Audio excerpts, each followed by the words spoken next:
macaroni with the chicken strips.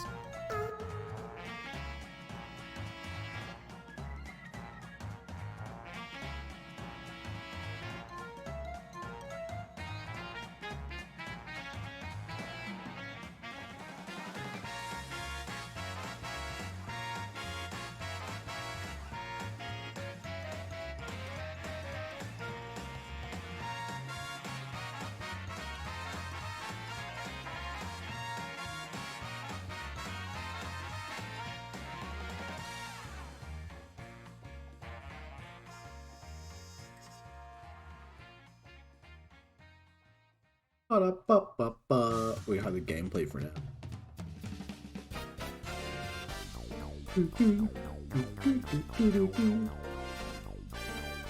Music is very appropriate for this stream.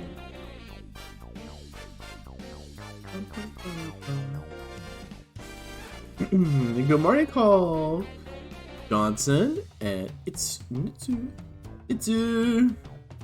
hi, you're the cute guy from Twitter. Hello. Hi. What is up, gamer? Hi. Izumi, hi. Hi, yes, hello, yes, hello, hi.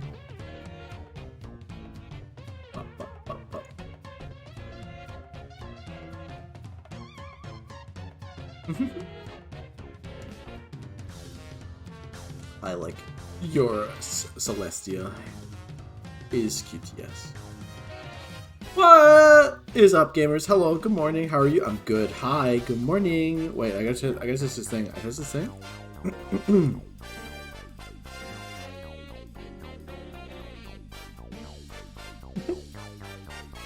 me water first.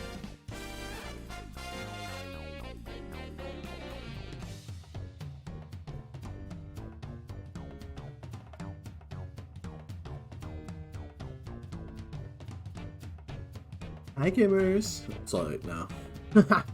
You practice it more. Hi, Luna. Hello. But I thought you were the cute guy from Twitter. There could be more than one cute guy from Twitter. I hope so. Otherwise, how am I gonna find them?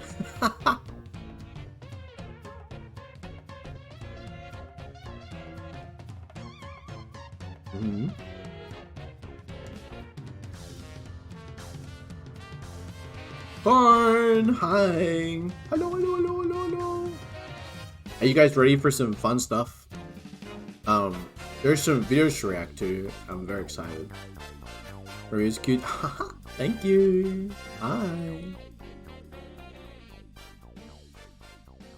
Bum, bum, ba, bum.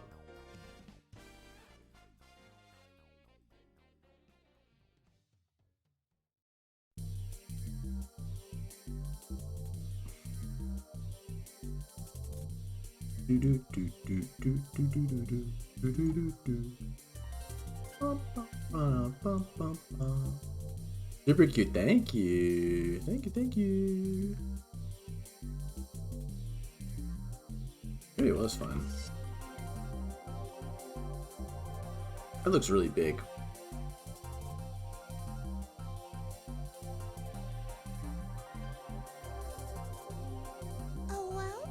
Today we're speedrunning for...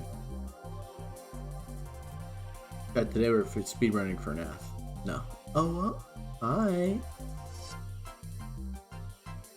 Alright, look, there's new technique that I've been practicing, but I haven't put it down yet.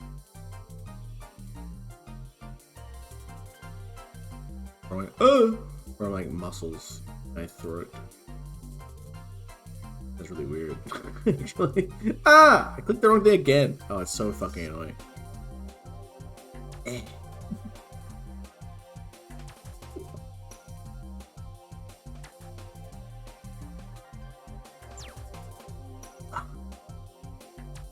Super cute. You guys are super cute. Hello, good morning.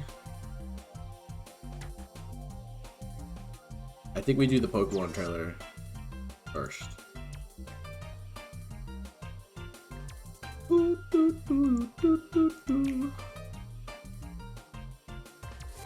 Hey, you guys ready? Oh, we should do the things before we get too ham, right? I'm also at 11K on Twitter now.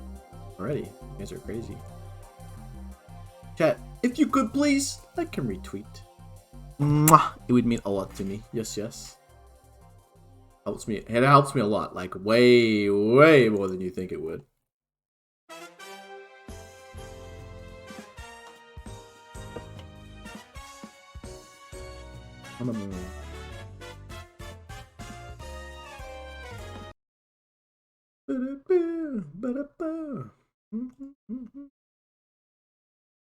Alright.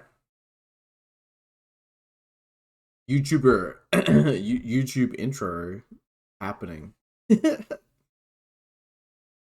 Let's go. More Pokemon, more Pokemon, more Pokemon. I'm ready.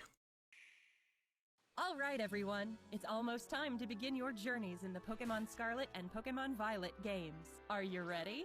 You'll get to catch Pokemon, raise them, and battle them as you embark on an adventure where the familiar charms of the Pokemon series evolve into a new experience. Yeah.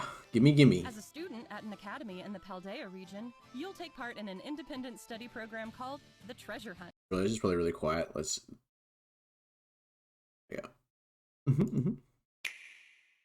All right, everyone. It's almost time to begin your journeys in the Pokemon Scarlet and Pokemon Violet games. Are you ready? Yeah. You'll get to catch Pokemon, raise them, and battle them as you embark on an adventure where the familiar charms of the Pokemon series evolve into a new experience. Good morning, Zhang. As a student at an academy in the Paldea region, you'll take part in an independent study program called the Treasure Hunt. And you'll search this vast world for a precious treasure of your very own. The real treasure Hey, is at this you, point, chat. You probably knew all that already, right? Yeah, I'm a big Here's something fan. we hope even you well-informed viewers will enjoy. A sneak peek at 4 particular trainers' journeys in Paldea. 4 journeys. Now, let the adventures gonna be begin. 3. I'm good. So excited. This trainer is Hi. battling a Pokemon called Lechonk. You see that? Oh my Lechonk god, wait. is a gourmand. It's proud of its Gourmand. nose, which it uses Wait, sorry. Look at that. trainers' I need to journeys watch in this again. Paldea. Is it Now, real? Let the Like, do you... adventures begin. That's This pretty trainer is seamless. battling a Pokemon I'm called pogging. Lechonk. That looks good. That looks really Lechonk good. is a gourmand. I'm very excited. It's proud I'm of so its nose, excited. which it uses to sniff out delicious food. Meowdy. Jelly boy, thank you for Meowdy. follow. You're handsome. Thank you.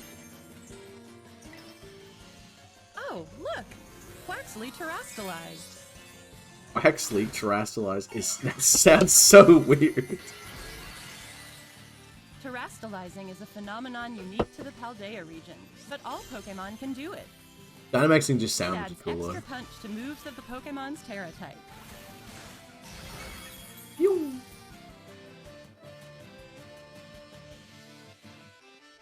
What's that over there? Is that a glowing Pokemon? It seems to be a Jigglypuff. But why is it shining so bright? Better approach it slowly and start a battle. Whoa! It terastallized! Oh, Looks okay. like this Jigglypuff has the water type for its Terra type.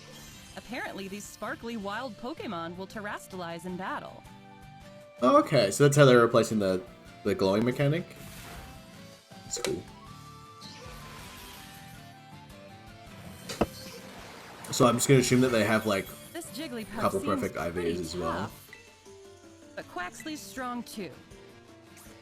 Dealing enough damage to a wild Terra Pokemon causes its terastallization to come undone.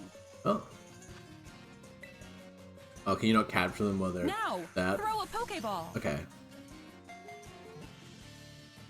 Nice! The wild Jigglypuff was caught. Some Pokemon, like Terra this type water. Jigglypuff, have a Terra type completely different from their regular type. They got a Any Wiglet in their Pokemon party. is capable of having any of the 18 different types as its Terra type. Zane, can I have you as my Terra type? What's this? Quaxly's out there in the world, charging straight towards Sheesh, what that the Wiggly. fuck? Looks like Quaxly What the battled fuck? Litleo on its own and won. That's What? because the trainer gave Quaxly the Let's Go command. That's Using Pog, Let's dude. Go, What the send your lead fuck? Pokemon out onto the field to battle. Holy shit. That's cool. That's the coolest upgrade ever. If Oh, a I'm actually Pokemon gets pogging. sent That's out so for an fucking item, epic. It'll go pick it up. Just like What? Quaxly here. Holy What a shit! Useful command for searching your surroundings. Ah, These it's so Pokemon cool. Are so helpful, giving their all for Holy their shit! partner. Gimme. Next, the trainer opens his map to see where he wants to go. I'm actually pogging. Stretch. You can set a place as your destination to keep yourself on track as you go. Then we can hop atop the legendary Pokemon Miraidon and get going. And what have we here? It's a base belonging to Team Star, the school troublemakers. Starfall Street, one of the 3 major stories that Damn, will you make just, like, your jump Paldea and off. adventures, will unfold in bases I'm like this liking the one. gameplay a lot. This shit looks so good. Time Holy. to face Team Star. Our trainer rang the bell and barged into the base. That takes some guts. But things this look is the bad. raid thing. There are lots of grunts around, and they keep sending out Pokemon. They just won't quit blocking the way. We'll need to use Let's Go to defeat Team Star's Pokemon. Let's go. Let's go, Wiglet. Let's All go. the grunts have been defeated at last. Oh wait, is that Oh, are we gonna something find out about the different car? about Car Pokemon. Car It Pokemon. is. And atop it is Mela, the boss of Team Star's fire crew. She's obviously tough. It's The easy roar. to see why she's a boss. Time for these trained-up Pokemon to battle.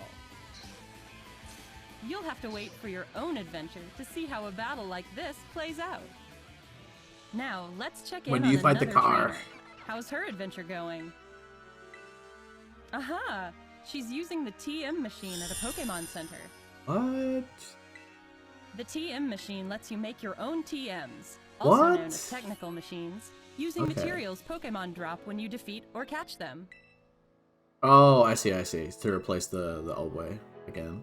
That's cool. That's cool. It's interesting. It means there's a reason to Now, explore the where will she world. go next? Seems to be Probably a tedious, desert-like but, area you know. under a blazing sun. Just Better looking than- at it better is than enough nothing, to I make you guess. thirsty. Better than farming Oh, watts for her them. Rotom phone is ringing. The Rotom Sounds phone like is back. Arvin, her friend in the next grade up, needs some help. To give Arvin a hand, the trainer's headed to a rock Hydrated. face where a Titan lurks. Bugger This stream. is one of the Hi. stops on the How are path you? of legend, a story where you'll seek out legendary Earths called Cool. Urban Mystica. Yo. There it is, a gigantic Helix. Titan Pokemon. Time to battle. This balloon's gonna fuck up this crab. Right off the bat, there's Icy Wind, the move our trainer taught Drifloon earlier. Icy Wind lowered the Titan Cloth's speed stat. Drifloon terrastalized to become a grass type. This is Terra Blast, a new move that changes type to match the user's Terra type when the user is terrastalized. It ought to be handy for a Pokemon with a Terra Sheesh. type different from its regular types. Looks like Cloth suddenly got somewhere else to be. Wait, what's our trainer doing now of all times? This got spoiled Looks for like me. she's taking a little break from adventuring to trade Pokemon with a friend. And over here, her trade partner has received Girafarig. Seems like she immediately added Girafarig to her team, and she's gonna let it run around in the field and train up for some battles. I can't believe this, guys. This is kind of nuts seeing this. Yeah, here it is. What the fuck? I actually can't believe this happened. Could Girafarig be evolved? I thought they forgot about this Pokemon. Hang on. Did its tail become its head? Or is its head wearing its tail? Uh-huh. What an unexpected evolution. Seems like Girafarig has Yeah, this is the new evolved Pokemon into game coming out. Farigiraf. In the Paldea Farigiraf! Pokédex, you can see photos of Pokemon as well as information about them, so you can get to Oh know my them god, even it looks better. so silly. Let's check out the town of Artisan next. It looks like one big park. Now that the trainer's Pokemon have gotten stronger, it seems she's made her way to a gym. She's following Ooh. Victory Road, the story where you'll conquer all 8 gyms to achieve champion Astronaut rank. Giraffe, Nimona, uh-huh. the battle-loving trainer who'll show you the ropes, is all fired up. Before you can battle a gym leader, you'll first have to pass the gym test at their gym. Better get Weird started frame rate right going away. in the game. What is that frame rate? Hello? All You guys right, could have fixed that's that a the little gym bit. test passed. Time to battle the gym leader. Here comes Gracias, the grass-type gym leader. with a Bro, striking Brassius. I thought they said Gracias. Gracias. Good Wudo.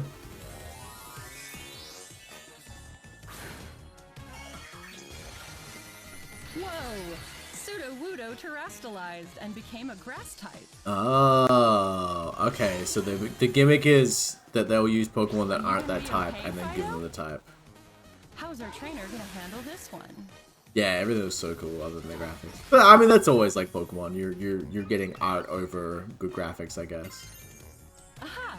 She's gonna fight back by having her own Pokemon terastallize. Oh my god, the air type.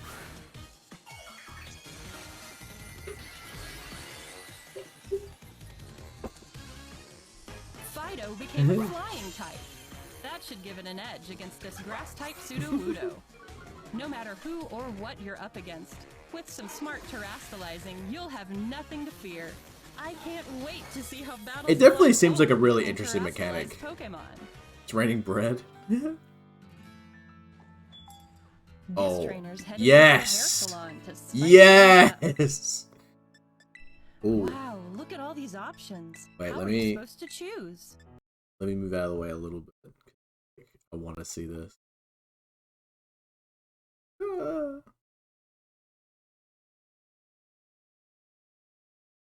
Look. Ooh. Huh. I kind of want to try that hairstyle too. What, like in And real now life, lady? to What the complete heck? the look. Plenty to choose from here too. I feel like I could spend all day on this. And while you're trying out all sorts of What styles, you spend you in can a whip solid out the hour. camera Oh, and yeah. go snap, Oh, snap. Pog! Oh my god, Looks like this trainer yes! found the perfect Yes. style. Line up a good shot and snap. Now they've updated their profile picture. I'm pogging. Looking back on photos you've taken of scenic vistas or Attach memorable balloons, moments with Pog. beloved Yeah. Pokemon is just one more way to enjoy your adventure. And now it's Oh. picnic time. with Oh, they brought them Pokemon. back? Oh, Pokemon Goomy! have gotten Goomy dirty confirmed from a long garbage. journey. A nice scrub and shower gets them all clean. Looks like it feels Oh my nice god. too. Egg. Before Coco! running Hi, lunch, Coco Cutie. How Pokemon are can get you? out some energy by playing with a ball. You can just tell how much fun they're having. Get the whooper. Peeked Oh, inside the wow. basket. Could this be a Pokemon Egg. Apparently, eggs can sometimes be found during picnics. What? And now, the moment we When you weren't looking, your for Pokemon sandwich fucked. time. 3-month badge. This trainer came Poggers! prepared with Cute. plenty of ingredients they bought in town. It can be tough deciding which sandwich to Mhm. make. This one may be a little You overstuffed. to make They sandwiches? might not hold together. No more curry, now you make sandwiches. It's terrible looking Spread on top sandwiches. and finish it off with a pick. Oh my god. Done. Pokemon Let's see how it Subway. tastes. Mm-hmm. Oh, looks like it's a hit with everyone. It just looks so silly. Eating sandwiches can give you benefits, like making certain types of Pokemon easier to catch, or making hi, your Graceful. Pokemon gain more experience points. Time for a Oh, group that's cool photo though. with Okay, these that's much cooler than the satisfied cars. Pokemon. Where to go next? Oh hey, looks like more of our trainer friends have shown up. Oh yeah, Pog. Show me the Alright, They're co-op. gonna take on a Terra Raid battle. Can these trainers work together to defeat the Terra Pokemon before It's just time Chansey, runs bro. out?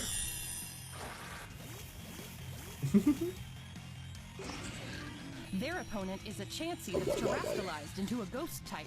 Ghost type What will the Chansey? strong, sparkling Chansey put up? These cute gamers. Look at the giraffe.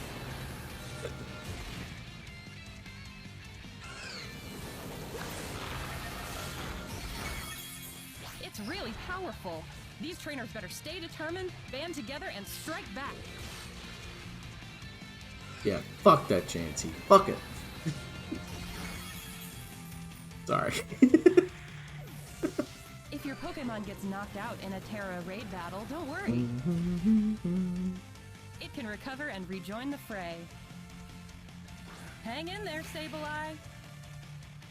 Along with using your Pokemon's moves, you also have the option to support your allies by cheering. It's all about teamwork. You can do it when you're not even dead Watch how now. the battle's going and decide how you'll handle the fight and work with your fellow trainers. Almost there. Keep it Music's up. pretty comfy too. I'm liking it.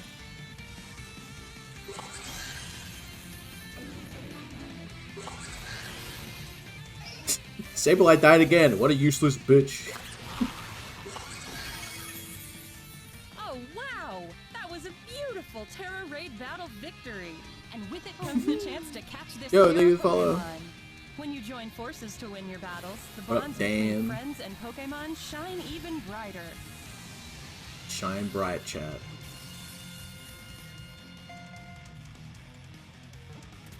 Alright! That Chansey with a rare Terra type is now part of the team.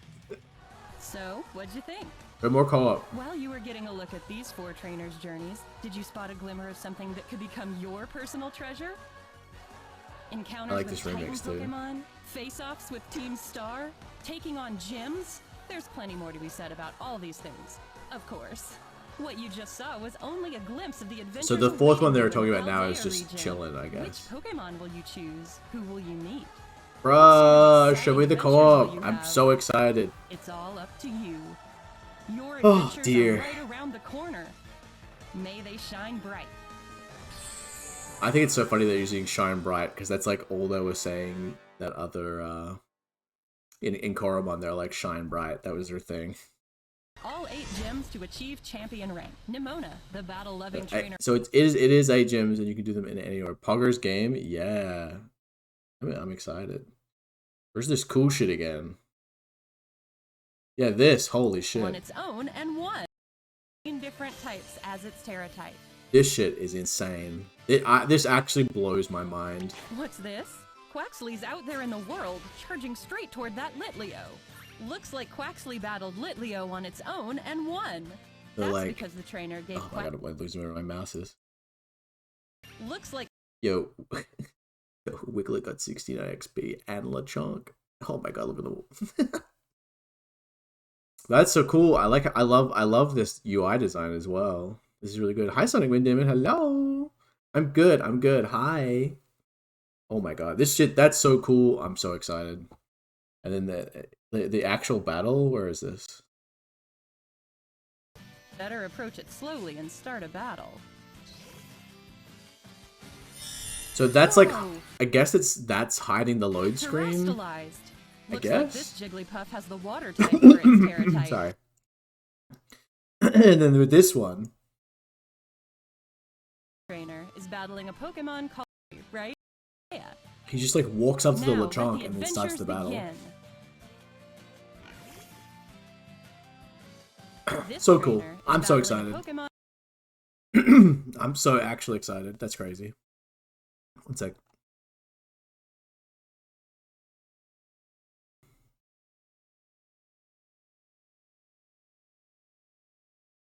$69. Nice.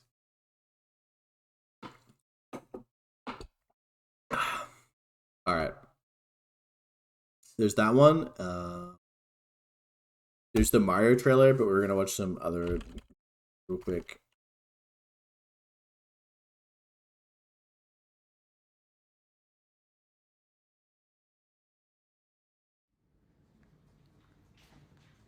You can play Pokemon in years? It's fun!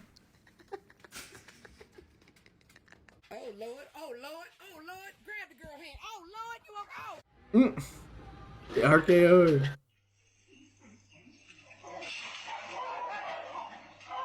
Whenever you buy a used car, always pay attention to the gaps in the door. This is how you could tell if it's been in an accident or not.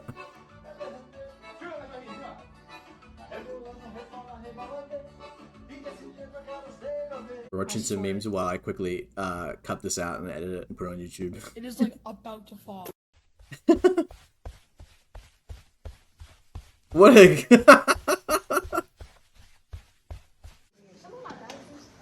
I love this one. Woo! Try it. It's a fucking little terracotta pot. It's even got like a whole stamp on there and then it's painted. Like...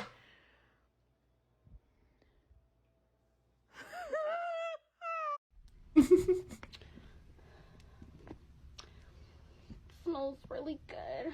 After 2 seconds, 1 second. Holy.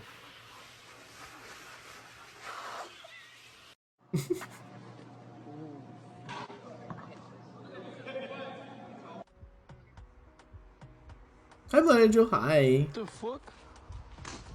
Ow! My head. My poor Banuni head.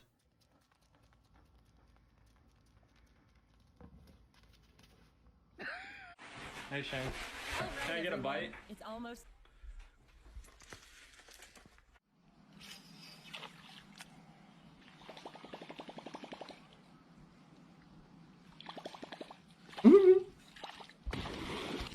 Jesus. That's fucking scary. Yo, thanks for the follow. Hi. Is it Jade? JTV? YouTube JTV? Hi, hi. I'm dead. Yo, it's the TikTok me and Coco made. That's so funny. What crazy thing I've got going up here today. Today I've taken. What was that? That was. Let me find it. Wait, let me find it real quick. My mouse is nowhere. There it is.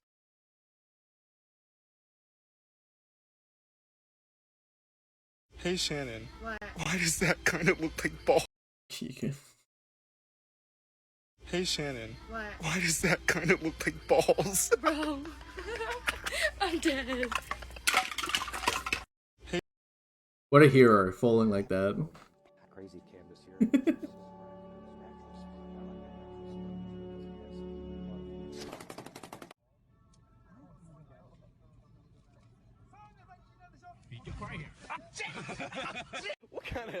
What kind of angle is this? Oh my.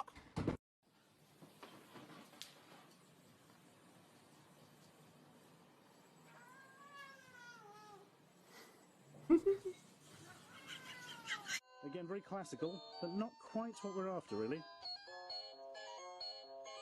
That's the fucking theme to Angry Birds. I got a pulled pork sandwich and taffy at 11:30. Barbecue. You got fucking milk?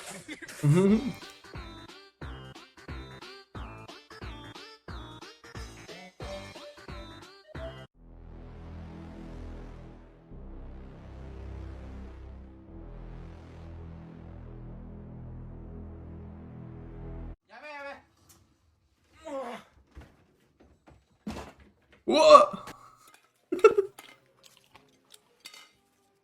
What is happening?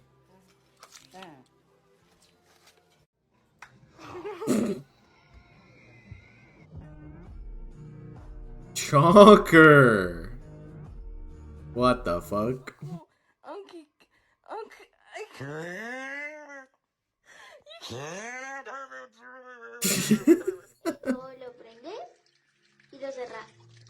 The video called with the balls. Corners, hi. Oh my god. Mm.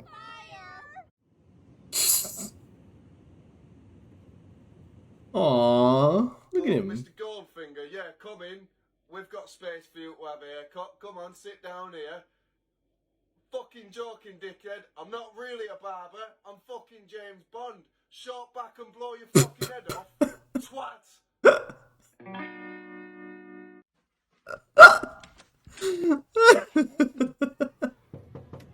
I'm good. I'm good. Yeah, I got up and then I started stream basically. Oh my god, I love this one. He's sending the fucking pizza.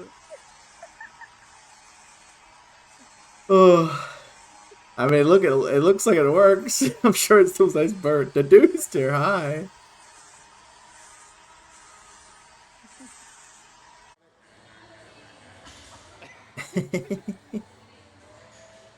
Yeah, I'm very good. Yeah, yeah.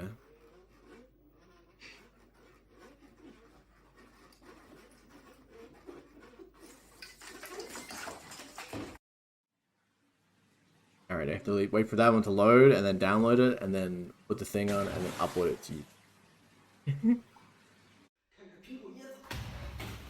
That was a vid you were watching with unusual memes 206.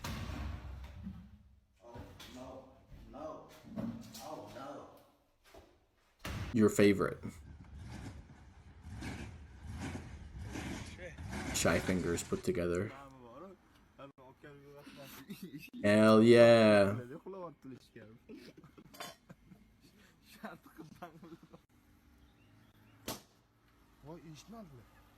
No way. No way he's still asleep. That guy's dead. What the fuck? What the fuck was that? I love this video. Sorry, wait, let me not interrupt it. I love you. Like, he don't want to see me with nobody else but you. He don't want to see me with his mom. He want to see me with you.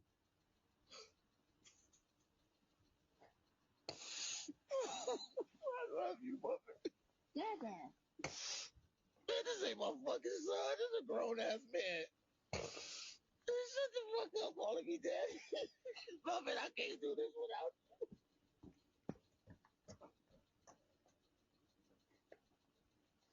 you. Yo, Muffin. So, take me out to dinner. It's so fucking good. Yo, Muffin, take me out to dinner.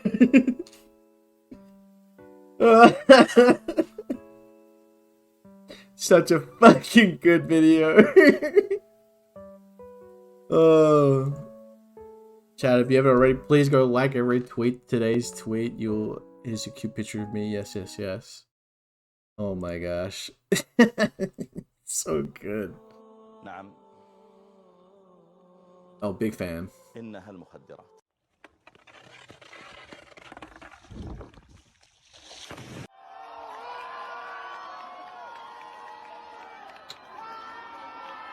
Damn, where's the rest of my food?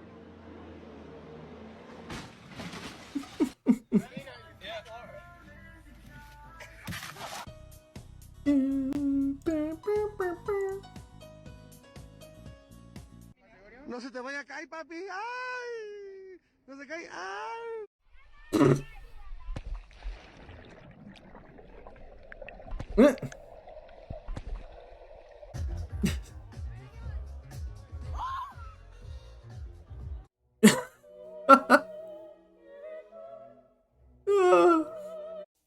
Or bear. Whoa. Sheesh, what the fuck?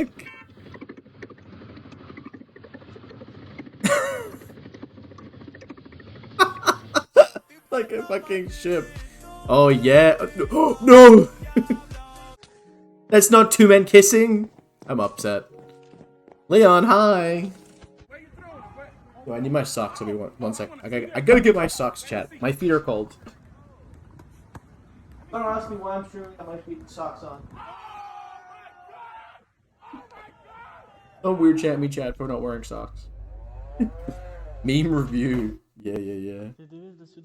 We're gonna watch the Mario trailer in a sec.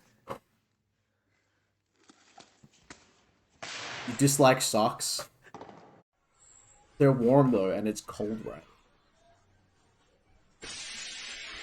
Jesus. Favorite move for right now, but I've done better. Right inside. What is? What the? No, not this woman. And sugar-free. Those shoes. Yo, what up, Chan? Good morning. Oh, wait. Was that actually? It sounded like that one fucking song. Sugar-free.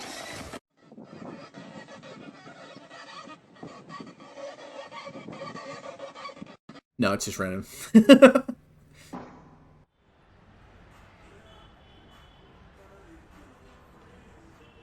Hey, yo.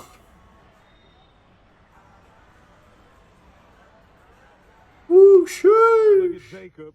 Got the 1,000-watt Pioneer hooked up to the Marine battery. And my man is pushing. Look. This is crazy. Bro, what? I ain't never seen nothing like this, bro. Your bike is Bluetooth. Shit, tragic. New paddock. They got you out here looking like It's sub TikTok song. Oh, yo, that's Pog. I walked to McDonald's. What can I get for you today?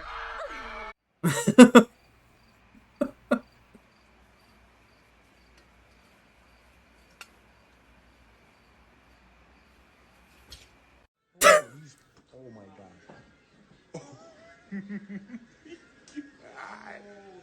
What the fuck? You've done that? Body strong neck. Sheesh. Hey, yo. Trust me or not?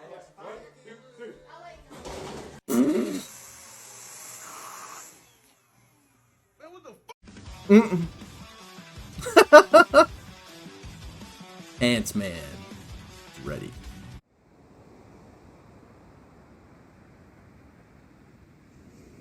Aww.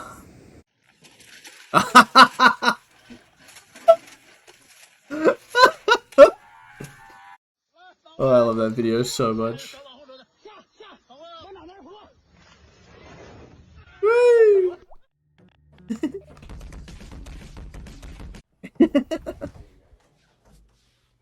What the fuck? Yo, David. David. David. David. Did you take my food?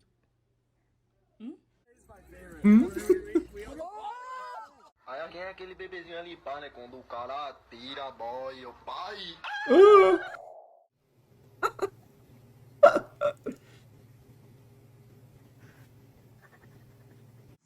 After weeks of waiting, finally we know who the next Prime Minister will be. Why, you want another cheese cube? Now, let's check in When on do you find the another car? trainer. Well, you dropped All right, everyone. It's almost time to begin your journeys in the Pokemon Scarlet and Pokemon Violet games. Ignore the background music. Are you ready? Yeah. You'll get to catch. Yeah, that's it. Cool. I'm making a YouTube video, okay? These keep coming out when I'm asleep, and then I have to get up and then like stream it and then put the video out. Gigapants. Dog part crab. Crab dog, crab dog.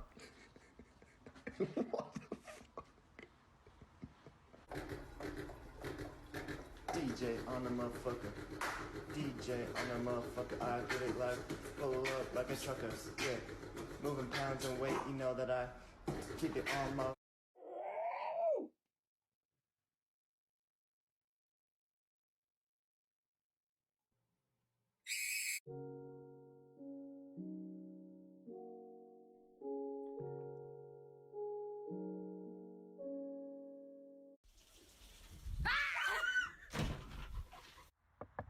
Hello? Hello?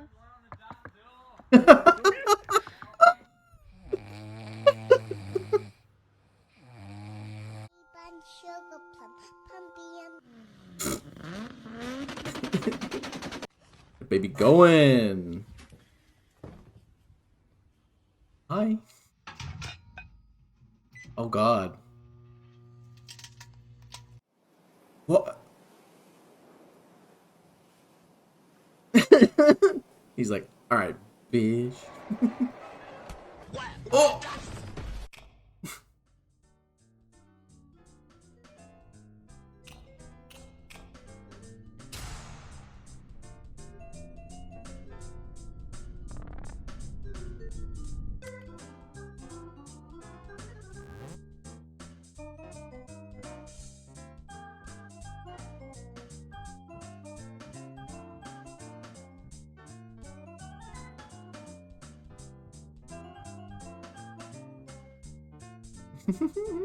It's rendering. Hello, hi. Hot memes in your area. Outside, why'd you throw something in my face? What the heck?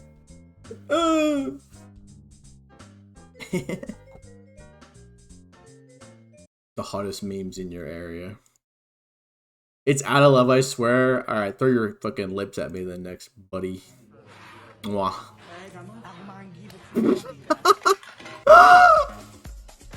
What the fuck?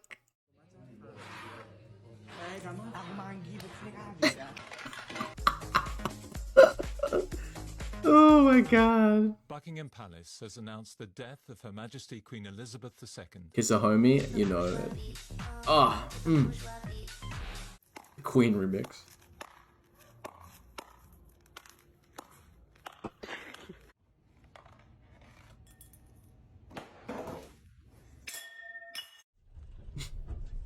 I almost spat out my drink. Holy shit. Oh! He's not interested in the fish.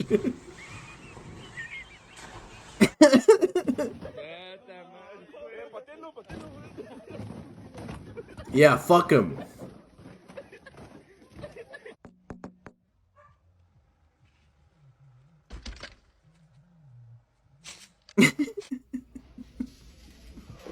Oh. Oh god. Oh. Oh, he still loves him though.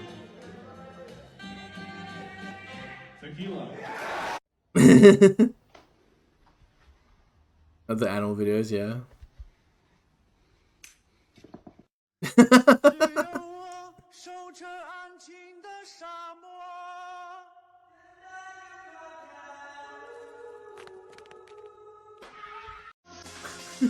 Hi, politely. Sheesh. Nobody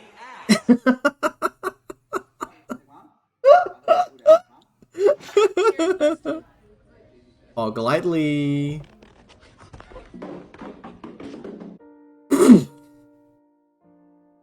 The biggest F.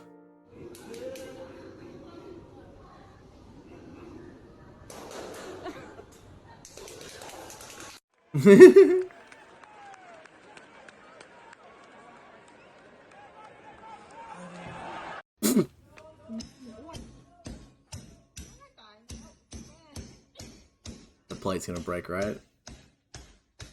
Oh no, it didn't.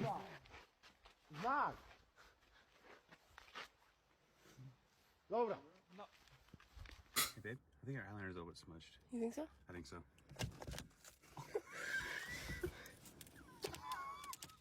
I'm a little scared. Oh yeah. What the fuck? Oh, I love this. Boba King! I love Boba King. What are you doing, dude? No! Boba King, no!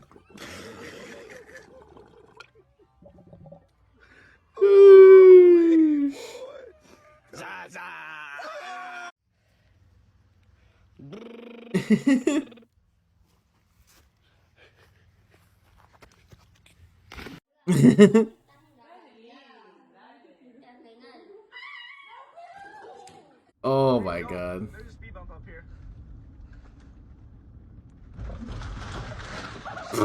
Jesus.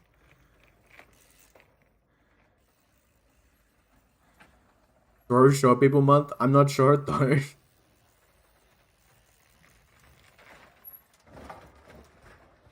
Ooh. Mm.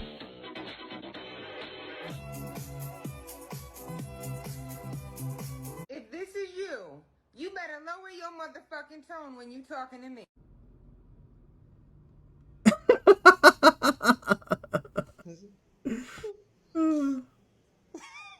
بتنقل انا هسه فوت فوت دق تعال تعال بالنبض تعال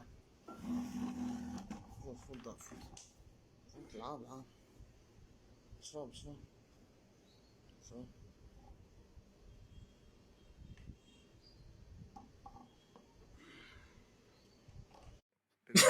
What the fuck? Been thinking about your big fat.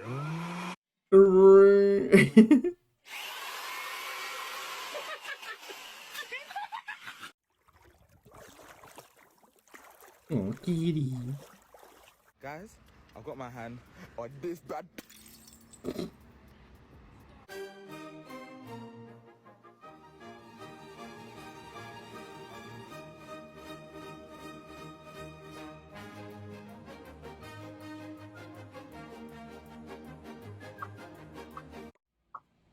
These are fun, yes. What politely, yeah. Politely, don't start the no use, it'll just go bad. Thank you, Jen.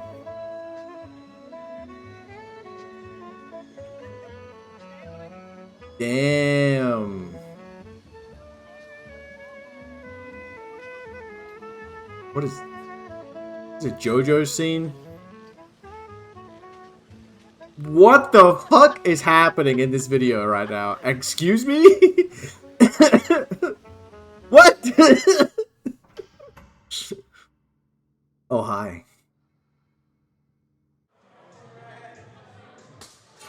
Oh. Checkmate. Ah, shit. I gotta head out, though. Alright. See ya. See ya, man.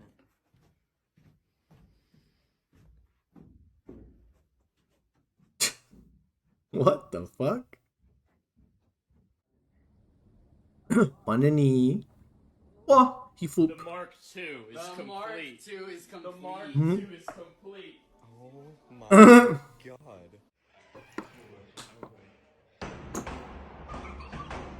What are you planting?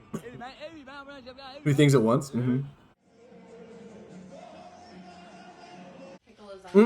Poor grandmama. Memorize it. Load it back. And is this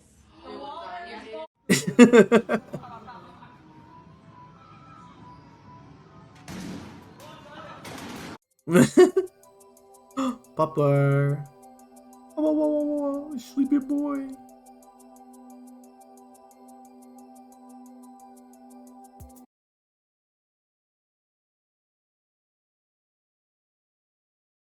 Oh.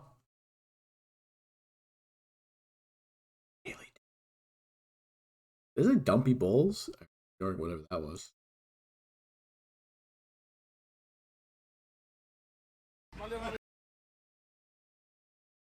Hello everyone, this is Your your Daily Dose of Internet. There's a tradition in China where if a man gets married, random strangers will grab onto their legs and refuse to let go unless they are given some money. What? Oh,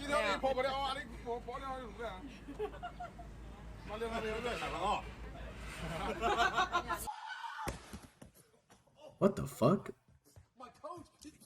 Oh, my coach used. What?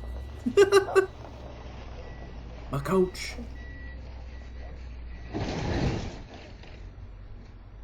A delivery driver crashed into something and scared these goats. Poor goats.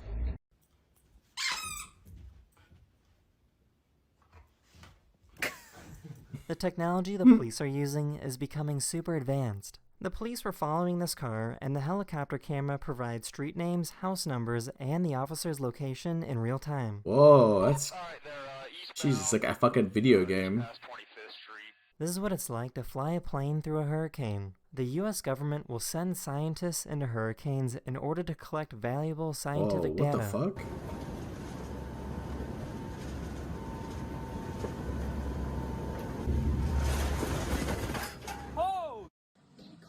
What the...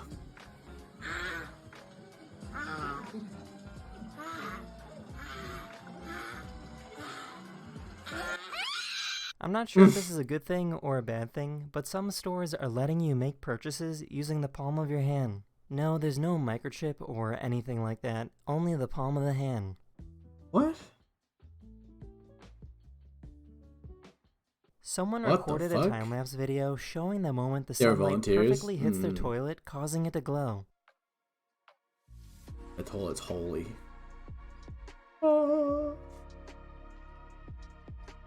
This massive avalanche came straight through this base Jesus. camp near Mount Everest. Inside is better. 10 with 10 with 10 The good news is that nobody was hurt, but the bad news is that the person holding the camera stopped recording just before it hit. What? IC5MH, hi, hello. The holy That toilet, is the end of yes. this video. I really hope you enjoyed, and I'll see you guys again very, very soon. Later. Sheesh.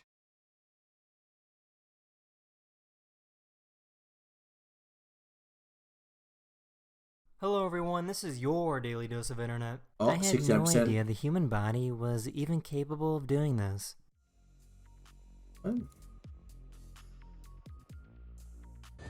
What the My fuck? boyfriend just broke up with me. Will you go out with me?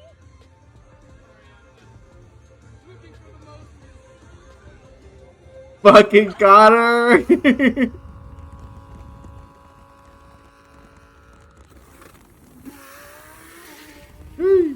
This biker was teasing the cyclist by doing a pedaling motion, but didn't see the traffic jam coming up.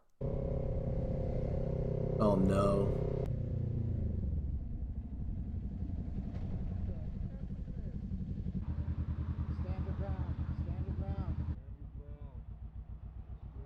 So I just found out that an ostrich can inflate their throat and make a weird noise. Whoa, what the fuck?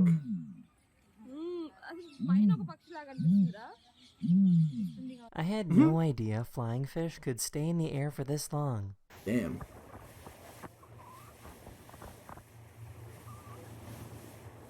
Yeesh.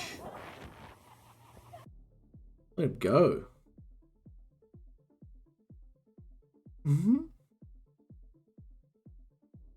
These undercover police used a grappler device to stop the suspect. What? Actual grappling hook car. Aww. Check out how this plane slices through the clouds. No, jak pięknie wyciął mgłę. These people found out that their chicken screams like a human. I found a really cool device that uses lasers to make sure all the light switches in the room line up.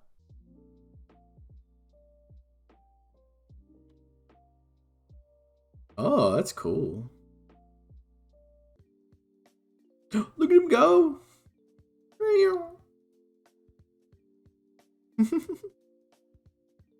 Oh, he did it! Oh, no, you're so close! This video. I really hope you enjoyed. Oh, the cat that likes holding I'll things. see you guys again very soon. Aww. Later. What a good boy.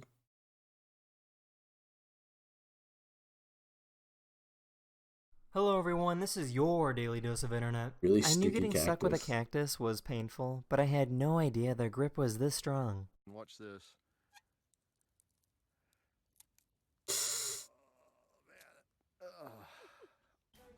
Don't Jesus. do it. You're gonna fall. You're gonna.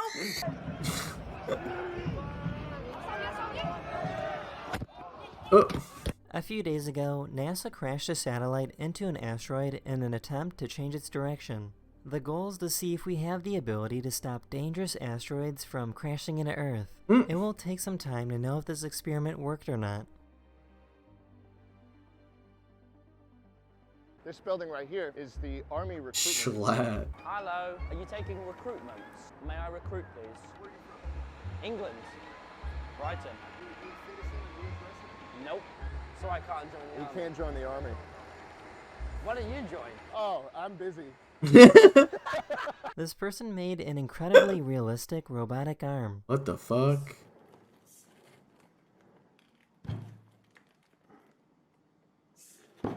There's a program that teaches your dog how to Crazy. behave and gives out treats when the dog does it correctly. Son?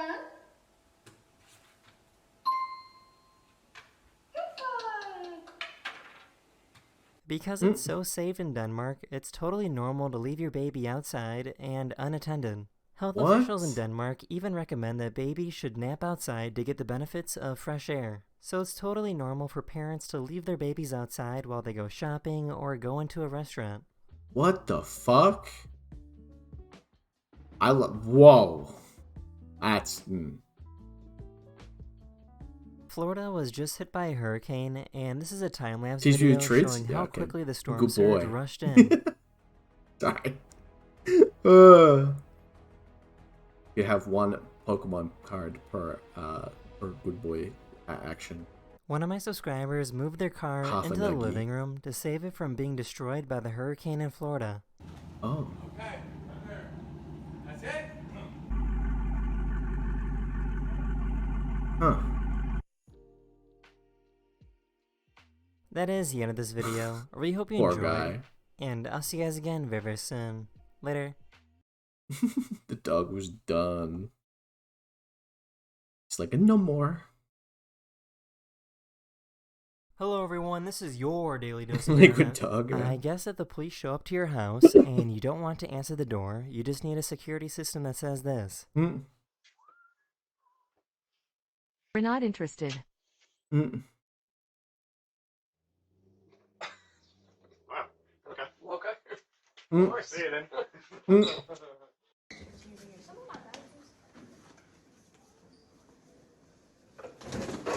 What? This hatch chilies? Did you is that what that is? Now that, Hmm? what in the tarnation? Thank you. This company wanted to show how easy it is to turn the steering wheels on their trucks, so they got a hamster to drive it. They used a What? carrot to guide the hamster on which direction to go. What? Why though?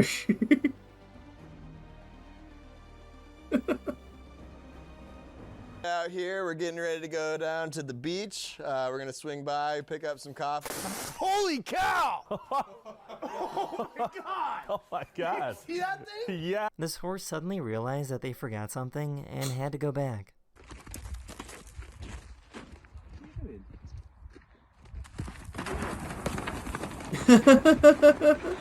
You know, this morning he really pissed me off. Holy You know what he shit. did? What? He opened the door for another girl. She was in a wheelchair.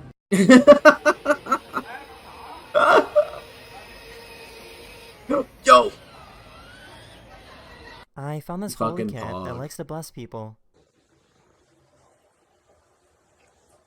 Aww.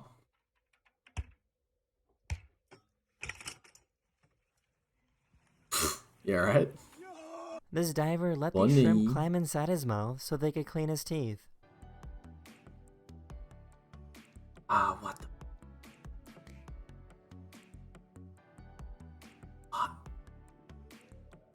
Dave, are you hungry? Fuck. Say yeah. Oh my god. A diver found this chubby seal that fell asleep. Aww. That is the end of this video. I hope you enjoyed, and I'll see you guys again very, very soon. Later. So cute. Hello everyone, this is your daily dose of internet. This kid saw his mom getting a pedicure.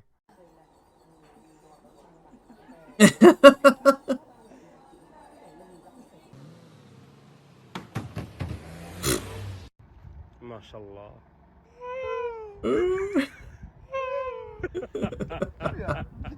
Excuse me, sir. Yeah. Do you have any extra food? I don't, sorry. Oh, you don't? Yeah. I'm sorry, man. Here you go.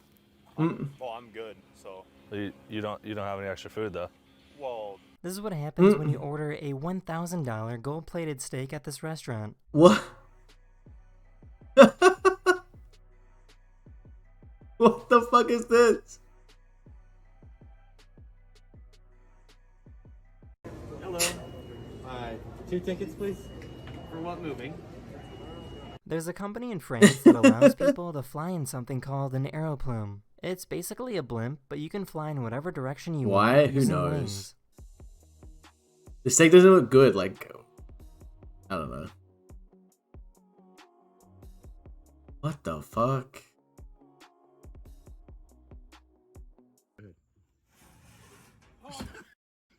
Hey, yo. This paraglider pulled off a really smooth move.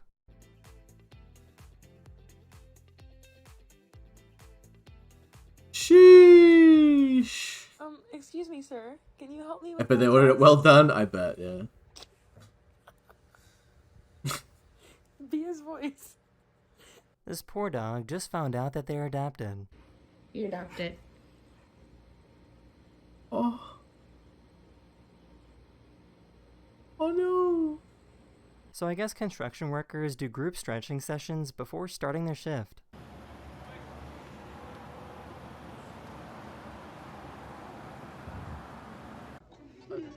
Sir, this car's a decline. It's really bad. Can I start what? Can I just wash the dishes? You gotta work in 2 days, Liz. This is a professional, so please do What? not attempt.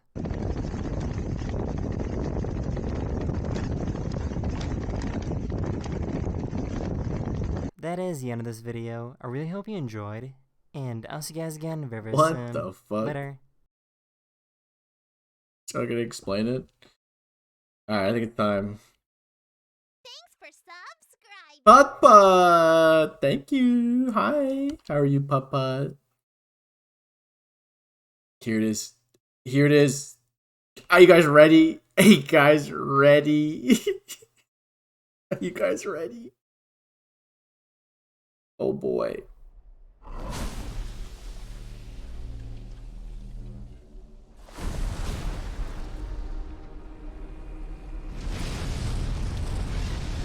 Whoa, what the fuck? Wowzer.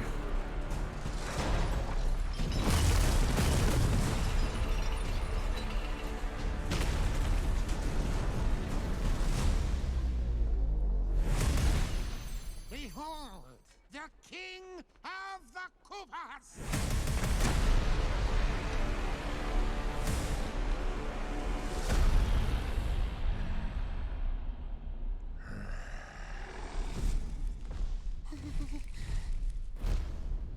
Open the gates!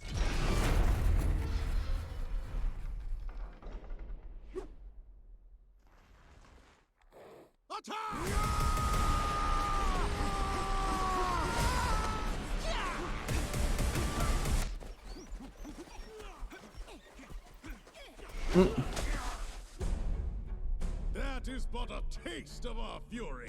What the fuck is happening? I do not.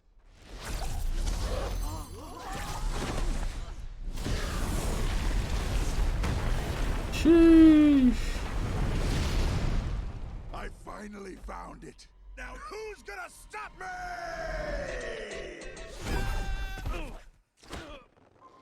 Oh no. Oh no.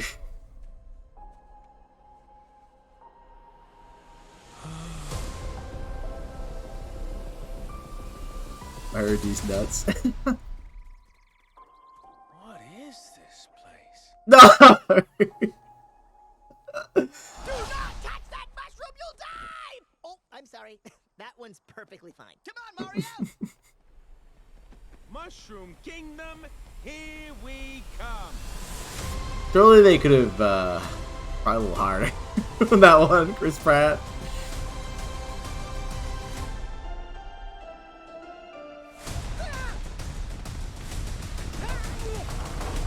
See, Charlie Day, it just makes sense as Luigi, right? That sound pretty correct, but Chris Pratt does not sound like Mario. That's so sad. I was so they could really have hammed it up a bit more.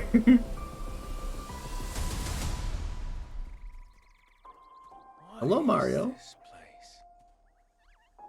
What is this place? You know, like they could have done it. I don't know. I don't know. Oh well. I'm sure it'll still be a very good movie because it's just ridiculous, but that is a little weird for sure.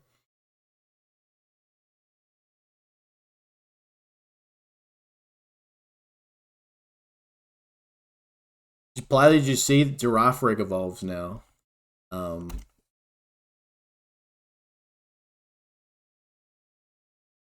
There's something else. Fuck. Messed a whole lot.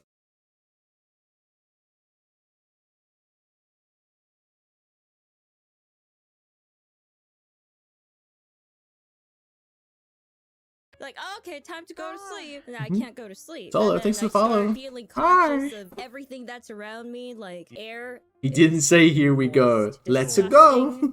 And I moist. Moist. Moist.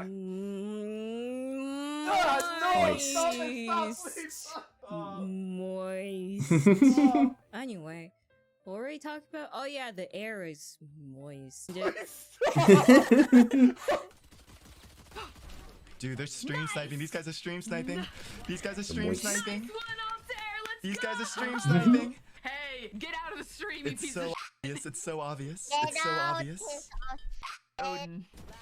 They don't have it. They don't have it. They don't have it. We don't have time, and we won! Hey, if you're still watching, tell your mom I'm gonna be a little late tonight. Stream's still going.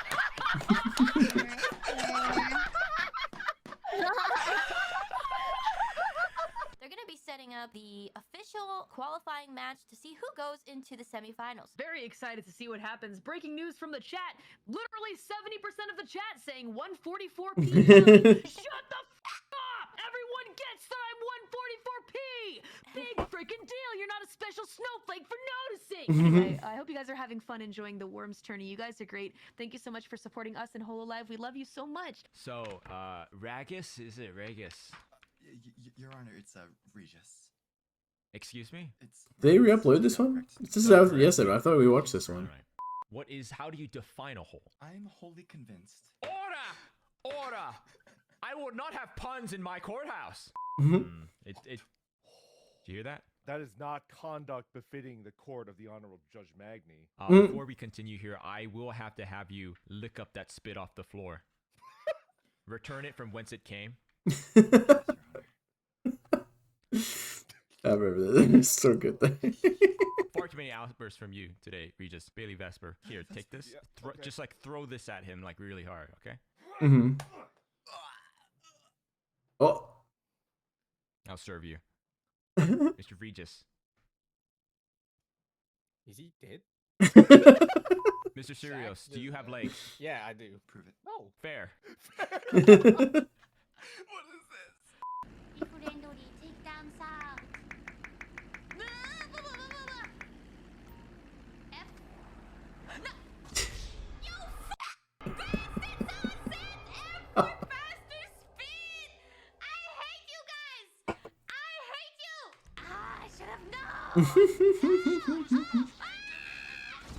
Can I just go in curves only? F? No! No! No! Somebody said F for autopilot! No! We had this the day before yesterday. Can I just think for 1 second before I do something? No. Oh. Hello. Hi there. Yeah, you. Now has a gun. Over there. Come here.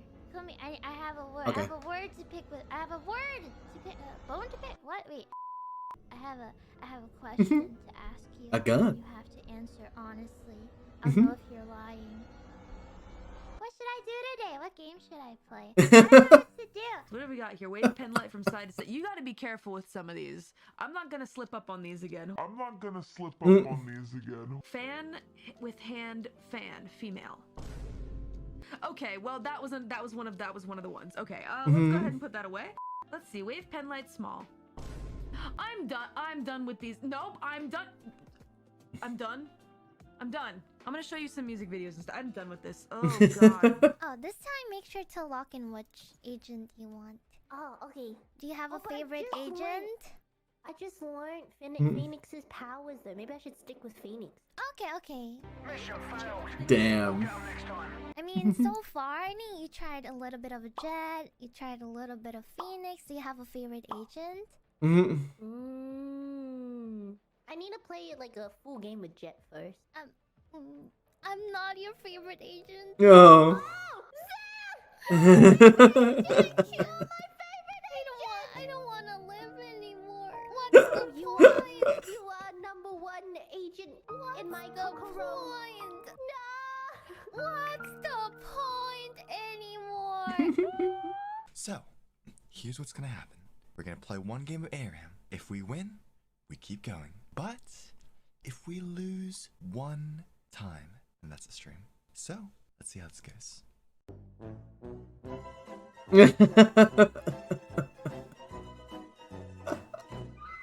Do you really do laundry? What the What do you mean? I've heard things about sandwiches. Me having a 5 to 6 day old sandwich is a problem. So, what do you think that I should do? I Make just think- my own sandwich? Oh my god, are you being sexist right now? You want to play it again? I play it regularly. Alright. We're friends. We're never gonna know each other.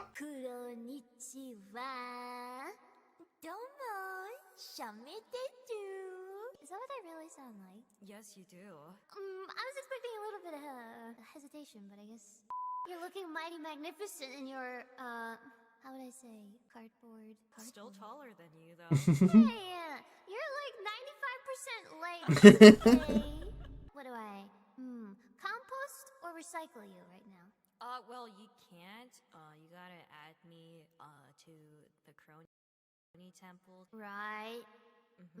What if I just hoist you right here? What? And I take you to whatever I find first. Compost? Wait, what? Recycle? Maybe I'll just put you in my room.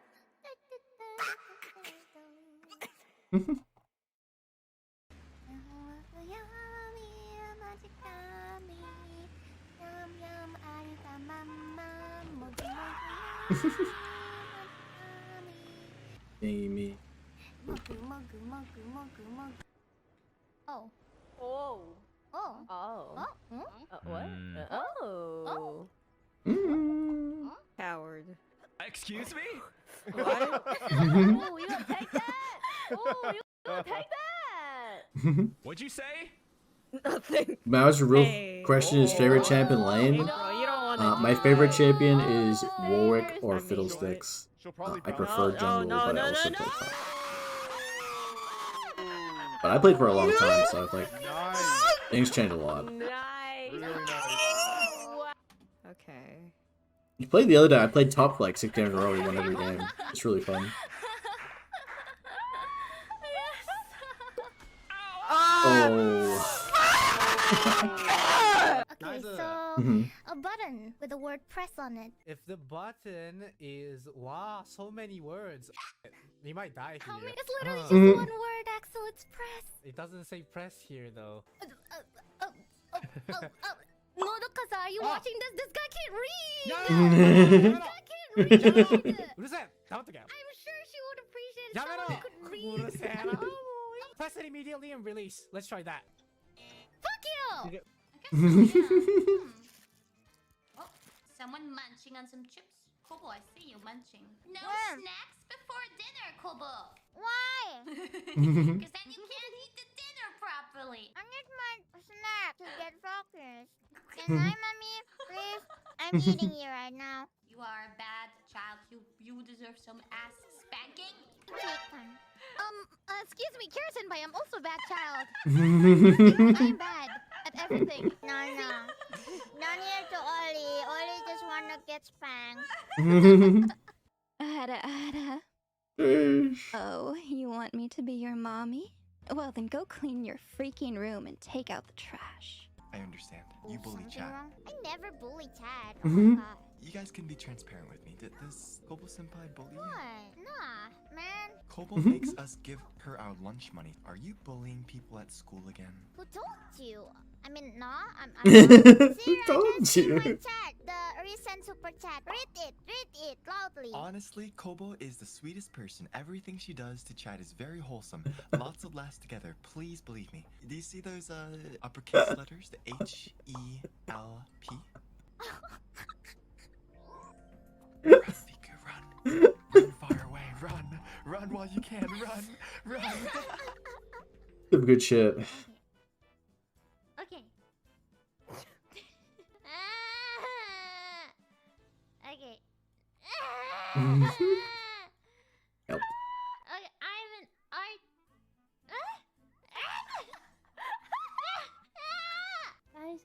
okay, feeding.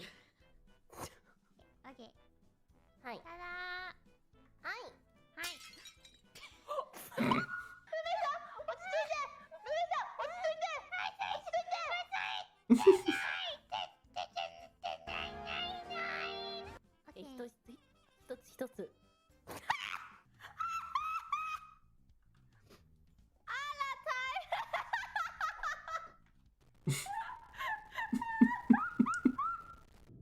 I'm starting to think maybe I'm supposed to act a little bit more scared. I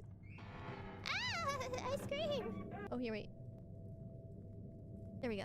Someone save me. I just want to save. Oh no! Squiggly is chasing me again. Would it be better for you if Time Mutt were a little bit more aloof and a little bit less friendly to strangers and only showed the good parts to you? No, that would mean Time Smut is the time Smut.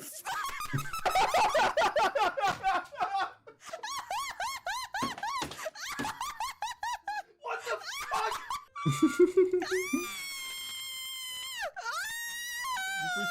fuck? Just reset.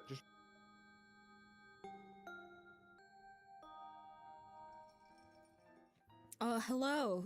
Is this the new psychiatric help stand? Yes, yes. Hello, welcome. Are you in need of psychiatric help?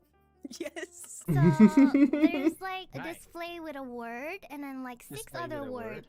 Display with a word. Okay, yes. It says there. Okay, bottom right. Oh, okay, no. what's the next one? You're wrong. Which there? Fuck, How many theirs are there? Four They theirs? are. Okay, fine. Restart. Okay, so it says you are. Okay, bottom right. No!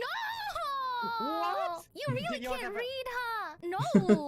No? No. It says no. No. No? No. No? Bottom right it says.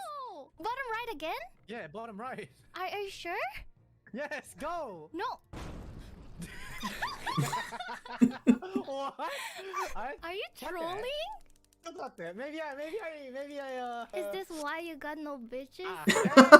Fuck? Slightly curved line. Top here. Like, you don't want to stop at the circle on the top. You have to.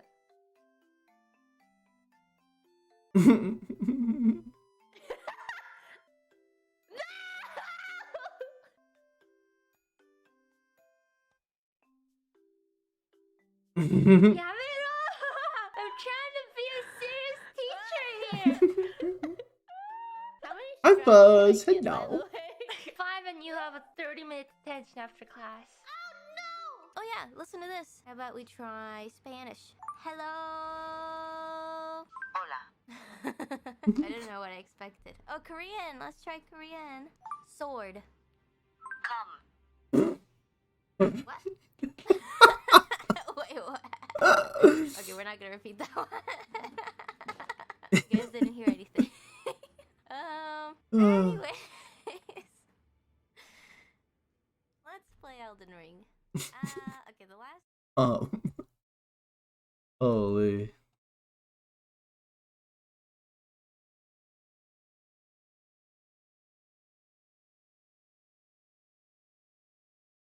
What's he doing his pizza?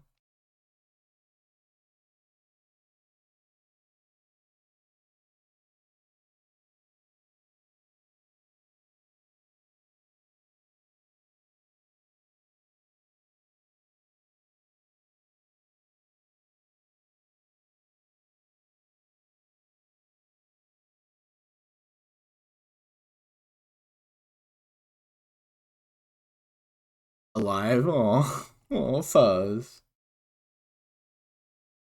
Mwah.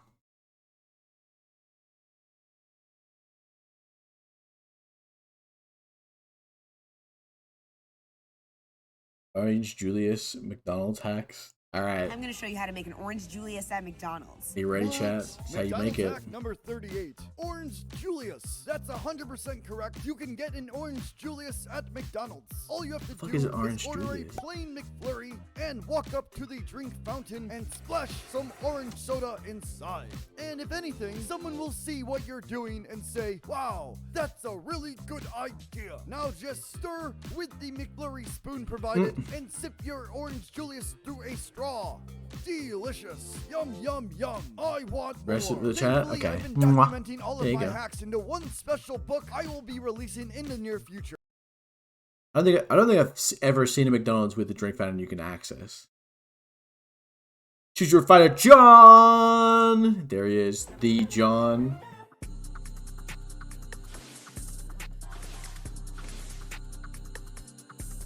John's real ability is being fucking adorable. Disney's Second Life. What the? Does Mario and Toad have normal voices? What is this place?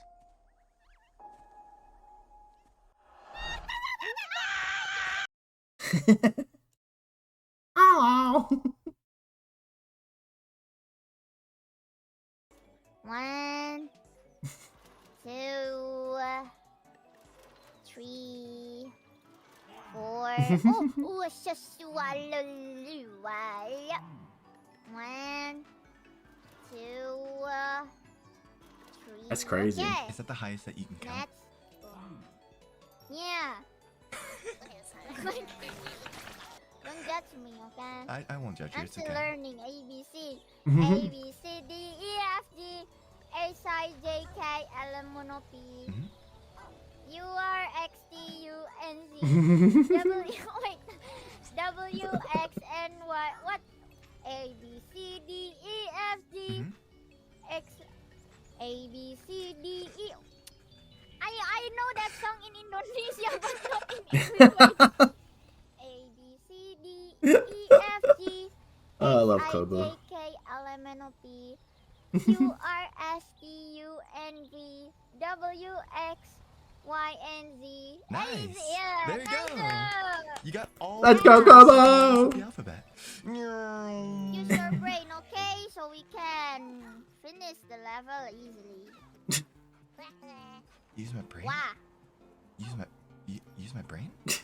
Yeah. What if you don't have one? And then I need to carry the whole game then. Yep. All right. Good luck. Have fun.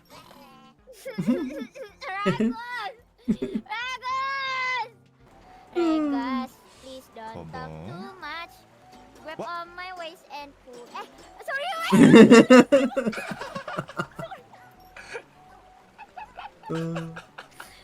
Sorry, there. I just remember about the lyrics. Sorry.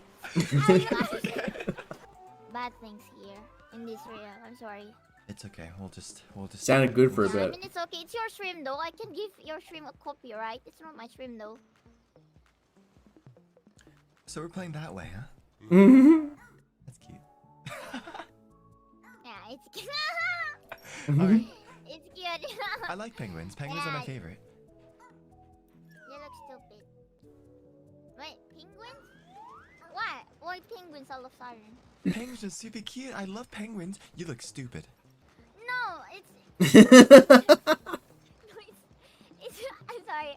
It's for the stupid is for you wearing these bird hats. But you're wearing the same hat. Doesn't that make you stupid too? I'm not because I'm red. The blue is always stupid. I hate to inform you that we're both blue. Oh, I understand. Okay. Yeah, maybe like the bunny. Aw. Wow. Cute girls. Wow. That's pretty cute. Yeah. I like the colors. It's very soft. Very comfy. Yeah, it's like me. I'm a soft girl. Ooh. I'm sorry. That's actually really cursed. I admitted it myself. I'm sorry, guys. Wait, Kobo. Yeah? There's multiple of your boyfriends here. Mm. What's happening? Yeah. My boyfriend. What is happening? I told you not to trust him. I told you. Why'd you throw it on my face? Oh, is it working or did it break? Is it a Wait. good thing that he can multiply? So I have one more.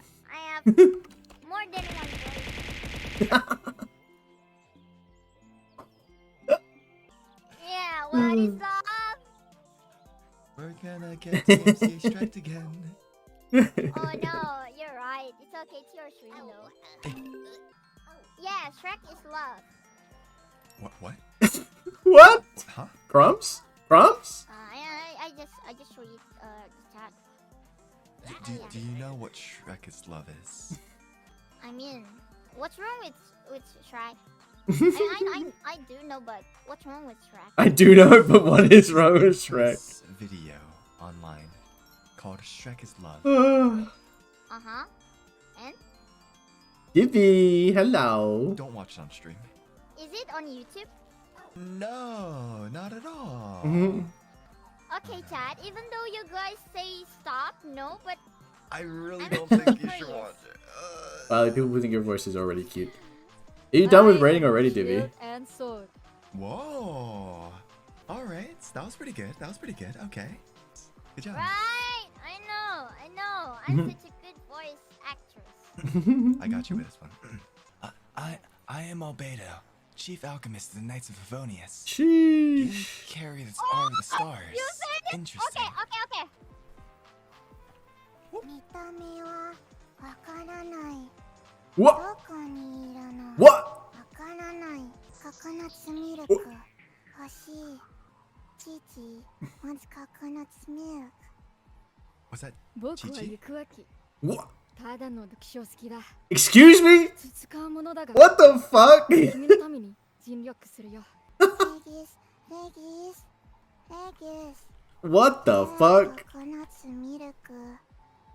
That's pretty good. Pretty good. That's really good. Okay. I'm still on leave, but I can accompany you for a while. Yeah, not the best. That wasn't very good. That wasn't very good. Okay, yo! Oh my god! We are so talented, bro! Yeah, we're the most talented. We're the most talented sibling duo. Like, Oh my ever. god!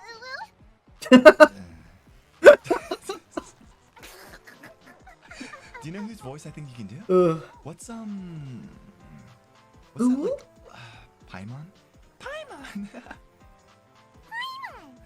What? Paimon is not emergency food! Paimon is Paimon! Hit nannayo. You go first. Come on, you got this. Crazy. I'm ready. I've got my Zhongli voice all ready to go. Wait. Wait.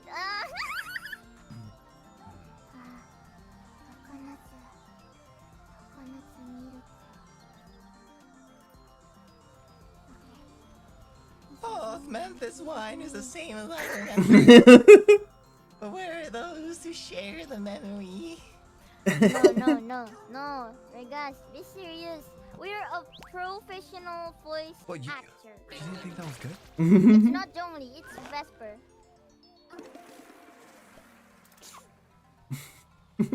Vesper doesn't sound like that. Oh, my name is Zhongli. We're fucking blue right now. What the heck? I've always been blue. Chichi, I can't wait until I can punch you across the room. What? You wanna punch me? Not punch you. Punch you. Just for Punt. scientific reasons. What? I want to see how far you can fly. My what? Punt? Punt. Kick. Punt. Punt wa nani? What the heck is punt? I can punch you across the room. You know? Punch me? Punch me? Nice. Okay, I'm gonna go to an idol meeting. I'll be right back. Can you entertain Yeah, chat for time a bit? okay, just go. Okay, BRB. No, the little part. Ah.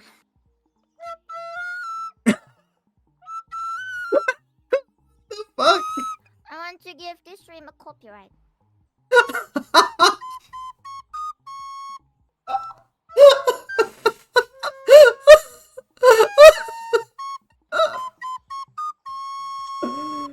Sari roti.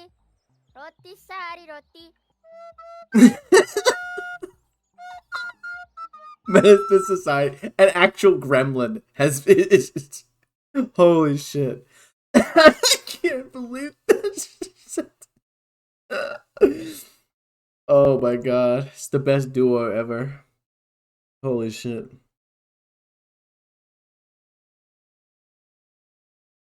No, chat's question. Would you like unlimited games but no bacon, or sorry, no, unlimited bacon but no games, or unlimited games but no games? The greatest question of all. Collab good. Me too.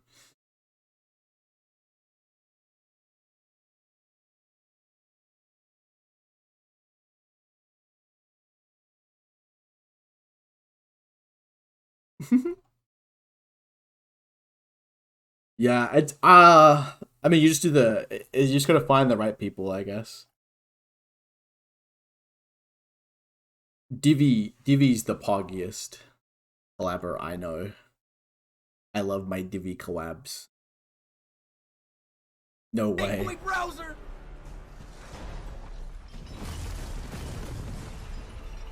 Oh my god, I ain't gonna lie, this looks crazy. Is this safe? You know what? This is probably a bad idea. What if he says the N-word? Speed is a little bit of a Monka character for sure.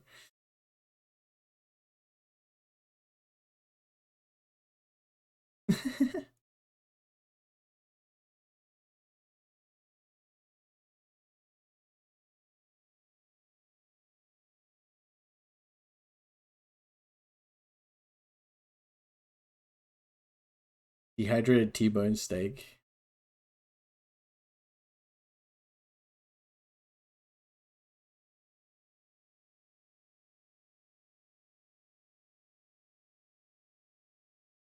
I'm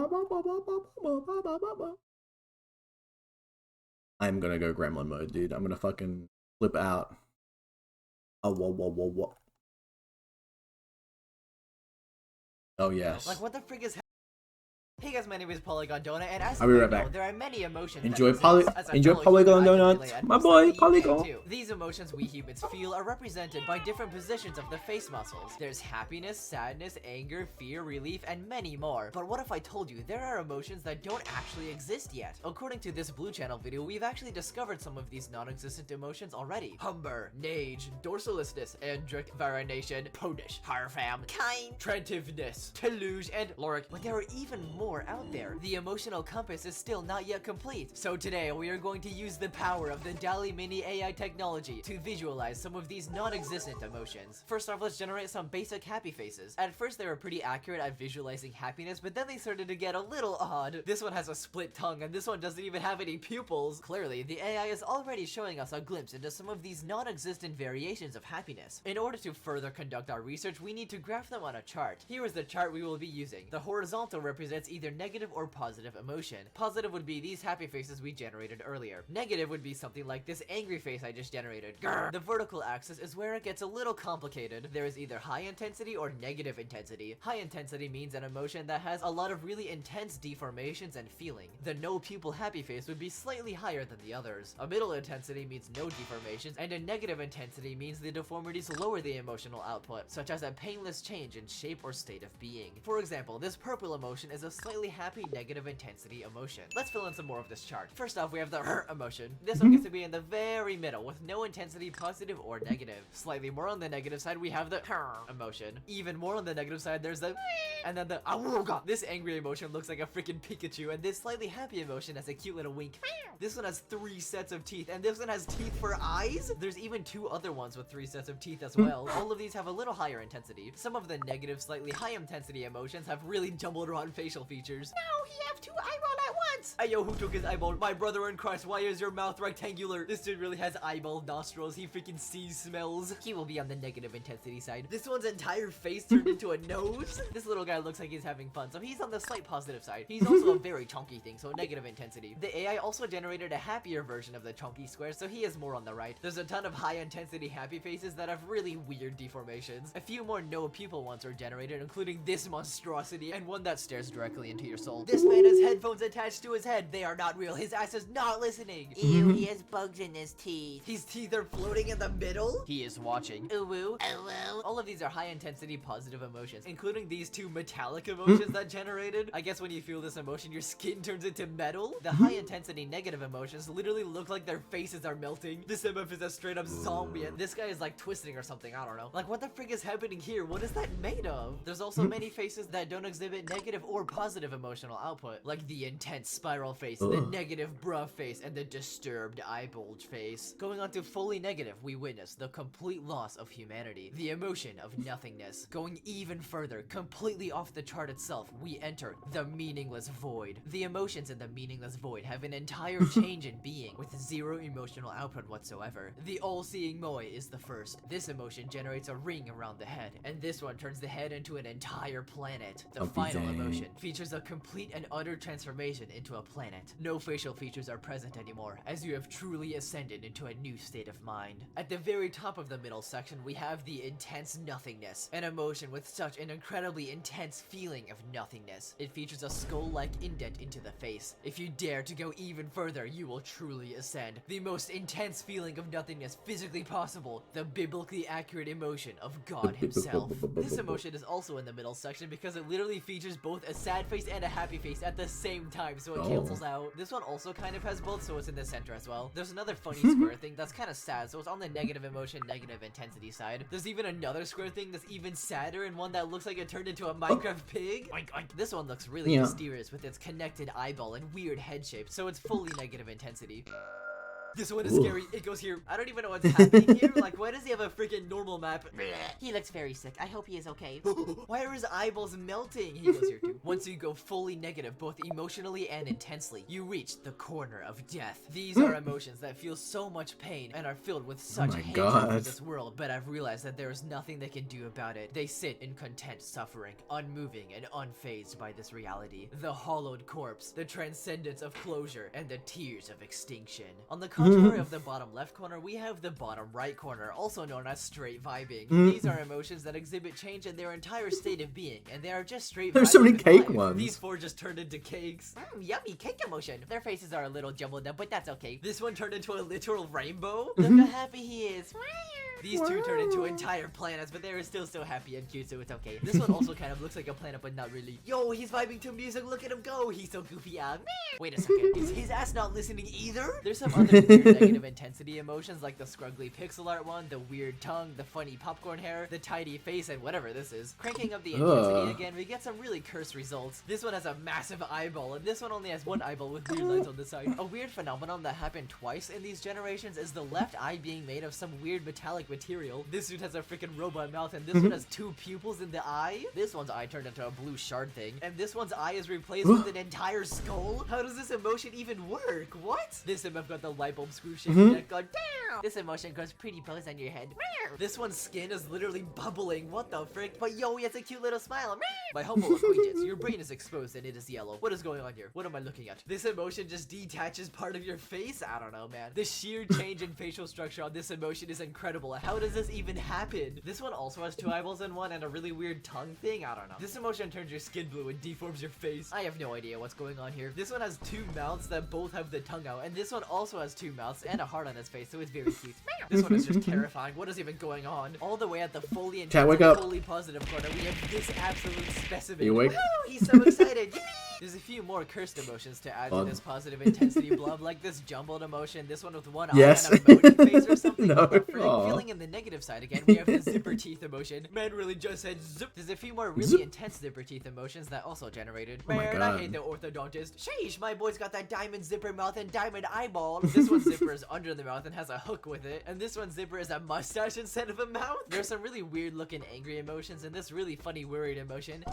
No more Fortnite. The emotion has a really unsettling mouth. He is very stressed out. Please be nice to him. My homie really got a hand growing out of his face. What the frick? He is watching you. This one is very creepy, but I say it's negative intensity because of the loss of emotion in the mouth shape. His face is all scrungled around. No. Very high intensity. His face is even more scrungled around. Jesus.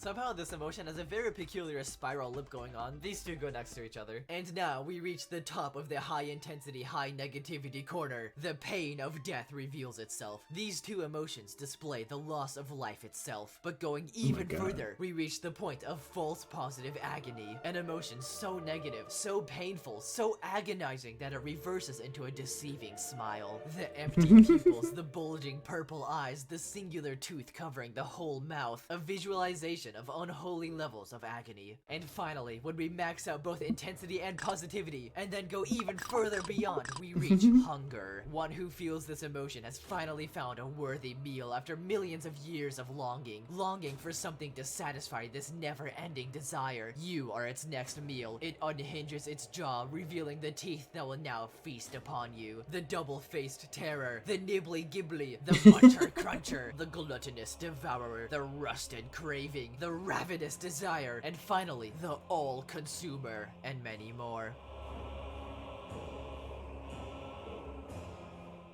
Well, there you have it. This is the complete chart of all the AI-generated non-existent emotions I could find. If you end up feeling one of these emotions, please comment down below with your experience. All of these were generated using DALL-E Mini, which you can find a link to in the description. I used a multitude of prompts that you can see on the screen now, and if you generate some of your own emotions, feel free to share them with the AI-generated images channel on my Discord server. Also, make sure to like and subscribe and support me if you want to. Okay, bye!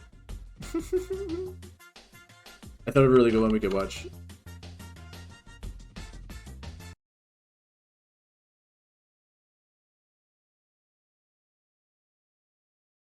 Oh, it's already changed it. And not subscribed? Well, that makes sense.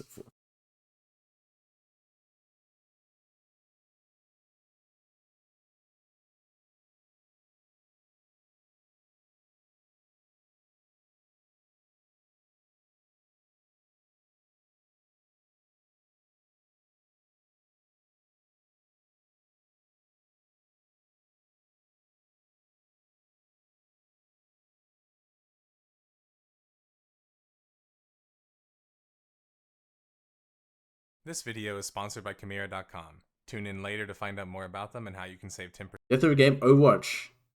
January. off your next purchase.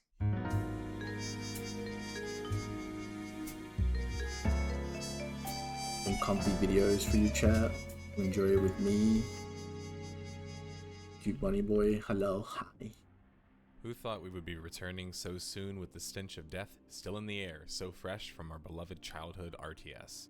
Blizzard is no more. At least they aren't the same Blizzard. And we don't need to spend an entire video to convince ourselves that they are. Activision Blizzard is in full effect. Very cute bunny, yes. And I have something to admit, detectives. I didn't fully acknowledge it in the Warcraft 3 Death of a Game video, which if you haven't already seen it, please go do that at some point. It's relevant for this video and the story. The fact is, I didn't look at Blizzard in 2018 or 2020 as fully evolved Activision Blizzard yet, as my video kind of exhibits. And that's wrong, because after taking on the behemoth of a case Overwatch, you can already see the signs back then. Oh, speaking of which, Overwatch. The king of the hero shooters. The same game that killed many of the titles we have covered on the series already. That's what's on the menu on today's episode of Death of a Game, the post-mortem series where we document the evidence and clues concerning the largest contributing factors to the death of a game or company. With the sequel announced and then delayed, Overwatch 1 now existing in some sort of weird limbo where content updates are coming fairly infrequently, for a once titan of a multiplayer title, I think it's safe to say that Overwatch 1.0's time... Me and Divvy were talking about this, how essentially, like, what has happened to MMOs now, where the really good MMOs that feel like classic MMOs are literally just RuneScape and WoW Classic. It's sort of happening to the multiplayer shooter sort of objection-based genre, I guess is probably the best way to put it. Whereas like there's all these new titles, sort of like Overwatch and like Valorant and stuff like that. In some aspects. And like people instead of playing these games, people are going back and playing like TF2 instead, you know, like it's like people really want a specific type of game and it's just not being delivered. It's kind of crazy to think about. In the sun, I just find it like super interesting that like people are just going back now. Big gay of the I did my Mandarin big gay for the month. Hey yo, Divvy, congrats. Blockbuster that helped shift the industry. How did the title in shorter time than some of its Can't believe it. fail to last at the top of the mountain despite initial overwhelming success? No, Divvy's saying that they prepare to drive the payload to what might be the most what Divvy means fall from grace for a popular shooter we've covered thus far.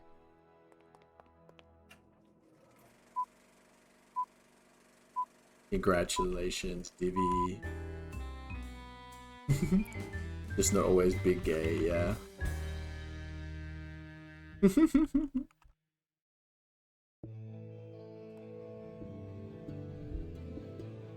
While Blizzard's tale begins in the early 1990s and encompasses numerous titans such as StarCraft, Warcraft, and of course World of Warcraft, we're going to rewind to 2007 and just take a little pit stop. Following World of Warcraft's massive success in 2004 and the subsequent years, Blizzard, who was still very much Blizzard that we knew at the time, was interested in recreating the magic and producing yet another successful MMORPG. Jeff Kaplan, who worked on WoW prominently as both a game director and head of PvE, where he got the job being a prominent player in Kaplan of EverQuest 1, would lead the team and the project would be dubbed Titan. If you want to read more details about what the game was originally set to be, check out this piece from Jason Schreier that details more. Me But for the sake too. of keeping the video shorter, I'm going to condense it. Project Titan was in development for 6 years from 2007 to 2013, and it would never see the light of day, as by May 2013, it was cancelled. There's not much details otherwise released about what the project was, but we know it was set to be an MMO project with an interesting duality of regular social day life and a PvP combat/focused night portion. Players could do things like run shops, businesses, and even start families. Just to illustrate how serious of an MMO style approach of a game they were going for, here are some of the Really buzzwords far to gonna be describe shit what the show? game is I supposed to bet. be. Team Fortress 2 meets Destiny meets The Sims meets World of Warcraft. But perhaps the full story of Titan is a story for another time, especially when it wouldn't be fully realized and development shifted to a new project altogether. The topic of this video. November 7th, 2014 is when Blizzard announced their first new IP It looks just in 17 awful? years, Yeah. Overwatch, a team-based 6 vs 6 multiplayer shooter with a focus on fun, over-the-top Mm-hmm. characters. In Overwatch, you played on a map where you attempted to push a payload as a team, or you I tried mean, to there's keep still that things payload about from Classic being that are pushed, fucked and up, then you had and an attack and it's just defend them phase for certain re-releasing parts the of map game. or certain So, maps you of Titan. know. While kills had an impact on the result of a match, the ultimate objective was the objective. Showcasing the announcement was a CG trailer showing off Pixar-like animation and a very pretty art style. Mhm. Following the announcement, limited gameplay was also shown, where one team must Yeah, defend exactly. a point and the other will attack, utilizing a range of different characters and abilities to do such as turrets, shields, and healing streams. There were 12 playable heroes available, and the title was playable at BlizzCon 2014, with a closed beta to come sometime in 2015. Blizzard would reveal more details concerning Overwatch March 6th, 2015, such as 2 new heroes in McCree or Redacted, Cole Cassidy, the gunslinging cowboy with a pistol, or Zarya, the energy laser gravity gun giant Russian lady with. I can't believe they had to Characters redact a like character's Zarya, as name in the explained by game. Blizzard, were developed in a response to a supposed desire for more diversity in games. That's what made Overwatch's character cast so good, though. It was diverse. We don't need but to not play in some Classic way that at 3 felt hours overly waiting queue, forced like- or kind of gimmicky. Each hero was as unique as the stereotype or aesthetic that they were trying to Oh, accomplish. yeah. There was a bit of flavor for everyone around the globe. But most importantly, unlike many other copycats later on, Blizzard's simplicity of the package of each hero was the most impressive part. Anytime you see Zarya, you know it's Zarya. Big gravity gun, shields all over, you get the idea. The hero identity in Overwatch was just very quality. Most importantly was announced the closed beta to come in the fall. Although expectations were initially that the game was supposed to be a 50 dudes. casual shooter, and as expectations as That is cool, just though. a few months prior, but now expectations were already starting to Very shift fun character towards to play. Would Overwatch be a competitive shooter? Jeff Kaplan, the lead developer on Overwatch, would wisely caution against an aspiration for esports, citing Hearthstone as an example, and that you need to give the community a chance to grow competitively, grassroots style, which I fully, wholeheartedly believe in. If only they would have heeded that advice. Yeah.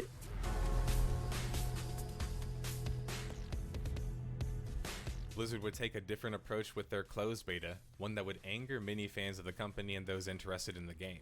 They would only Are you allow still a having very queue limited times amount of testers like and issues? choosing Is to go like if for we a heard, true is it just beta like the style server you're approach. playing on then? I was one of the lucky few who got invited into the beta. Definitely when Some Classic of it came out, was, the queue times were for starters, they ridiculous, actually which had was a Blizzard's scoreboard. fault because I they was very didn't much intent on couldn't becoming a realize pro that the player fact in that Overwatch. like That so was many my people had inspiration on made this new channel before characters making the day content before about release Star meant that Wars they and would the need Death more Game servers, and they I were like, even nah, won it's one of the fine. first unofficial lands, DreamHack Austin, where we beat a top collegiate team and won the open brackets. Like it was Story like time. it was The like whole an thing is insane kinda number of crazy. times Now, to be what fair, they're I basically expecting, just got and carried. they hadn't even Classic went advertised for it. pro Azure players has and an teams insecure, like yeah. V asked me to play on the team He's because cool. they needed a sixth, and then at the last I'm second playing just on told me to play US tank because East the though other 4 at the teammates moment. who were shooter monster players from other titles that had championships but had never played Overwatch before.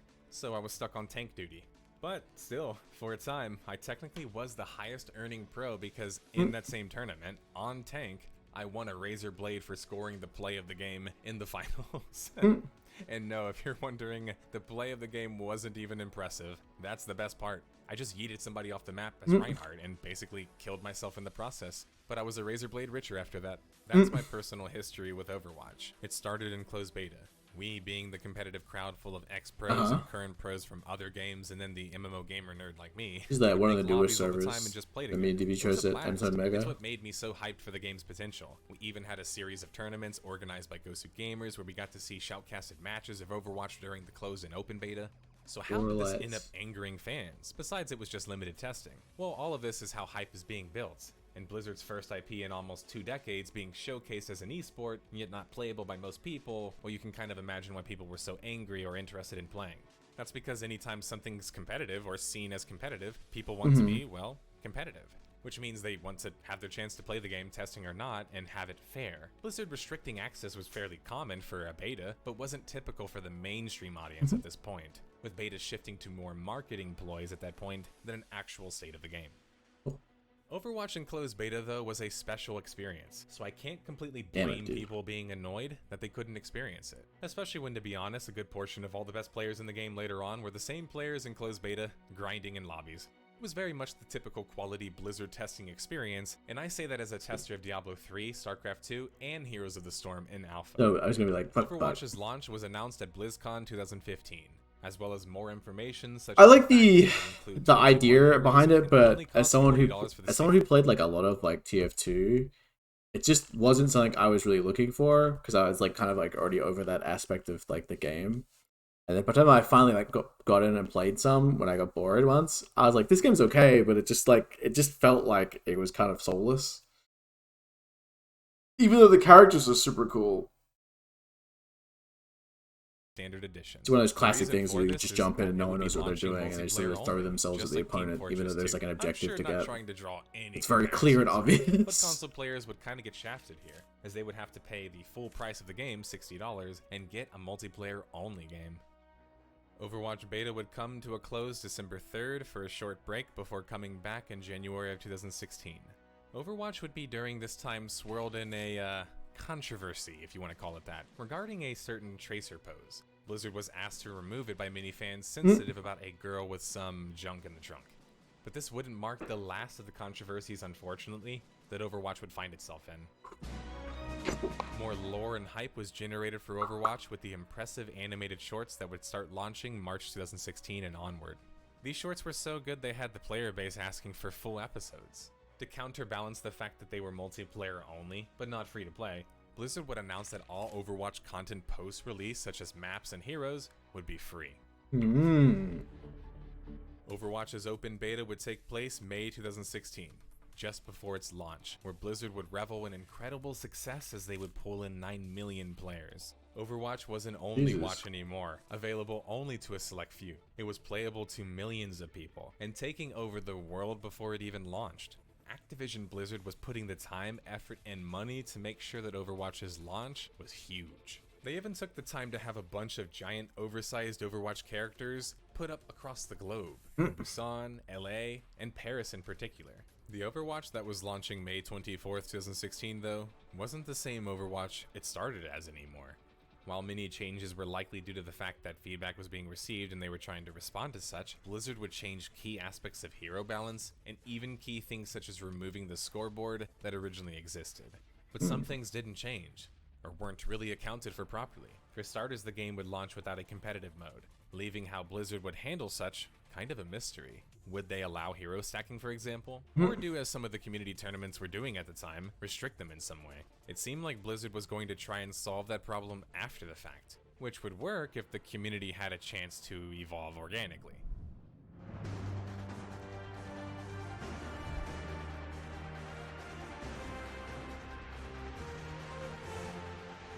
Blizzard's 6 vs 6 hero shooter Overwatch would launch May 24th, 2016, and score a 91 out of 100 on aggregate review website Metacritic.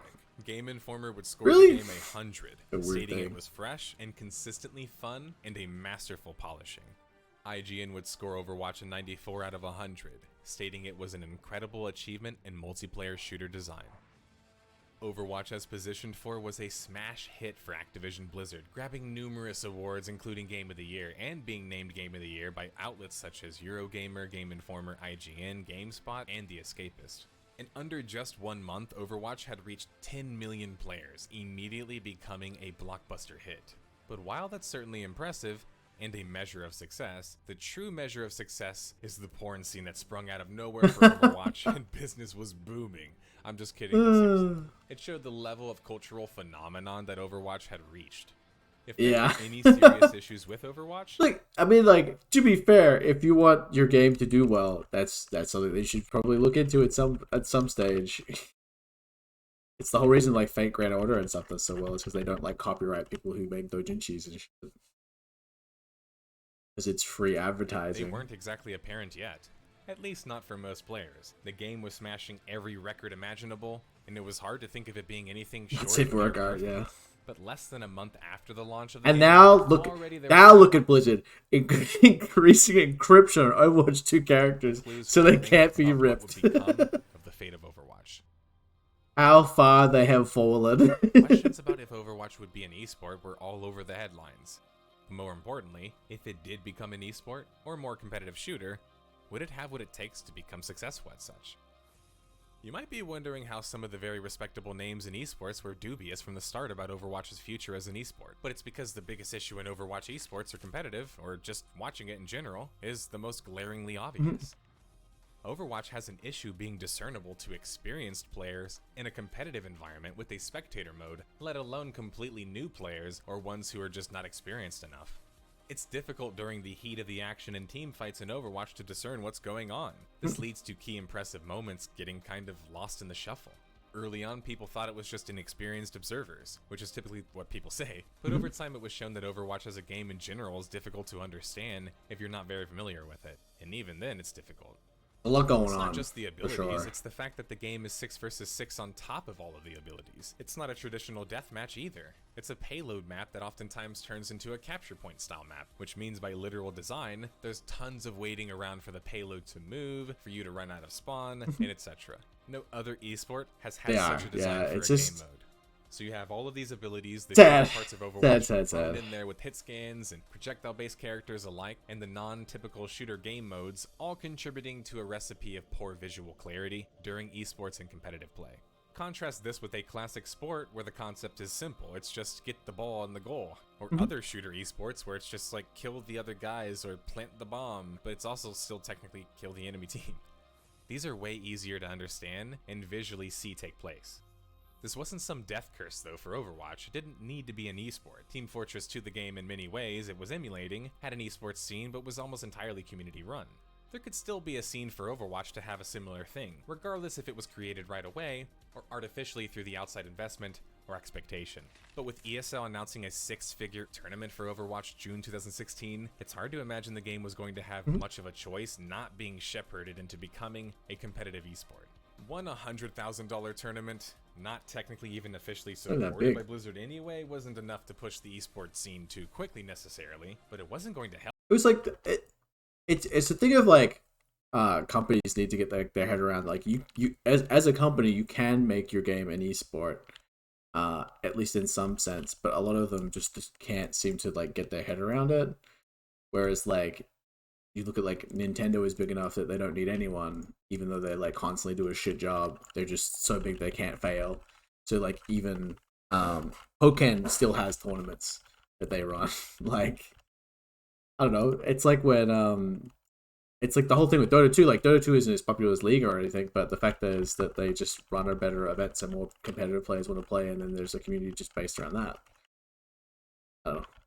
Blizzard just doesn't understand that they're big enough that they should be able to run their own esports, but they can't. Regardless if it Because should they're be too an busy esport, like would attract in their players pocket of and everyone interest. else. Remember, within a month it had 10 million players. But if Blizzard decided to fully commit to esports without correcting some of their design issues we have outlined already, or updating their approach, it might be relegated to becoming a tier 2 or tier 3 esport, not worthy of the stature and success that the game shares. Oh That can Jesus! start to cause some serious Hello, damage if the Adava. design Good started to morning. shift to appeal to that competitive Fuck. element, even for a modicum amount, because the sea of non-competitive esport players in Jesus. Overwatch is the overwhelming majority of them. Hi. Overwatch was marching on ahead with incredible success, scoring $269 million in digital revenue. most Holy wait, likely being Jesus. Yeah, it's primarily fucking from loot spooky. boxes present Thanks for in the game, subscribing. something that we haven't talked about yet. Here you go. Overwatch had a base game price and would allow you to gain skins from just playing the Now game we're and all gaining awake. the gold. But they would also allow you to purchase a loot box, which Fuck had the chance to you. drop a rare skin. The loot boxes being so Holy closely associated with the Jesus. game marketed towards children, though, is kind of what rubs people the wrong way. But the success of doing such was undeniable, ushering in the age of the loot box, really. Korea, a market known as not being controversial with the subject of microtransactions or loot boxes, by the end of June 2016 was having Overwatch overtake League and PC bangs across the nation, truly signifying either a change of guard or a new player on the scene. Impressive, even if it was a temporary affair. While not everyone is against loot boxes morally, it should be acknowledged that sort of right under people's noses, Activision Blizzard made a fortune off of loot boxes and putting them in a casual children's shooter game. But I guess it's just perspective and all, right? Imagine if Splatoon was like, alright kids, $10 per box to get your clothes instead of unlocking them. Unique, precise sniper-based healer. I'm sure that would go down hella well. Most importantly, though, were some balance changes that would also be affecting the new competitive mode. That's concerning hero stacking. Blizzard had taken a stance finally on restricting such in ranked play, not allowing you to play all of the same class, or even more than one. The problem is that now you can't even have two of the same hero, which severely limits the game's options even with 22 to 23 heroes. But also simultaneously isn't a good look, because it goes back to what we said previously. Why is Blizzard deciding this important kind of stuff so last minute? According to Jeff Like Kaplan, everything the they reason do. being initially the team had developed a team-only competitive queue mode, meaning you can only queue in competitive as a full team. The idea was that, as Jeff Kaplan stated, the best way to play the game ultimately was as a full team, as it was designed, but also seemed to reduce toxicity and difficulty finding a quality match as a player. Well, I mean, The that's feedback impossible, was though. apparently very negative regarding such, though, whatever that means exactly. I'm not sure. But the response was bad enough that it, at the very least, scared the Overwatch team from pursuing such further. I, however, think Jeff and the team were kind of right in their idea, obviously hindsight being 2020. They should have trusted the idea despite negative feedback. That's because ultimately, as many of you guys know, as we will discuss shortly, Overwatch would suffer from a slew of toxicity issues. I'm about to email you a picture of my hairy dick. So, can you even aim that arrow at where they fucking are? They clearly weren't in that corner. That's good you didn't. Was a wee lad playing Mer with the beanie? Yeah. I wonder where the beanie is. I haven't seen the beanie in a while. It's somewhere in my fucking closet. Also, I get a little cranky from carrying the team. I just hated the fact also that added just loot simply boxes in speaking, games a already better cost. game Yeah, mode. it just seems like a Almost weird an thing. entirely It's like the whole reason to play, like this is a bit of a boomer mentality, but the whole reason to play games like this before was the fact that you were unlocking things by playing. But with stuff like this, you're just unlocking a currency that you can use to unlock specific items, which just seems way less fun and obviously way more interesting just to like spam loot boxes. Because then you're gonna at least get some haha funny. I don't know. Fucking weird. Unlocks are always better than like paying for shit. Issue with microtransactions: one, duplicate shouldn't be a thing. Two, actually a good game. Yeah, right. It's a fucking feels bad when you spend like money or like hours and hours worth of like currency that you've grinded into get into a game just to get like a duplicate of a character you've already gotten like 3 times in Genshin. I sure do love getting my 4th Diluc or 4th Gene. That shit is like constant. Shouldn't be the norm ever. Game even. Overwatch 6 vs 6 with a full team on comp was how the game was meant to be played. But by not having a full team-based queue, or at least the option for it, or even the tools to create such, Overwatch was opting for a far more simple and accessible, regular ranked format. This was actually proving problematic for Overwatch, because it was suffering from immense toxicity issues, and that was related to how the game was designed. Because Overwatch, as Kaplan himself admitted, is focused on being a team-focused game. When it isn't a full team experience, there's way more room for error and lack of team synergy. While that's pretty typical in most games, in Overwatch the game was night and day different with an organized team versus people just trying to play team deathmatch, which is kind of how most matches would end up. This leads to more toxicity issues, as players get frustrated when their team doesn't work with them, and then when the scoreboard's hidden, you don't even know what you're scoring really, or even your teammates are scoring in relation to you. And Blizzard only put that in because they thought that that would curb toxicity. But it accomplished essentially the opposite, as now you have no objective measure to know how you or your teammates are even performing. Sure, you have the limited stats that they give you, but those aren't good enough. And to make matters worse, the new competitive mode was based on skill rating, which is thousands of dollars for character clothes. Yeah, Your personal play. like the math of Genshin, like if you were gonna like the math of Genshin, if you were gonna like completely constellation a character like off the bat is like minimum like $4,000 or some shit. Like at some point that shit's fucked up. Like you messed up the map somewhere along the way. Frustration for players, Mhm. as some feel like there's little way to personally influence the course of a game. Farming kills to lose, yeah, because they're not getting the objective. Shooter. It's, you know, the worst part about this whole thing with Overwatch is that Blizzard made a game before this, before Overwatch came out, and it has the exact same issues as Overwatch. because like you can't just make a team game and assume people are going to understand how the game works. Heroes of the Storm is the perfect example of how Blizzard doesn't understand how to make video games, because it's the exact same thing where you're throwing people into a team situation, and unless they're an actual team of 5 players or whatever it is, then they have no fucking idea what to do, because they're just like, I don't know, it's my first time, I don't know what an objective is, I'm just trying to run at the enemy and try and kill them. Market. Blizzard was aware of the toxicity problems, but they had committed to their course of action, and whether or not it would actually curtail or stop toxicity remained to be seen, but was doubtful.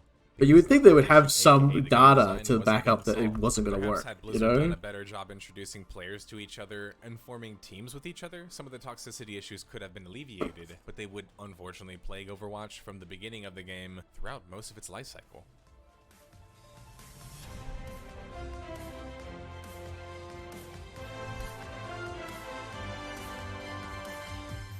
Almost as if fate had things planned out already, or just a desire to make a lot of money, Blizzard announced an Overwatch League November 4th, 2016, just a few months after launch. If Kaplan's initial approach was wait for the community to grassroots it, then the new approach was throwing an entire bathtub of gasoline onto the fire and watching it explode in delight. Blizzard wouldn't just be announcing a single tournament either, but an entire professional league meant to emulate real sports with franchising city-based teams and all. Nate Nanzer, the global director of esports on Overwatch, would outline a path to pro, which meant to emulate the real professional sports leagues too. What kind of sports leagues decides what the rules are though and fixes the infrastructure after the fact? After they launch the league, for example? Well, none. But to be fair, sports leagues aren't popping up all the time exactly either. To create an entire league, it's going to take an entire ecosystem of support pieces. Professional house so they can have a full constellation partners, husband and waifu, This yeah. isn't just some online tournament or single LAN. It's a series Well, that's of the local thing about leagues. Genshin is it's so weird because of like the idea is that you would play for several years and just slowly but surely like unlock full constellations of the characters you like. But then their gameplay, their understanding was, oh, we make a lot of money when we put out new characters to make them stronger. Even though there's no reason to get stronger characters in Genshin, because the gameplay should never actually get harder because they don't increase the level cap. So like you were just like inflating these characters to make people want to buy them, and then to like adjust for that, they then had to make the content not harder but more tanky. So all the things needed more health, so that it didn't feel, so it felt like you could still use your paid characters were still worthwhile, even though technically the content isn't harder, it just takes longer. So that getting the stronger characters makes sense because you don't punish the new players, but you're still allowing people who want to spend thousands of dollars the ability to actually use their characters. Because it can't be harder, because if it's harder, then they can't play. Sorry, it's a whole thing. Particular franchise, region, and city. Blizzard trying to do such. I was excited for Genshin to be a good game, and they kind of fucked it. I love Doge Post energy. That was the thing that ruined it for me. I was like farming materials for Yamiko, and I was like, Jesus Christ, this boss takes 5 minutes, even though it doesn't deal any damage. It just takes 5 minutes. Patriots owner Robert Kraft and the New York Like I could play perfectly, and it would still take forever. Los Angeles, Miami, San Francisco, Yeah, exactly. Shanghai, and Seoul would all be franchise team options as well. 7 teams isn't exactly enough to create an entire league, but Blizzard was firm in asking for $20 million for a franchise slot. There was reportedly fair profit sharing from the league to the teams, and then the players. But how on earth was Blizzard going to sell $20 million slots when there wasn't even really an esports scene for Overwatch yet?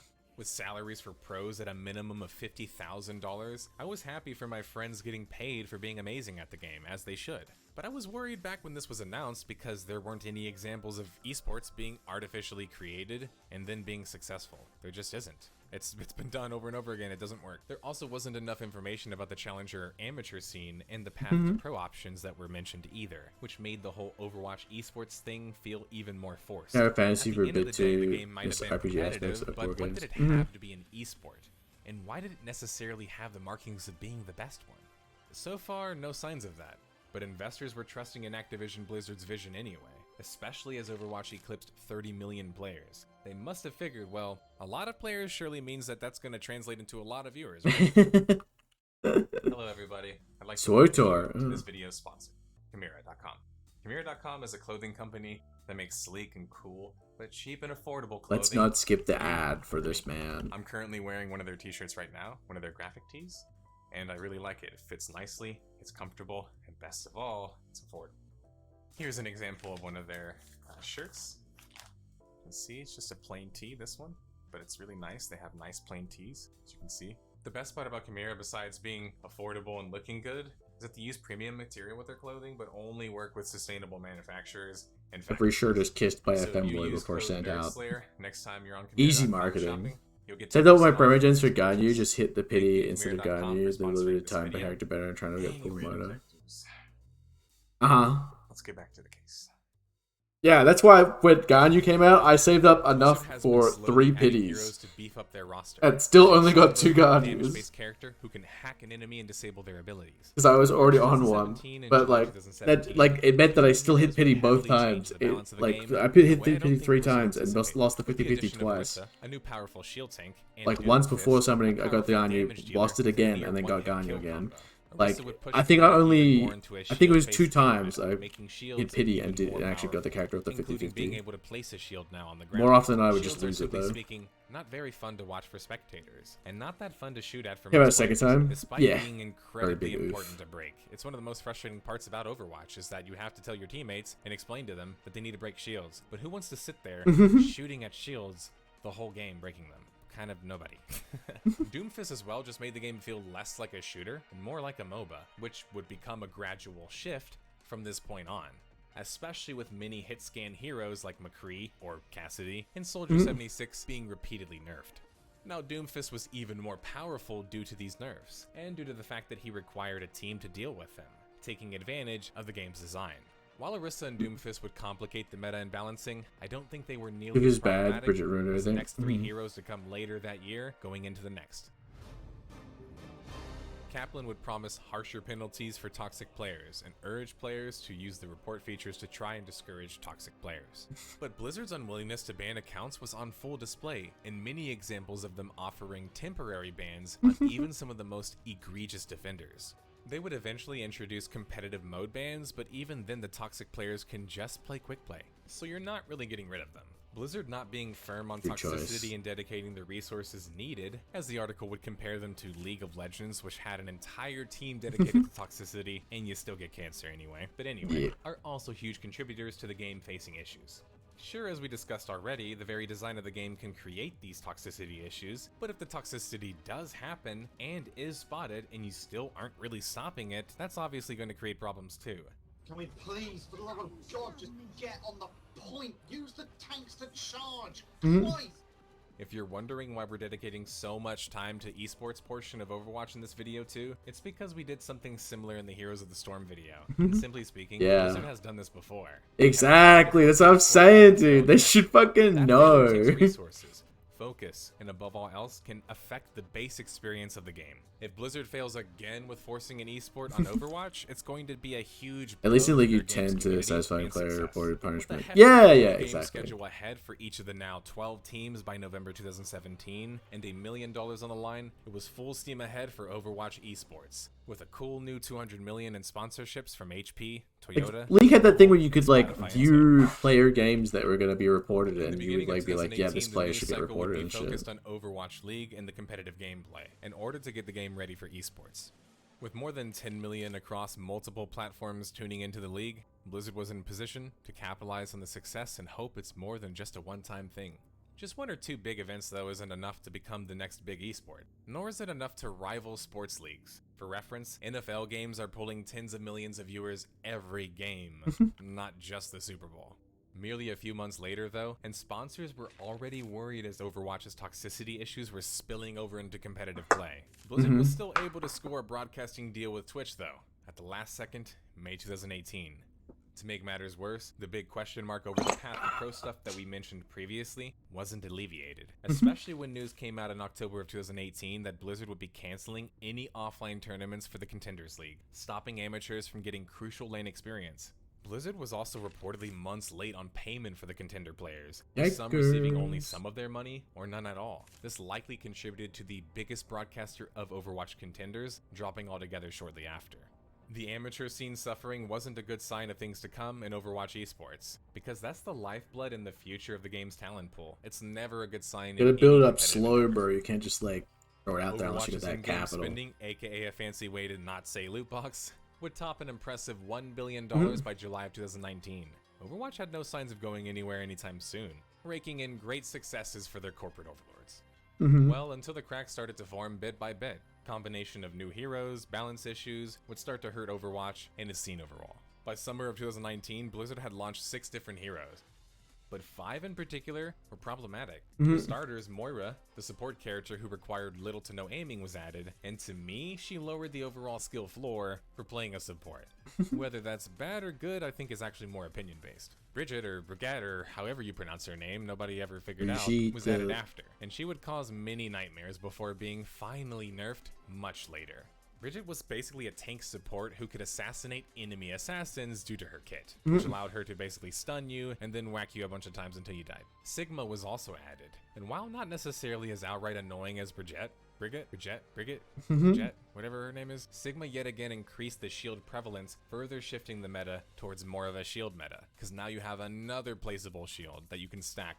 The 3 of these characters in unison, though, slowed down the speed of Overwatch as a game and made the game feel like it shifted it more into a MOBA category than the shooter category, especially with most hit scan and projectile-based characters made rather obsolete by these new heroes.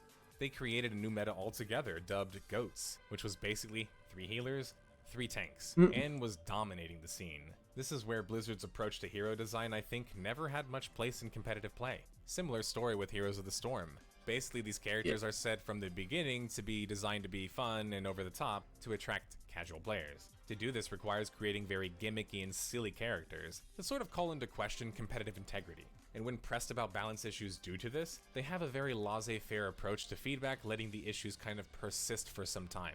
To put kind of bluntly, the annoying part about Overwatch hero design is that it's annoying to get killed by certain heroes. When you can suddenly press a button and your team doesn't die until a field runs out, like Baptiste does, is it more of an ability-based game or a shooter? When heroes keep getting released that don't require much aiming or shooting and have very powerful abilities, well, you can kind of see my point.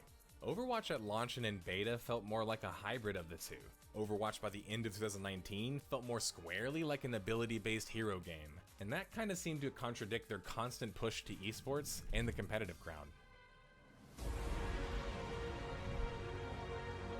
In a shocking turn of events, mainly because Blizzard typically takes ages to release sequels, Overwatch 2 would be announced November 2019.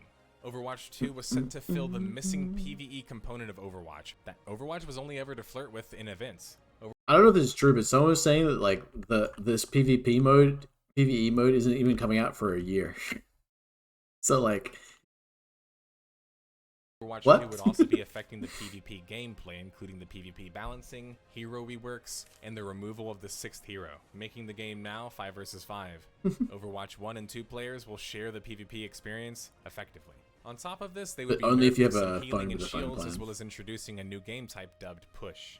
The idea is that the shift would move Overwatch to more of an exciting playstyle game, having one less tank. While this might help things, I'm not convinced it's the deciding factor ultimately, but we shall see. Well, if the sequel does indeed launch, with Blizzard being unable to commit to a launch even as late as 2023. The biggest dagger that would come out from the Overwatch 2 news was the effective discontinuing of new heroes and significant content for Overwatch 1, effectively putting the game in some sort of maintenance mode. As long as Overwatch 2 remains unlaunched, Overwatch 1 is stuck in a bit of a purgatory, limbo, whatever you want to call it. Sequel announcement in an unsure future, and no new updates for Overwatch 1 isn't good. It's for the basically game's just like longevity 1.25 or something. Like it's like a tiny increase. Overwatch and subsequently Overwatch League were in trouble by January of 2020. For starters, most of the PvE and holiday events up to this point had just been recycled, which was not very AAA company-like to not constantly be creating new novel content, especially with Fortnite out there. Honestly, like what they should have done, which would make way more sense, is if they had just been like, we're working on a huge update to Overwatch, and then it just was a free update that was just including PvE, not like market it as a new whole game. Because Overwatch 2 implies that you're getting a big thing, right? Like a whole new game, when it's not that. Like, it's just not. It's basically just a big balance update. Overwatch had become stale, and the aforementioned issues had led to a bleed in the population. But the Overwatch League was facing far harsher problems. Battle with Pass, 3 big yeah. broadcasting talents and Not every single hero from the multiplayer start, yeah. dropping out, and complaints overall of just low viewership. Nate Nanzer, the original OWL lead, had left the company, which according to Monte Cristo, led to irreconcilable creative and philosophical differences between myself and the league's current leadership. Many reasons for these issues outside of the game's issues and the issues of the viewership though.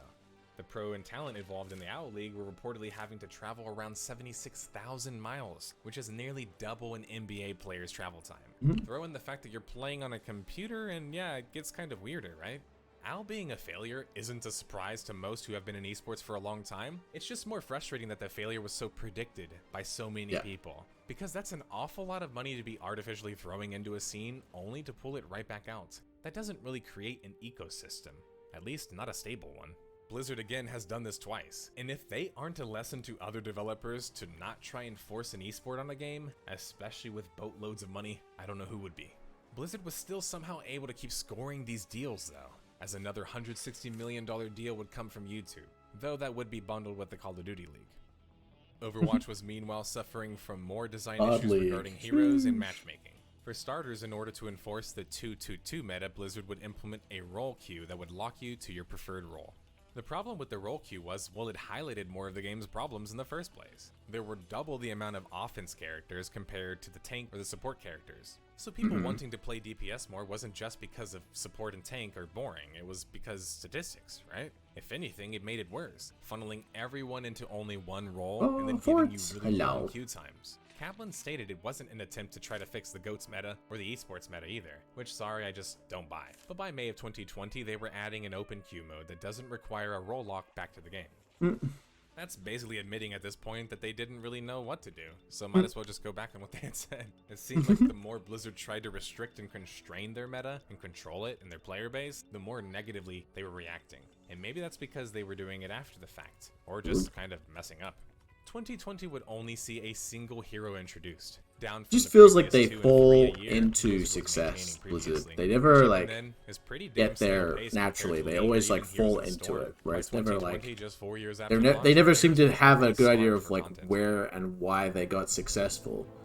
Like one of the big things in the next WoW expansion that sort of screams to me that they have no fucking idea what they're doing, like the previous WoW expansion, which in the previous one they were like, oh, let's reduce to 60. It's a level cap. If the reason is like the level cap is too high, people will like it this specific way. That's why a classic does well.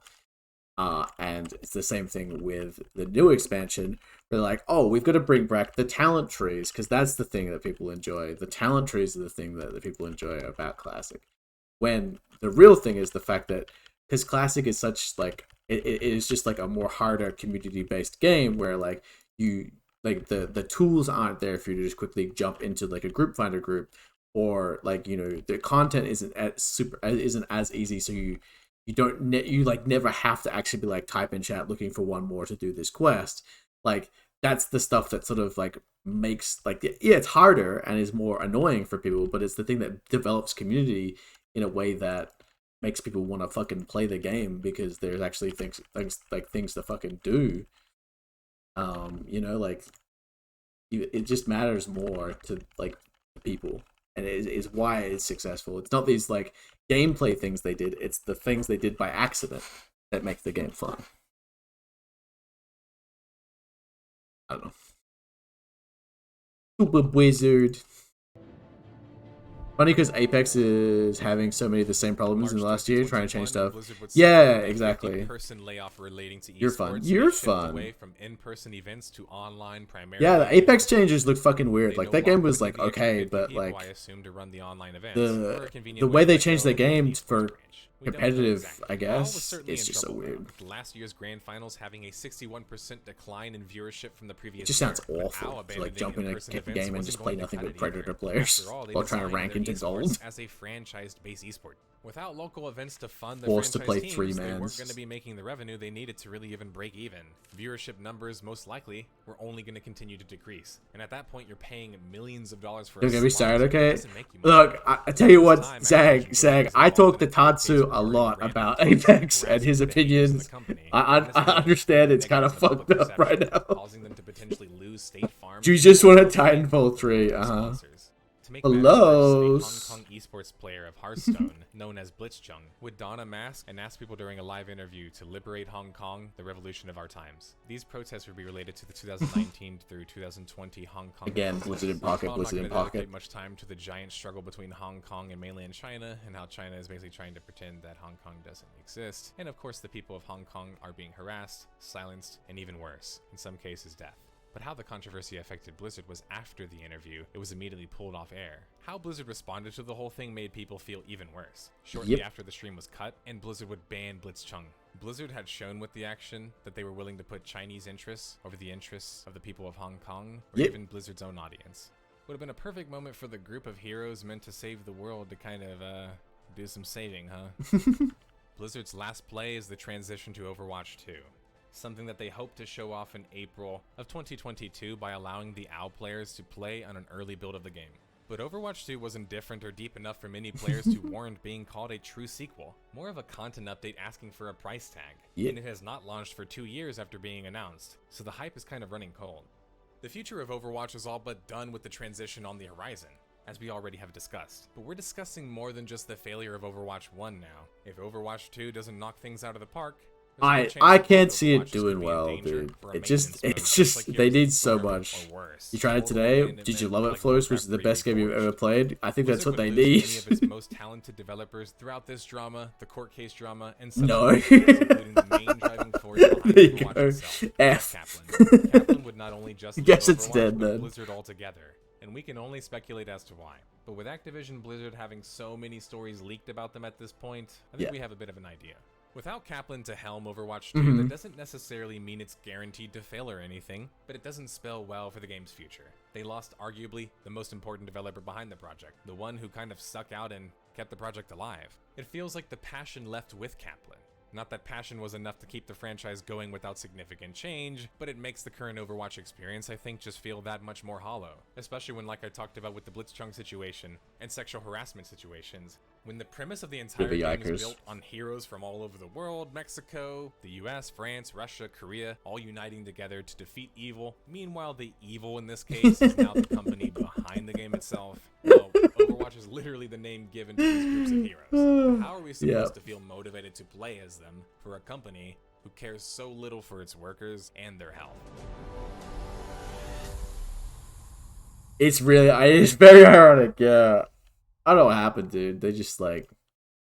It's that time of the video, lost it. detectives, the point where we compile all of the clues and evidence gathered up until this point for a final deduction to put this case to bed regarding the death of a game, Overwatch.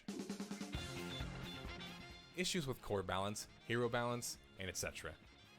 Conflict design and game focus, like a casual game pushing for esports. A boring and complicated game mode with poor tutorials. Artificially pushed and failed as an esport. Poor content offering and an update schedule for a blockbuster title. Yeah. Issues with toxicity due to There's built-in thank yous design to me. and lack of management by Blizzard. It's just sad, right? They have a lot of money. It just makes no sense of like how they keep fucking up these major releases. Delayed it, then put the game in a limbo. You can definitely blame Activision for a lot of it, for sure. Overwatch's failure strikes home for me, as I personally invested a lot of time into the game. But it stands out to me because here you still have Team Fortress 2 chugging along quietly. Meanwhile, Correct. Overwatch has this Well, I mean, not so quiet now. Part of me feels like with their approaches respectively, it was inevitable for the result to happen the way it did, even though they both shared very giant success to start. But I do really feel that Overwatch is one of the highest profile examples of developers just fumbling the bag that we have featured on the series so far. They really had the dream. A massive audience willing to buy I love the boxes term and fumbling make the them build. bag so One much. who was even satisfied with less content being offered, but not the litany of issues that came with being an Overwatch player. Ultimately, Activision Blizzard simply aren't the same company anymore, and can't rely on the goodwill of the previous regime and IPs to save them anymore.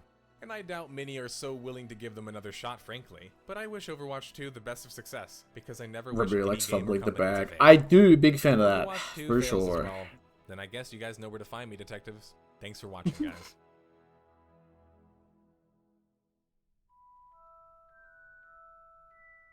Stretch?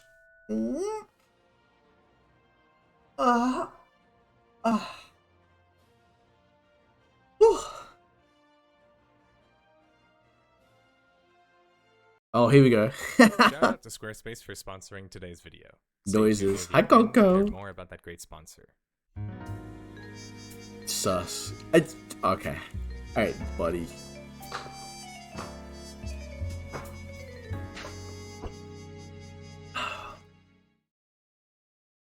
This isn't the Warcraft video you're looking for. Can't At believe least, it. not yet. You've hung out. Have I not stretched in front of you? It's No, just the. this is about It's just like Warcraft what it 3, sounds like. The real-time strategy game, or more specifically, Warcraft 3 Reforged, which was released in January of 2020 by Activision Blizzard as a remake to that game. There's a murder to report one and on only whether we're covering a Kokonatsu. specific internet behemoth bearing the Warcraft game name or not.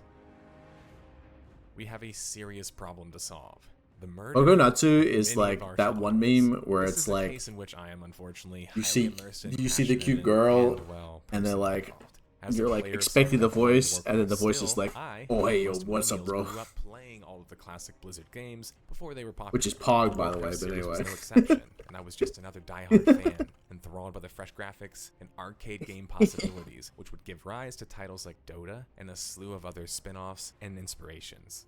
All of this in regards to Warcraft's history, but Warcraft 3's potential to take the franchise to new heights, culminating in the always present elephant in the room, the smash hit World of Warcraft, Blizzard was intent on circling back with the success of StarCraft 1 Remastered, which launched in 2017. This Don't be upset. First series, Cute. the most popular Warcraft title Boy in particular, moans, all I'm saying.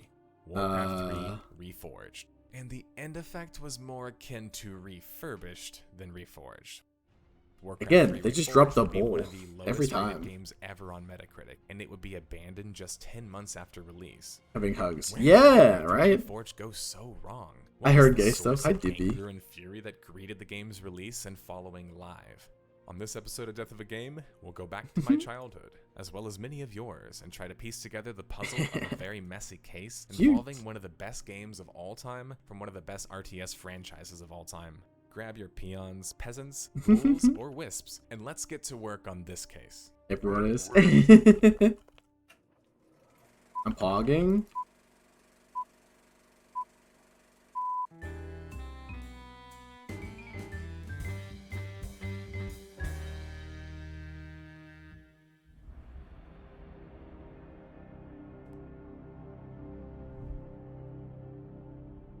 Warcraft 2, Tides of Darkness, and the expansion Him Warcraft 2 handsome? Beyond the Yo, you Dark call me World handsome, were you my gotta hand it first over, I'm foray just into the saying. world of RTS and Blizzard period, thanks to my grandpa, Don't call a me fan of the genre. handsome After reaching unless you're commercial and gonna critical acclaim, Blizzard would show launch a me third that title in the universe of badonka Warcraft, donk. making for a trilogy series dubbed Warcraft 3, Reign of Chaos. Let's try and do July it of in the- 2002. Naturally, I had played ROC at launch, as did many others, Oh, and was cool. I can't really completely get it. thrilled by the Hi. new 3D graphics. Oh, cool. and I can't do it. considerably I want to do the improved squeaky voice voice and every world time. It's too present in hard. the game. But it was the opportunity to create unique custom games that really captured my and many other players' hearts about Warcraft 3, True. even before the Frozen Throne expansion. Because of the game's age and limitations, Warcraft 3 could push the RTS genre arcade-wise in ways Throw that it the back. old StarCraft game, which many of us liked and still do, Good vocally shit play, right there. just couldn't. While Warcraft 3 Reign of Chaos was a traditional Warcraft experience, the box art looks eerily similar to Warcraft 2 within the same vein even. On the other hand, the Frozen Throne expansion, which was released on July 1st, 2003, and included new units, buildings, heroes, and 2 new races, That is was a so cool. departure from the series' usual norms. However, these deviations and improvements would prove to be rather successful, Thank you. with over 1 million copies sold. Blizzard would eventually combine the two in a battle chess, which is probably most people's first exposure to the games. However, the greatest success of Warcraft 3 as a game was the eventual release of World of Warcraft, which capitalized on the world itself. The blockbuster video game that revolutionized Warcraft 3 is still like an the amazing, RPG amazing, genre. amazing game. Wow. So Warcraft 3's legacy is truly monolithic, it's unmistakable, and its legacy is indelible. WoW was created in the Warcraft 3 engine after all. Warcraft 3's campaign 2 really shines in the Frozen Throne expansion with the story of Arthas, which most people, spoiler, know him this point as the Lich King. But Warcraft 3 as a title What? itself actual multiplayer success was really in the custom game realm, not the competitive multiplayer space. With the popular mod Defense of the Ancients, that helped to establish True, the if you didn't MOBA know, genre. League of Legends Growing up, started I with was a Warcraft huge fan of 3. custom games. I used to get up at 6 a.m. and play a few games until my grandparents woke up and told me to get off the computer.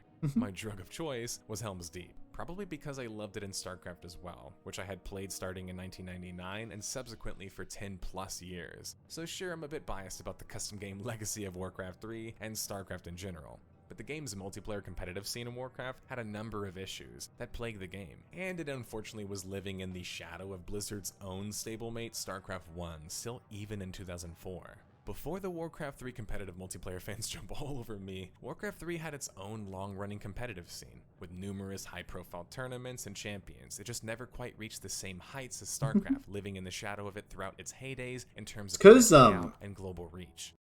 The thing is, like, it took a long. Wait, you're a guy? Yes. Welcome. Hello. Hi. It took like a long time for the competitive part of Warcraft 3 to like really become like a big thing. And it wasn't until like, and it's really sad because it wasn't until Reforged was kind of announced that it really blew up in a really big way. And then Reforged came out and it really fucking killed the community in a way that is very disappointing. Because StarCraft is like, will always be like a big thing. I think it was just, again, like they just sort of fall into it by accident sometimes, you know? There's probably a plethora of reasons for why, besides just this, which Warcraft 3 is competitive is fucking sick, though. Video from a content creator, I believe, but that's the just very complicated. Where StarCraft is not very it is complicated, but it is not as complicated as Warcraft 3 because Warcraft 3 has this extra level on top of it. Than just a remaster. Following the success of taking their StarCraft franchise on the remaster train, Blizzard was looking to have Warcraft 3 have the same treatment. Not a problem. Hey yo. 2018 in November. Warcraft 3 Reforged. The moniker Reforged came from the fact that Warcraft 3 Remaster was shaping up to be more than just a remaster. The first descriptions suggested it was just only a remaster. However, Blizzard stated in Polygon's coverage of the game that Warcraft 3 Reforged was a full reworking of the old title. In a way, it was a hybrid between a remaster and a remake, complete with new content, new storylines, and possible story retconning. While this might have seemed slightly alarming to some fans, Blizzard's logic was rather solid. They stated that when approaching Korean pros for StarCraft 1's remaster, where the title was basically a sport, pros stated that they wanted the game to be the same, just with some better packaging. Contrast this to when Blizzard questioned people about Warcraft 3, and suddenly they had the perspective that maybe there was some actual work to do on the game's competitive scene.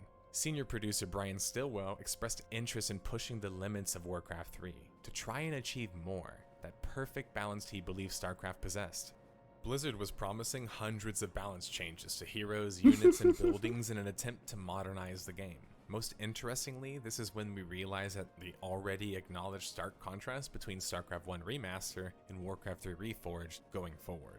Blizzard had already been updating Warcraft 3 in preparation for the new relaunch of the game, but they weren't exactly giving their classic player base a choice in the matter, which is always going to be controversial. This isn't the same as hitting a switch for a classic remaster button. This is fundamentally changing the core game and not giving your player base an option to toggle off or out. According to QA test lead on the project Nicholas Louie and designer Michael Scipione, the owners of Warcraft 3 Reforged would be able to play with and against players of the original Warcraft. Blizzard would also make promises to reforge the game's iconic cinematics and even teamed up with writer Christy Golden, who was already working with Blizzard on multiple Warcraft projects and novels to help retcon some of the game's story. The retcon changes reportedly were going to target having a renewed focus to essential characters that we thought deserved a little bit more time in the limelight, said Stillwell. Hints at more focus on Jaina and Sylvanas, who would go on to become more popular characters in the universe, utilized later in World of Warcraft, Heroes of the Storm, Blizzard's MOBA, and Hearthstone, their card game. Stillwell would use the prominence Jaina's always kind of been a big thing. Prominently they are featured in World of Warcraft as an example, whereas in Warcraft 3, they were generated by retexturing a ghoul on the map to add additional creeps. While I understand purist objections, particularly those who want a no alterations remaster, Blizzard was making a compelling case for revamping Warcraft 3. and they promised to send out the major artillery to make it happen. With the launch set for 2019, Warcraft 3 Reforged, as the name implied, was really going to reforge Warcraft 3. Yeah, but it could have been so for former cool. players and fans, and possible new fans, for better or for worse potentially. It's so sad that I was like, I Because the wanted two a games are Warcraft still soon 4 to be for so separate, long, two and games then as in Warcraft now 3 I don't Classic want and it because I Warcraft just 3 know they'll Reforged. fuck it The up. optics weren't that bad yet, considering a possible failure. I was like, Because they if could it take the failed, stuff then from we just WoW got and then Classic put it project, right? put it into Speaking Warcraft of 4. Blizzard, and I keep calling How it they Blizzard put Blizzard, but WoW moving forward, we should stuff, Warcraft 3 probably stuff into clarify WoW. that Hi Blizzard Prime. as we knew it no longer existed, and that the Blizzard who debuted the classic Warcraft title was no longer the same Blizzard. Blizzard had been acquired quietly by Activision back in 2007, and over the years had slowly morphed more and more into Activision Blizzard, and more than just name, but even design and work environment. Blizzard in 2019 was now Activision Blizzard, with a new set of hungry board members and an overpaid CEO to satisfy. Warcraft 3 Reforged standards for success were going to be assuredly higher due to such. In February of 2019, Activision Blizzard would lay out 800 employees, and still have the books looking just good enough to get those targeted bonuses for the higher-ups. Activision was like a virus taking control of what used to be considered one of the only good guy AAA gaming companies. Hopefully it comes out The multiplayer beta for Warcraft 3 with all the shit with Reforged all the commenced shit on with like October Activision 29th, Blizzard when 2019, and what and happened would with the be changes confined and to when 1v1 this shit and started 2v2 really going matchmaking. bad, so they can Starting work with out orcs that and it was humans, like the army the would soon Activision expand to takeover. include undead and night elf forces. Those who pre-ordered the specific edition of the game nicknamed Spoils of War were also given first priority for invitations. Focusing on testing their multiplayer What if it really was portion Blizzard all seemed to along? be the best move going forward, due to the inherent nature of I needing don't know, to it's like the test Michael an Jackson online thing, right? environment. Like you can enjoy the But art testing of without the having to campaign enjoy yet the was still musician worrying. anymore. Sure, they were redoing parts of it, so that's kind of expected, remastering the cinematics and more, as mentioned before. Same way that Ryu Ryu Kenshi and all those others. Completion than perhaps wanted. When you're At some gonna point, you're launch just by gonna the be end of like, the year. yeah, okay, This like would be this person was a confirmed when dickhead, Blizzard but would like I announce can really November enjoy this 1st, begin still. 2019, that they actually wouldn't be retconning the story on Warcraft after all. Instead, they would just be focusing on the already momentous task of updating tens of thousands of individual assets while supporting custom mods and millions of custom maps. That wasn't all that wouldn't be changing as promised, though. Christy Golden's rewrites weren't going to be included either due to fans being vocal about the decision. According to Blizzard, It's a weird fans choice weren't very open to story changes due to wanting say to that keep you're gonna classic very voice acting. drastically But it seems change that some of the Blizzard was then story. using this logic to state that, well, they should just cancel any directive to have new story content itself, which the article kind of argues isn't necessarily what fans were asking for. I actually believe it's possible to incorporate a new tale or even retcon a story while still preserving vintage game sounds and voices. Yes, me lord. While it could have been difficult, I believe fans would have been more forgiving had it caused problems in the game, such as story discontinuity, especially if it meant just not doing it, period. Again, this isn't for all players, only those playing Reforged, right? So I understand and agree with the idea with Blizzard trying something new or different with the story, but their reluctance to tangle in specifics with their audience was making them reluctant to even attempt anything at all. Yeah. Warcraft 3 Reforged would be met with a short It would delay cost them more December money. 17th, 2019, with the new launch set to target January 28th, 2020 of the next year. According to beta testers, this date didn't seem really realistic either, as Warcraft 3 Reforged, already in beta testing, had been suffering from immense performance issues, and reportedly didn't even have working menus yet. In fact, a 1-month delay kinda seems bizarre, really, but with the gift of hindsight, we kind of know why now. It's primarily a financial one. According to Blizzard's spokesman later on, they would admit they took pre-orders for the game even though they knew it wasn't ready. Added that they should have resist the urge to ship an unfinished product because of financial pressure. Dude, this is Very the likely thing that is so insane. Of like, Blizzard was originally the company that was like, you get it when it's done. That was like the thing that they used to be like, look, we have to delay this game because it's not ready yet. That was Blizzard. Then you have whatever the fuck it is now, Blizzard Activision, being like, yeah, look, sorry, we just released it because we wanted the money. It's the game launching just in time. It's like meet actually the night and financials, day what combined happened to with this them poor not wanting company. to refund or even return pre-orders. But it could also speak to the game potentially being unfinished, as beta testers and rumors were circulating about just that fact. Financial reasons in that context could relate to development and content cost. For the Warcraft 3 Reforged season, Blizzard would be teaming up with ESL, a long-running esports tournament organizer and provider, signing up for a 3-year contract which would span 3 Jesus. seasons and include a significant Wow, that did not work financial out well for principal them. at the conclusion of it all. If the competitive scene in Warcraft 3 Reforged takes off, it had the potential to reignite the long-dormant competitive scene in Warcraft in general, as well as fill in some of the holes of Warcraft 3 Reforged, even if it launched unfinished and missing some of the features. The only problem is there's probably a good chance that those reasons are going to contribute to the multiplayer experience also not being up to par too, right? Acti Blizz, on the other hand, intended to make things worse, so they ingeniously posted an update on a use policy included in Warcraft 3 Reforged after people's pre-orders were already locked in and anticipating the game. Or at the very least, they tried to be ahead of anybody who may leak their policy after a thorough review. That's actually what happened. Activision Blizzard would now have complete control over all custom games under this new game use policy. Custom games and their potential to profit would also be restricted, as would the use of third-party content that could infringe on IP rights. Rest in peace, my favorite custom game ever, Helm's Deep. This uncovering and change single-handedly killed my interest in the game just overnight.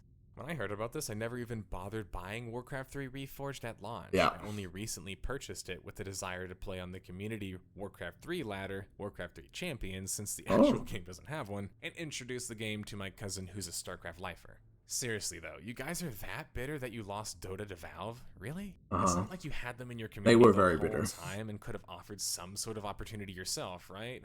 It just feels like a mixture of sour grapes and corporate overreach. This is the biggest problem, right? Is that, damn, you lost this MMO, so this MOBA that was made by someone else in your client because you didn't like understand how that worked. Fine, whatever. But Blizzard is such a big company with such a huge cast of characters that they could have done like a really good one. Instead, they made Heroes of the Storm, which arguably is the most casual of the MOBAs, but also one of the most confusing.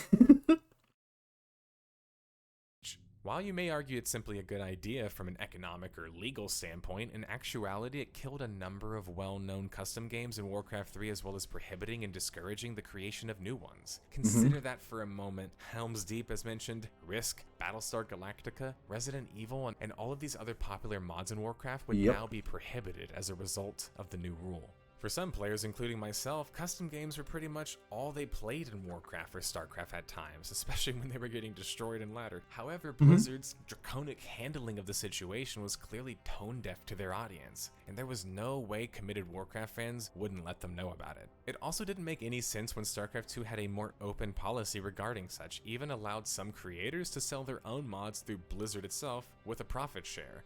Blizzard, who's known for finally polishing their games, appeared to be battling to push Warcraft 3 beyond the finish line period, with the game suffering from development troubles and self-inflicted wounds from the top of the command chain.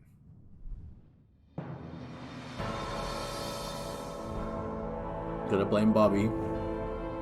Warcraft 3 Reforged would hobble to a launch indeed as planned, with that aforementioned financial pressure forcing Blizzard's hand. January 28th, 2020. On aggregate review website Metacritic, the title would score a 59 out of 100 from 46 different critics. Not a good score from one of the best RTS games of all time. And the world record on the website for the lowest rated user score ever, at 0.6 That's right. out of 10. Let's tackle the critics' receptions first.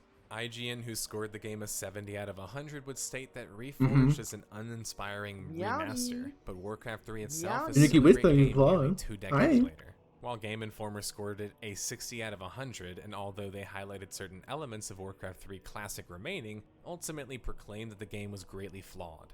PC Gamer gave the title the lowest score out of the bunch at 59 out of 100, where they stated that they thought that this was the first time a remaster for a project really made the previous project worse, which would be correct, because another bombshell would be dropped on Warcraft 3 players in this regard. Because the preceding version was technically ceasing to exist, it would be a worsening of the predecessor project, as PC Gamer phrased it. Yes, you read that correctly. They'd break their promise, and Warcraft 3 Classic and Warcraft 3 Reforged would now be the same game, the same installation.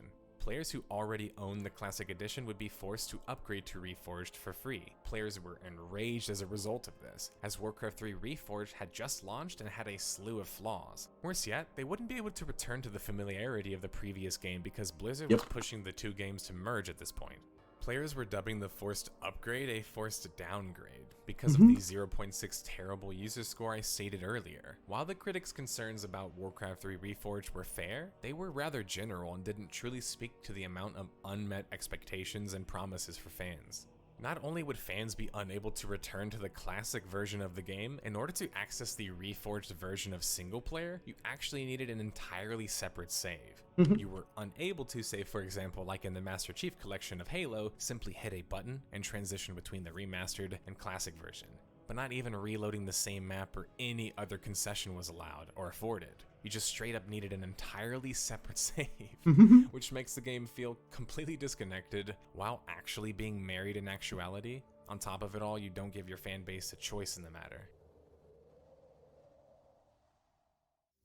But that's just the start of the slew of missing features, disconnections, latency issues, rampant bugs, and crashes in the game. Those user scores and the public outrage being generated wasn't just a senseless, angry mob. They had very reasonable and measured grievances. Let's address what was promised and either not delivered on or delivered poorly concerning Warcraft 3 Reforged.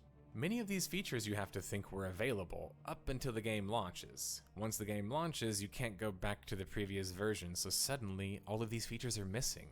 Custom campaigns would no longer be playable. Clans were gone. Clans, one of my personal favorite aspects of Warcraft, Battle.net, the bots, all of that would be missing. That was my whole social experience on Battle.net and with Warcraft and StarCraft growing up. Player profiles and stats would be gone. Battle.net, as I said, would be gone. The classic chat system that made the whole game famous. 3D campaign backgrounds were gone, which was just really random and weird. Previous functioning and aesthetic UI is gone. Now we have UI that doesn't even function. Arranged team matches are gone, which meant that now randoms are getting matched up against pre-made teams in multiplayer, which this is 2020. How are we still doing that? The online lobby list was also missing, which was a staple in both StarCraft and Warcraft. That covers the majority of the previous features that were missing, but that's not even it. There's more promised features and changes meant to accompany Warcraft 3 Reforged, befitting of the name, right? The 4 hours of cinematics that were promised to be redone? Nope. Same cutscenes, just upscaled. In fact, one of the major cinematics in particular in the new Reforged version is, by many fans' opinion, actually ruined. Sure, it has one of the few new fancy cinematics that were supposed to be teased and included in the game, but the new Arthas model looks like an anime character, and he walks like an old man with arthritis using his sword as a walking stick. I mean, Arthas? Arthritis? It's like, did they not even think about connections there? I mean, that's just poor CGI though, memes aside. And the same previous story was there, with no new changes. In essence, it was the same game with new models. The same game with some overall nice models, I might add, with some unwanted things added, and a slew of missing features, amounting to failed promises. The Warcraft 3 Reforged devs would answer with their first major update post-launch, February 1st, 2020. In the update, the Warcraft 3 devs were quick to apologize for the reception of their recently launched game.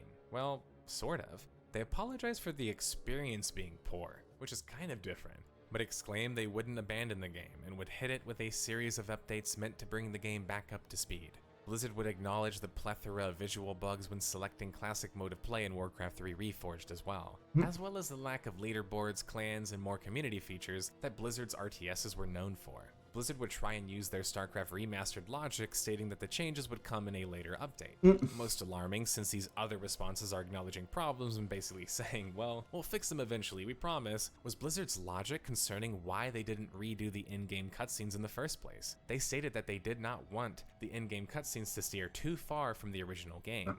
Which is an utterly bizarre and perplexing answer. If that was the case, why didn't you just make a remaster? Why even promise this stuff in the first place? Well, that's one of the biggest issues regarding Warcraft 3 Reforged. The game not only fails to live up to what was promised as a remake or a reforge, as much as we have already covered, it failed to even live up to the name of the game in the first place, the classic game.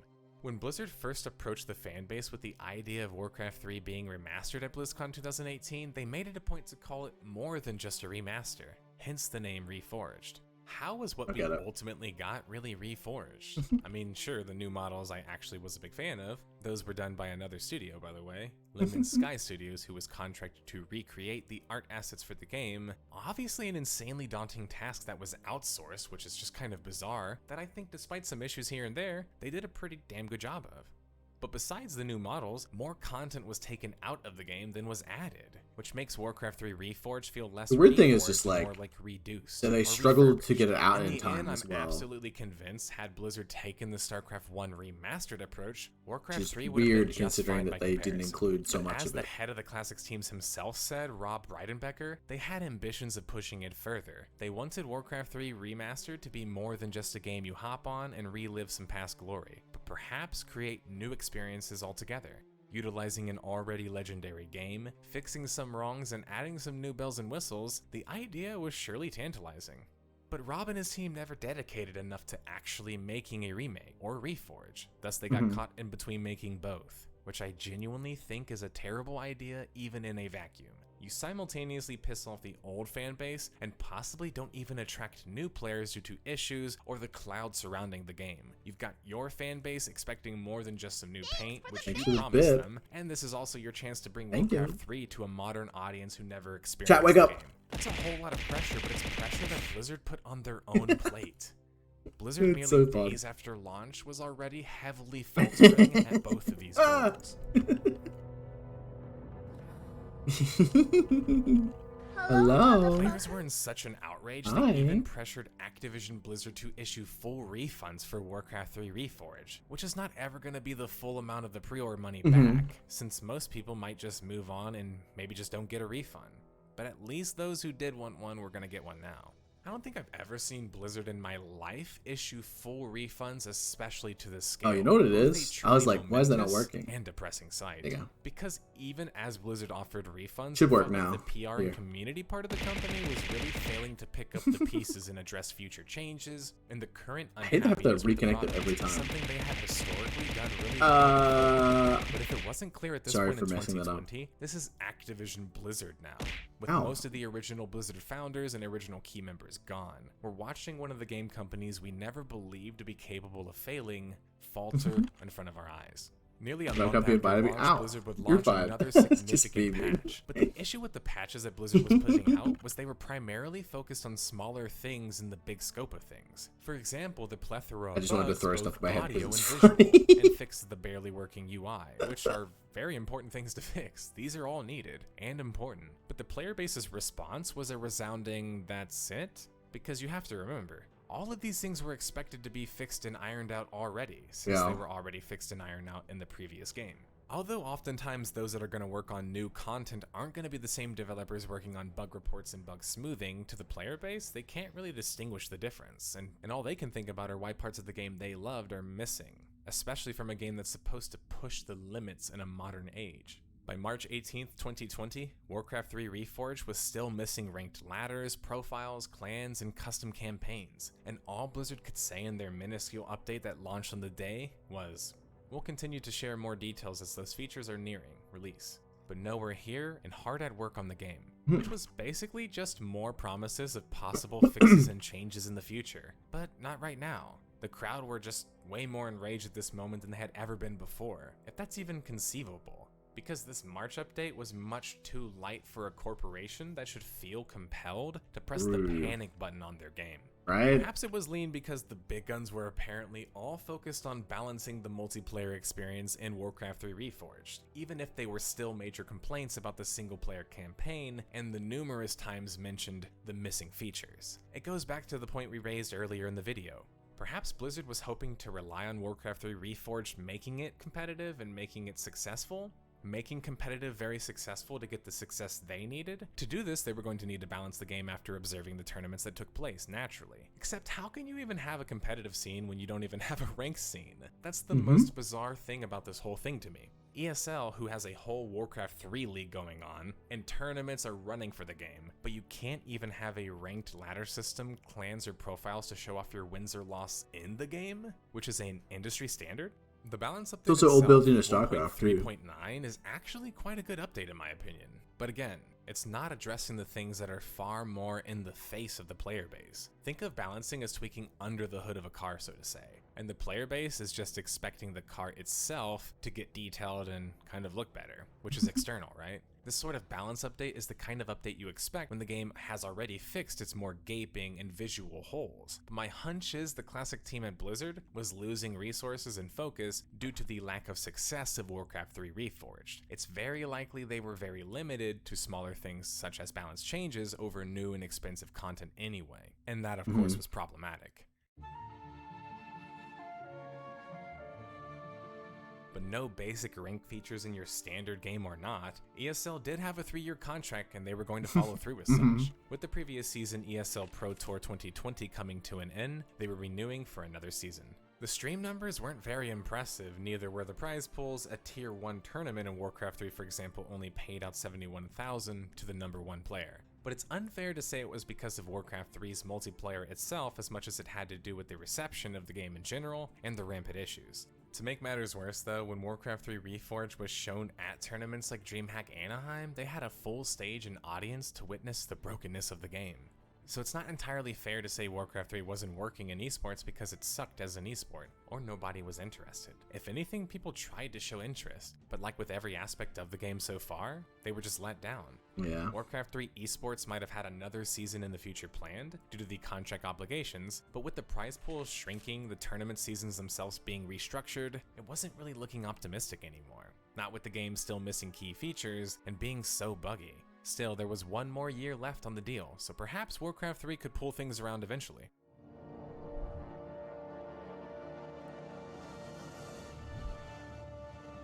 Well, about that actually. That didn't seem very likely when January 23rd, 2021, essentially a year after launching, Blizzard would be dismantling their classic games team altogether. The team behind Warcraft 3 Reforged. Blizzard would gobble up Activision's Vicarious Visions, who would now be pinned with doing Diablo 2 Resurrected instead of the previous team that was disbanded, which by the way they would later succeed at. Blizzard, instead of trying to build on their classic games team, would basically just hire an entirely new team to replace them. According to the report from Bloomberg, Team 1, as they were dubbed, members would be given a few weeks' chance to interview to work elsewhere at Blizzard, so you weren't guaranteed a job, you still had to interview. Which sounds like they wanted to do a revetting of their own developers, which is not a good sign or look at all. For those who could get jobs elsewhere externally, they would go work for Impartial Studios, Frost Giant, and Dreamhaven, which were former spin-off ex-Blizzard studios. And for those who couldn't get a job internally or through an alumni company, well, they just got the axe, we can assume. So what about Warcraft 3 Reforged? Well, Blizzard would be bringing in some third-party development team to work on it now. Well, if they were actually going to work on it. The last update for Warcraft 3 Reforged and subsequent last communication from Blizzard came April 13th, 2021, dubbed Update 1.3.10. And yep, you guessed it. It was another balance patch. Still no clans, bots, rank ladder, or custom campaigns, and all of the other missing features. The head of the classic games team, Rob Breidenbecker, on the other hand, would quietly exit the company in April on his own. Speaking of Breidenbecker, after journalist Jason Schreier covered the Warcraft 3 remake, it was uncovered that Breidenbecker, during his reign at Blizzard on Warcraft 3 Reforged, was described as aggressive and stressful to work with. According to the report, developers who worked on the project complained of exhaustion, anxiety, and even depression. You can't just blame the developers, they were being underpaid and overworked, clearly. Yep. The classic games team in general was a team of outcasts effectively, and even had a restricted hiring budget. Some developers were reportedly working on multiple jobs at once, crunching to finish the game on the not-so-realistic schedule the suits at Activision had for their quarter revenue. Following the mass layoffs we covered back in February of 2019, Blizzard was clearly hurting, laying off 800 people, which primarily targeted the support departments. This shuffling of work talent created other issues, with the wrong developers in wrong positions, leading to a poor project structure in Warcraft 3. David Fried, who was like live off like WoW, but also not improving anything. It just means that they could not do anything ever. Activision would actively work against the interests of all players in the manner that they did. Fried stressed it was quite telling that longtime dev and founder Mike Morhaime had resigned merely weeks before Reforged was presented at BlizzCon 2018. Fried would also leave the company after the aforementioned restructure. Breidenbecker and top executives were getting a heavy dose of blame from ex-developers on the project, going as far to state that even key leadership warned about the impending disaster that would be Warcraft, but were ignored. The worst was true. Not only did Warcraft 3 Reforged have an unhealthy, poorly structured work environment, its failures according to those working on the game were quite apparent and expected, which makes accepting those pre-orders really that much worse. The reports also speak to Activision and their new hands-on approach regarding Blizzard, whereas in the past they had allowed the company to operate rather independently. While many only believe Blizzard was acquired back in 2012, Activision reportedly absorbed them back as far as 2007.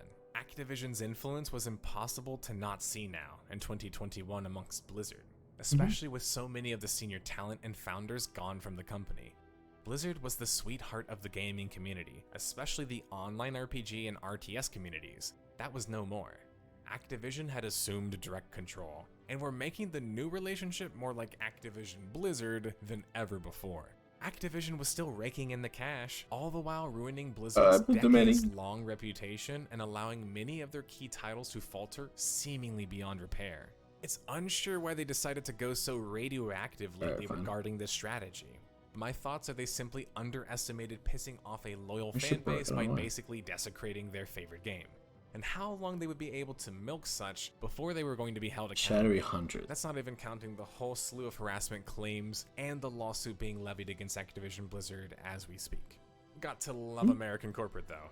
Endless profit for everyone. Until all of the talent leaves, you fire 800 people, and your games do poorly, right? Profit was the culprit Very here, true. and Activision Blizzard was only going to be able to rake in insane cash while operating at a mass public negative stigma for so long. After all, if no one wants to buy your games or give you money anymore, the gravy train stops, lads. Yeah. But I doubt they cared too much about that, as their handling They of made their Warcraft money. 3 Reforged launch showed. It's sad, especially because Warcraft 3 was caught in the crossfire of it all. But these failures of Warcraft 3 Reforged, that would later even extend to World of Warcraft and other Blizzard projects in ways, were really just the chickens coming home to roost. Blizzard has Activision Blizzard had yeah. treated the audience for the past 5 years rather poorly, and it might have taken a few large grievances, a failed classic relaunch of a game, for players to come to their senses and abandon Blizzard for good.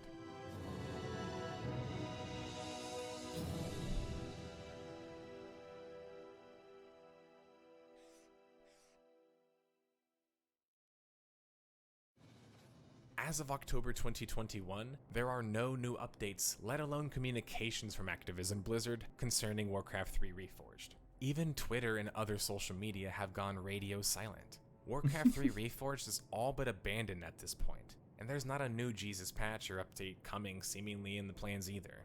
That means we have made it to the end of this video, detectives. Yep, let's make our final deduction regarding the death of a game Warcraft 3 Reforged. Hit the music, Tom. We have a case to put to rest. Just hurry, before I have a cry about it all.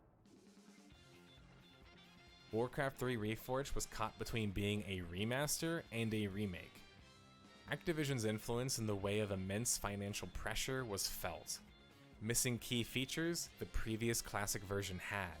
The game clearly launched unfinished, buggy, and complete with latency issues and disconnects. Forced Warcraft 3 Classic players to upgrade to the Reforged version. Effectively, a team of outcasts were working on the game with little resources by comparison. The development team was underpaid and overworked and had a hostile work environment.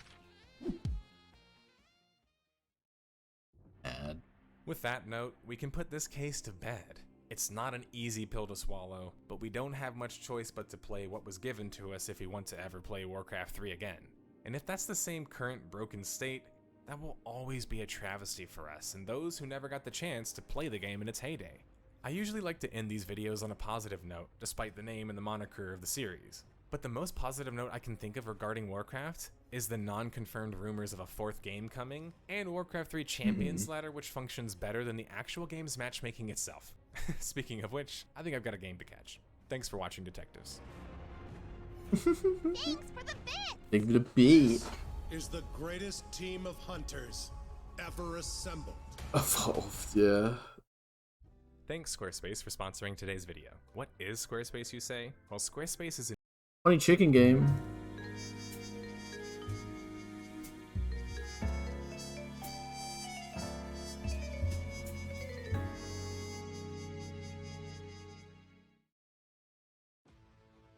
What if a battle royale had classes? What if playing a BR felt closer to playing an online RPG?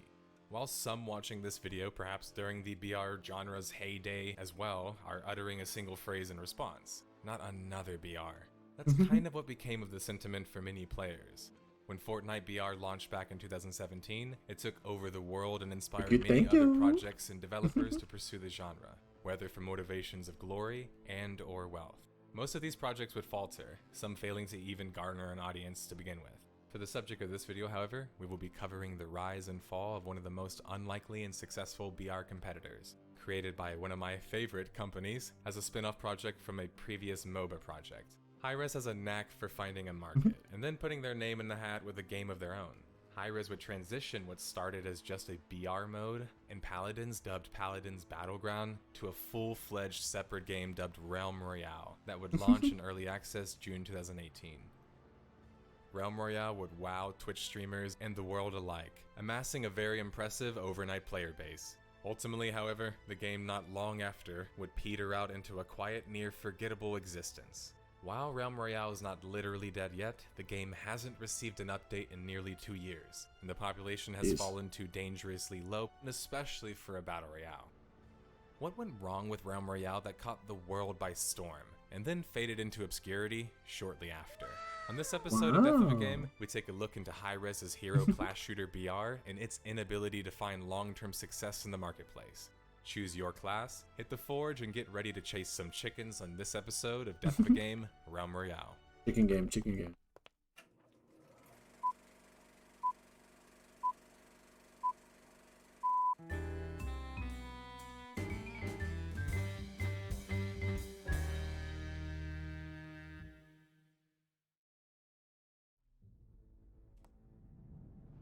The story starts back in the fall of September 2016.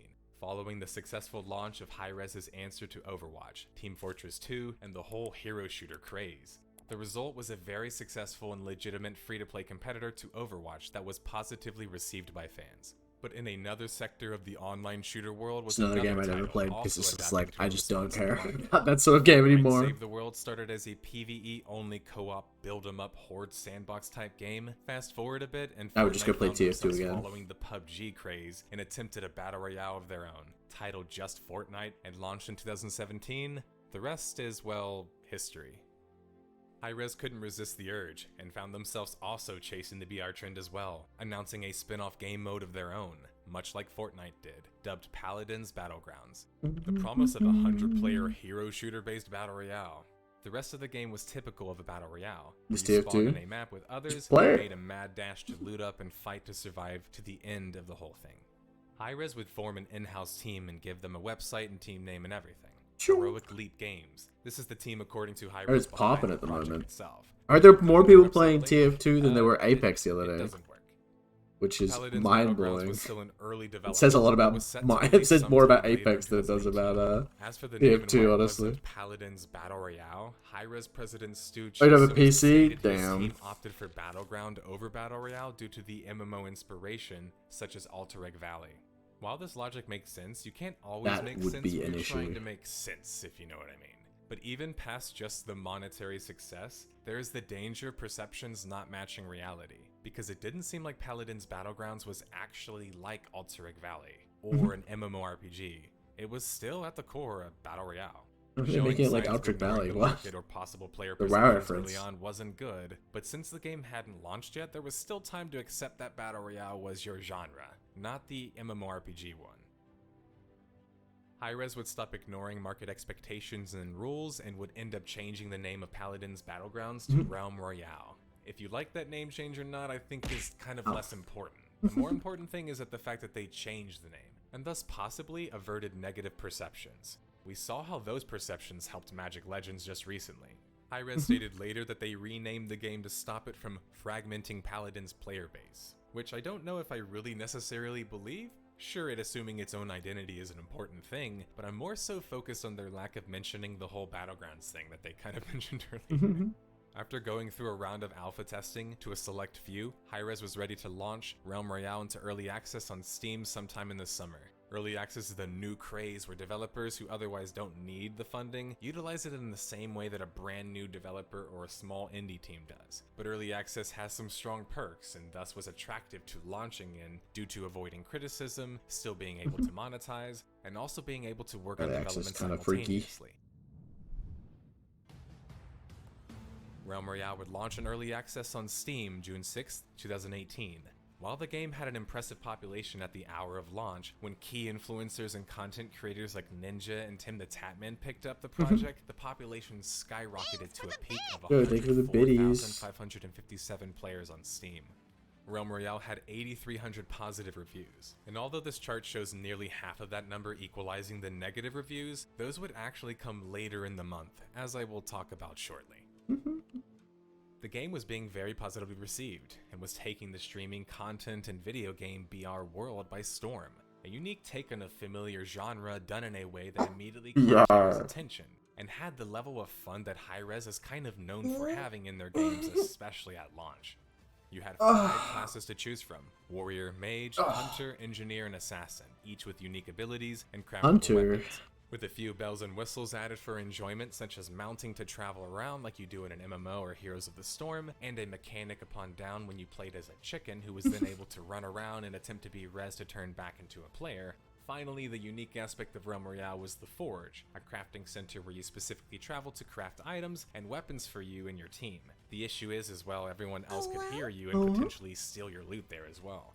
The simple but fun every man for himself or team for themselves Battle Royale design was fun, but adding unique elements such as previously mentioned was key to Realm Royale's success thus far, with the crowning difference of all being the unique class system. Hi-Rez was going to need to move lightning fast if they wanted to keep up with the demand and the hype for their newly launched Battle Royale that was topping the Steam charts. Putting out the first patch notes on June 11, 2018, Hi-Rez would add a slew of balance changes, some hitbox fixes, as these were reported to be an issue by some players, and finally chicken trophies were added to the game, which then could be exchanged in the Forge for legendary weapons. This would encourage players to actually seek out killing other players in the early game, versus just playing for loot or avoiding conflict altogether in that initial player rush. According to Steam comments in the population at the time, the player base seems to react positively to these changes. Because Realm Royale launched on Steam, we can track their update cycle and cross-reference the Steam population data to find any clues regarding why the game failed. The fateful day for Realm Royale would come June 19th, 2018, the day where things started to kind of go wrong, when Hi-Rez put out a Forge update that no longer allowed legendary weapons to be crafted out of them. You can check the update thread on Steam and see how the audience treated this update. As explained by players on Reddit concerning Realm Royale, now less people would fight for control of forges, and instead the early game would shift towards more of looting the chest type of a game, incentivizing less PvP early game and more typical Fortnite style looting. Now that you can't reliably craft the more powerful items in the game, it directly injected a jolt of RNG into the game where it otherwise didn't have it before. Now you could randomly find a legendary weapon just lying around that you didn't have to work for anymore. Hit scan weapons were also added to the game, taking a completely adversarial stance, as the game primarily before was projectile based, which was kind of enjoyed by players due to the fantasy elements of the game, and the game not being so aim precise. It kind of fit the theme. While Hi-Rez was celebrating an impressive 3 million players reached for Realm Royale by a mere month after launch, their population after said mere month had jumped off a cliff. The peak population had dropped to a mere 23,576 players from their impressive 104,000 we mentioned earlier, and the average concurrent was down from 32,000 to 9,000. It didn't help that throughout this plummeting in player population, Hi-Rez seemed to act divorced from any player opinions and continued to push out more and more hit scan patches. Things like the hitboxes did need to be fixed, and they were being fixed, but as they were being fixed, simultaneously Hi-Rez was adding more instant firing type weapons to the game. This greatly changed the meta of the game that otherwise had things like slow rifles, bows, and the class abilities, of course. It made the game less unique and more like, well, Fortnite. And honestly, I think that's why these decisions seem to ignore popular opinion from the actual fans of Realm Royale. I think Hi-Rez, after tasting some of that Fortnite success, instead of leaning into what made them unique and ultimately successful in the first place, were going to attempt to further chase the trend they were chasing sort of from the get-go, even if it meant alienating their actual audience. You can Kinda read the rough, patch but yeah. threads on these Steam news updates and see that the audience even there wasn't responding well to the changes. Even when Hi-Rez added the deathmatch mode, for example, players were still largely complaining in the thread about the issues mentioned previously, such as the prevalence of hitscan weapons, which continued to push many of the original players out of the game. Introducing more content, the typical Battle Pass also present in Fortnite, and Battle some more ways to earn Pass. items and cosmetics through progression, Realm Royale would launch the Primal Awakening Battle Pass July 13th, 2018. While the Battle Pass did add content as they usually do, it was also clearly added in a way to increase monetization of the game, which so far hadn't really been that egregious, so that's kind of fair. But this wasn't really going to help optics though, when the changes so far happening to the game had gutted the population, and it doesn't breed confidence when the players then feel like you're trying to monetize them even more after that. Realm Royale was going to need to either undo some of these changes or make some new ones more in alignment of their original vision, or risk losing their audience further. Hi-Rez, much like with their 3D MOBA title Smite, would be bringing Realm Royale to PS4 and Xbox One, coming in the way of closed beta launch sometime near the end of July. The console audience could potentially love Realm Royale, but they unfortunately were going to miss a chance to play the original version of the game, the version that the fandom had been kind of created from in the first place. By August, Realm Royale had lost 95% of their population on Steam, population yet again shrinking from the previous month as well, now down to 3,900 average and 9,200 peak. Hi-Rez being Hi-Rez. Yet another unasked for patch and change would come sometime August 3rd, 2018, in the form of a crafting economy patch. Now chests would have a small chance of dropping a legendary armor, weapon, or ability, and they would also be removing chicken trophies. Many players felt like this was a pivotal core design change for the game, as the game now had almost gone completely in the Fortnite direction, abandoning the unique elements It just looks chicken like Fortnite. trophies and a large focus on crafting versus randomly looting. Speaking of almost making the complete transition to Fortnite, well, the change that fully makes that transition has to be the bombshell that dropped September 24th, 2018. Hi-Rez decided they wanted to remove classes in Realm Royale. I repeat, Hi-Rez decided they wanted to remove the classes sold as the game's unique selling point in Realm Royale. Now that I'm done bashing my head against my keyboard, the logic from Hi-Rez was essentially, it limited the amount of viable loot that could be picked up, as not all loot could be usable by certain classes. This only became an issue though because they were making players less reliant on the forge and crafting in the first place. Hi-Rez felt by removing classes, they would simplify the balancing in the game. You know, the typical approach when something is broken or you need to fix it. You just completely remove it. Wait a minute. Hi-Rez. This reeks of the suit walking into a game design room and just asking the game to be more like Fortnite. And the fans of Realm Royale answered their opinions on the changes, with the player count dropping at the end of September to 1,500 players concurrently and 3,800 players peak. Just when I thought Hi-Rez couldn't be any more Same thing happened to depressing, Guild Wars, 4 right? days Like, later, and they were announcing still that they unique, would be but like the adding things that made it classes super back, unique which between is Guild Wars just 1 and a 2, horrible look for they optics. removed It in makes 2. it seem like your game design they is were like, only we wanted it reliant more on how like the WoW. audience reacts after you put It's like, something out, but which WoW's is not doing well. problematic when you probably should be testing or polling your audience beforehand. Now suddenly classes are back, but they're not going to have the intended effect and bring back all those players, and they didn't. The new class system was more fluid and, frankly speaking, a little bit more flexible, adding a skill tree to help customize the classes further as well, but population continued to drop for the struggling class hero shooter BR. Battle Pass number 2 would come for Realm Royale January 16th, 2019. This time allowing for up to 80 levels of unlockable rewards and progressions. They added a free pass version and the typical premium version as well, which was an improvement. But this is content, and the new skins did qualify as new content.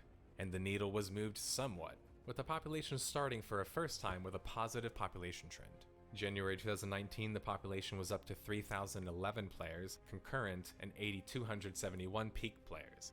All of this was happening, by the way, guys, during early access. Realm Royale would reach open beta January 22nd. Yo, the game's almost out. All 9 people interested responded on this update thread, which is kind of depressing considering this being an important milestone. At the same time, Your Realm premium, Royale thank would launch you. an open beta on Xbox One. The population from January transitioning into February was increasing in number, so Hi-Rez had the opportunity to capitalize on this. Realm Royale was unable to maintain this, however, which could be due to their updates ruffling feathers in February, but none of these updates in particular seem, well, particularly Because you're handled chicken in well. this game. But then that trusted Feathers. detective intuition hit me when writing this.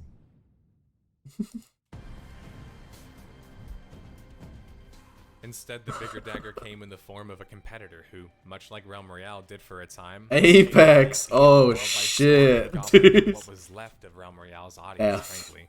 Apex Legends launched in secret and developed by a talented and experienced development team and Respawn looking to prove themselves. Apex was really good and has had issues, but it's really having its most issues now, which is sad because back down this time in March. Honestly, it's the game where people like me were like, oh, I don't like Fortnite because of the building and I don't like the weapons, and it was just like the complete opposite where it's like, oh, this is great, like all the weapons feel good and there's no building.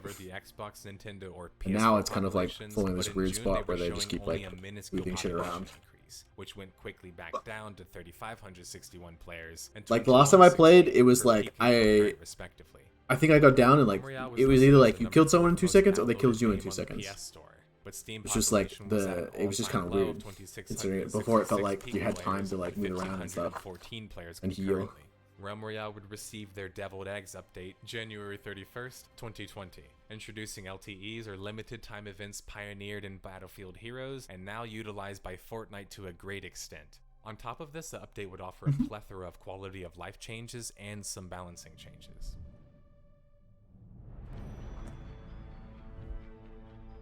And then Hi-Rez struck, or rather didn't strike. This was the last update the game ever received.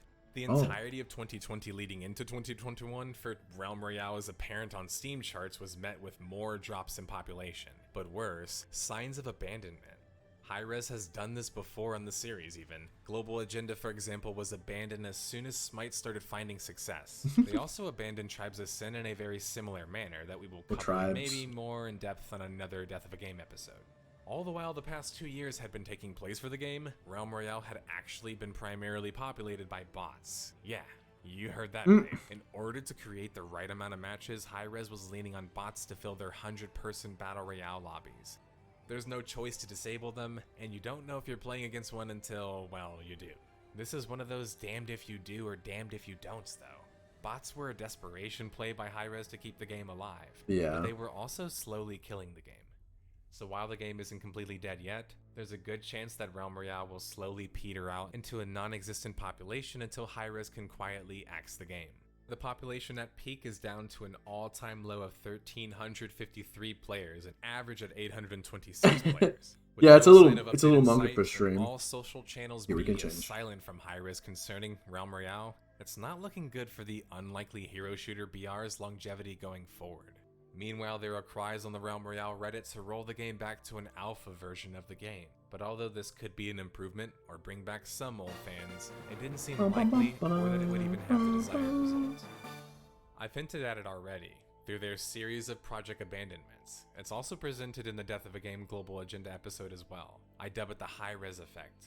What is the Hi-Rez effect? The Hi-Rez effect is when you have a talented team of developers who can take an idea and build a fun, novel game around it, but sometimes seemingly for no reason, start making significant controversial decisions with little planning or oversight, and then suddenly abandon the title for another in their stable when it starts to get outperformed. It's a backhanded compliment in a sense, because they're definitely talented. Global Agenda, for example, is one of my favorite online games, flawed and all. And I think Smite, Realm Royale, and Paladins all have some redeeming or fun aspects to them. They also all had early successes. I played Smite until War was like, we should play Smite. And I actually don't mind it that much. It's just kind of weird. The feeling that a game is not doing well anymore, they choose to pivot to another one of their early successes. Knowing when a project is not working out and knowing when to cut your losses is a super important thing for a longevity of a company in general, but even game development. But when you seemingly do it at points where you have an actual quality product, but one that just starts to face balance or development issues, for example, frankly speaking, it seems like Hi-Rez has issues with believing in their projects enough to see them to the end. Realm Royale was no different here. The game went a year and a half with no update, no communication, nothing. I don't think there's any excuse for that, and I understand them being held accountable by their fans for this repeated behavior. In the end, Realm Royale was killed by its own creators' neglect. Though there's definitely some things that Hi-Rez did that greatly impacted the game. What are some of those ways again?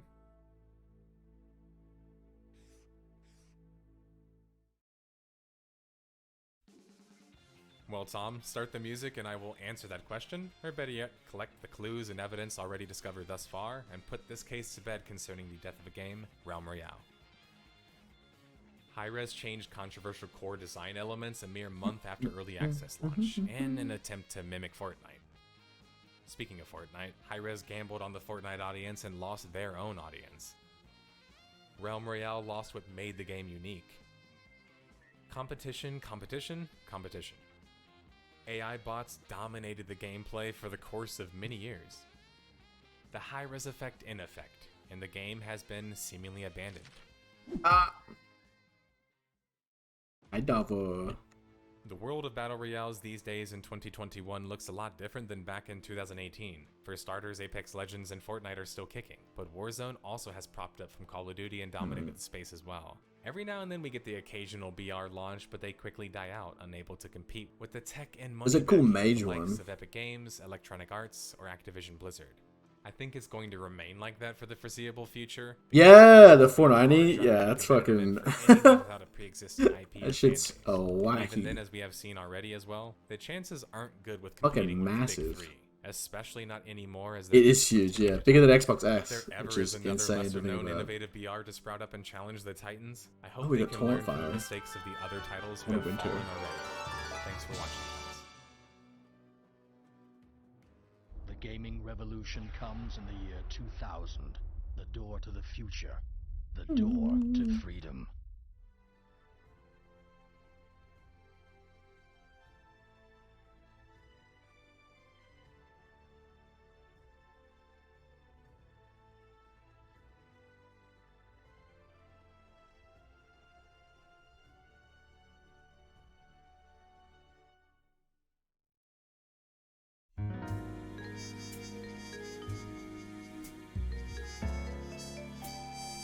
Your pain. Oh no. Can eat you. I never quite thought we would be venturing to the world of Magic the Gathering in this series, especially with the long success of the franchise and MTG The Arena. Innistrad era? And certainly not under these circumstances. MTG has sort of killed a game already in this series, but this time we cover an MTG branded game that died so fast the game never even launched. Cryptic Studios, a name known in the online space for their creation and development of two superhero MMOs, Champions Online and the venerable, already covered on this series but still thriving on community servers, City of Heroes. Cryptic also had City of forays Heroes into the and world of Villains. Neverwinter, Star Trek, and back to the topic I of love this those video, MTG, or Magic the Gathering. When news hit the web that Cryptic Studios was doing an MTG MMO, the internet erupted. Sure, the company had a bit of a cryptic past. Okay, sorry, I couldn't resist. But after many years of secrets and the promise of a possible Magic MMO, Magic Legends, as the project was dubbed, developed by Cryptic Studios and published by Perfect World Entertainment, would finally be unveiled to the world and testing phases. And just as soon as the game was revealed to the world, it was taken from it, with the shutdown just announced back in June 2021 targeted for later in the fall. What went wrong with the online Magic ARPG? Why did it fail so spectacularly and suddenly? In this episode, we will diagnose the largest contributing factors to the death of a game, You heard of it? Magic Legends. Grab your mana, your planeswalker of choice, and choose your build for this title that went up in flames faster than a mono Red Rush detectives. Thanks for the bit! Thank you.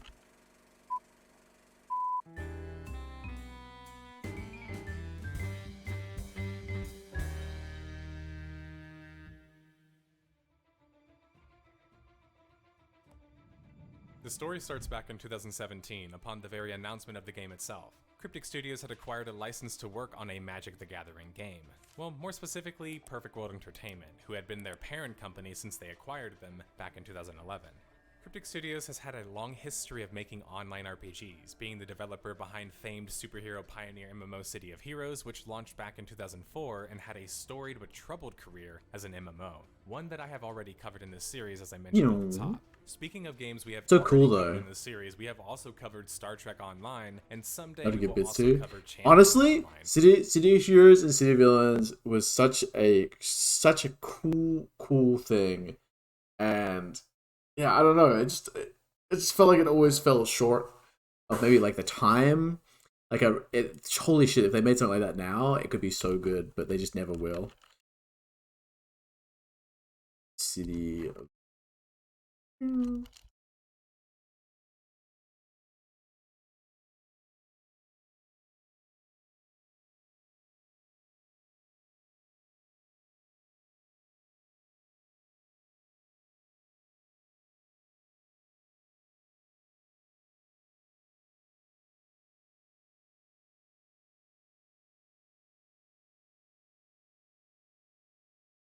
Here it is. Rated T for teen. Chip is so cool.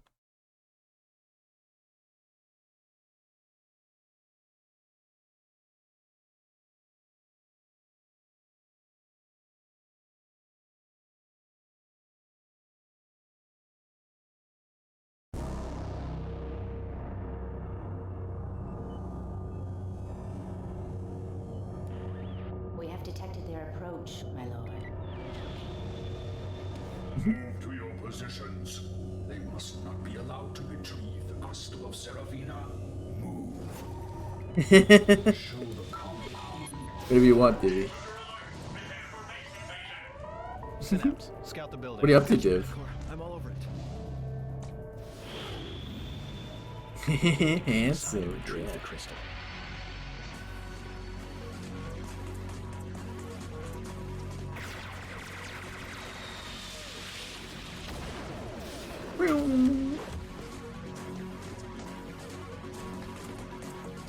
Oh, okay.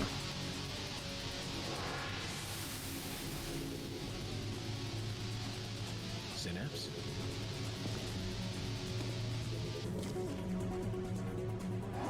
Don't worry, statesman. Like an evil Spider-Man, dude. You got a warm welcome.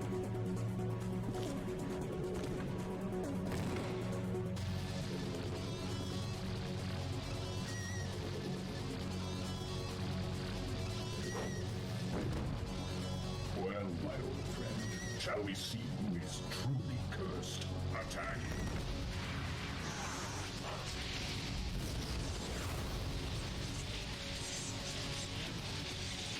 Is that all you got?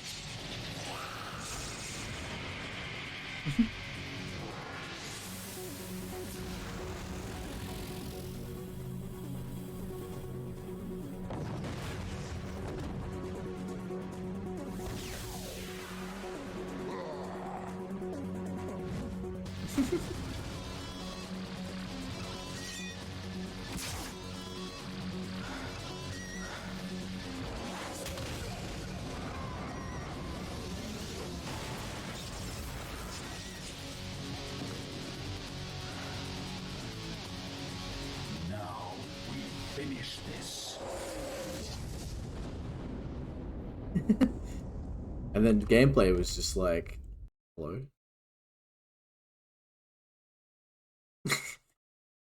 Welcome, heroes, to the City of Villains. I'm Jack Emmert, lead designer, otherwise known as Statesman. Now, in City of Villains, we introduce brand new gameplay unlike anything else you've ever seen. Visual tweaks galore, as well as refraction, brigands, pirates, and thieves for centuries. Although it was originally founded by the French, it was later taken over by their foes. Here to Port Oaks proper, amongst each other to get it's to just know such this a, it just Lord looks like Dragon. Super Met 64, but like now. There are some unique reasons at play for each of these games that struggle to be. It's the character design is so cool though. Like but they had perhaps so there is a much bit of like questioning actual about the process design to be had. that you could build into your character, which is so cool. They certainly It's have like you were fans, like but they were developing definitely better at your making skill money than set being with what fun abilities you according to wanted, some what fans, like which travel works form you sometimes wanted, until you everything like push that. too far into a certain direction. So Perfect World cool. Entertainment, who had acquired Caprice Whoa, Studios in Cloudy! 2011, clearly thought that there was enough profit there to acquire or Thank you for the use these raid. IPs strategically. The reason I mentioned Cryptic Studios having a history of failed or being most charitable, lackluster online titles, besides it being insanely relevant, is to set tone for what would be the developer of the game we are Hello, covering hi in the Cloudy. series, but also because there were potentially enough tribulations to even Good give job, Cloudy, the parent follow. company Perfect World Entertainment pause regarding entrusting the company with a new powerful IP. Whether or not Cryptic could cook up something closer to their first hit or something closer to their still successful but rather dry and bland other titles reliant on established IPs would remain to be seen. Perfect World Entertainment was certainly believing they could at the very least get a repeat of the monetary successes they had on Star Trek Online and Neverwinter.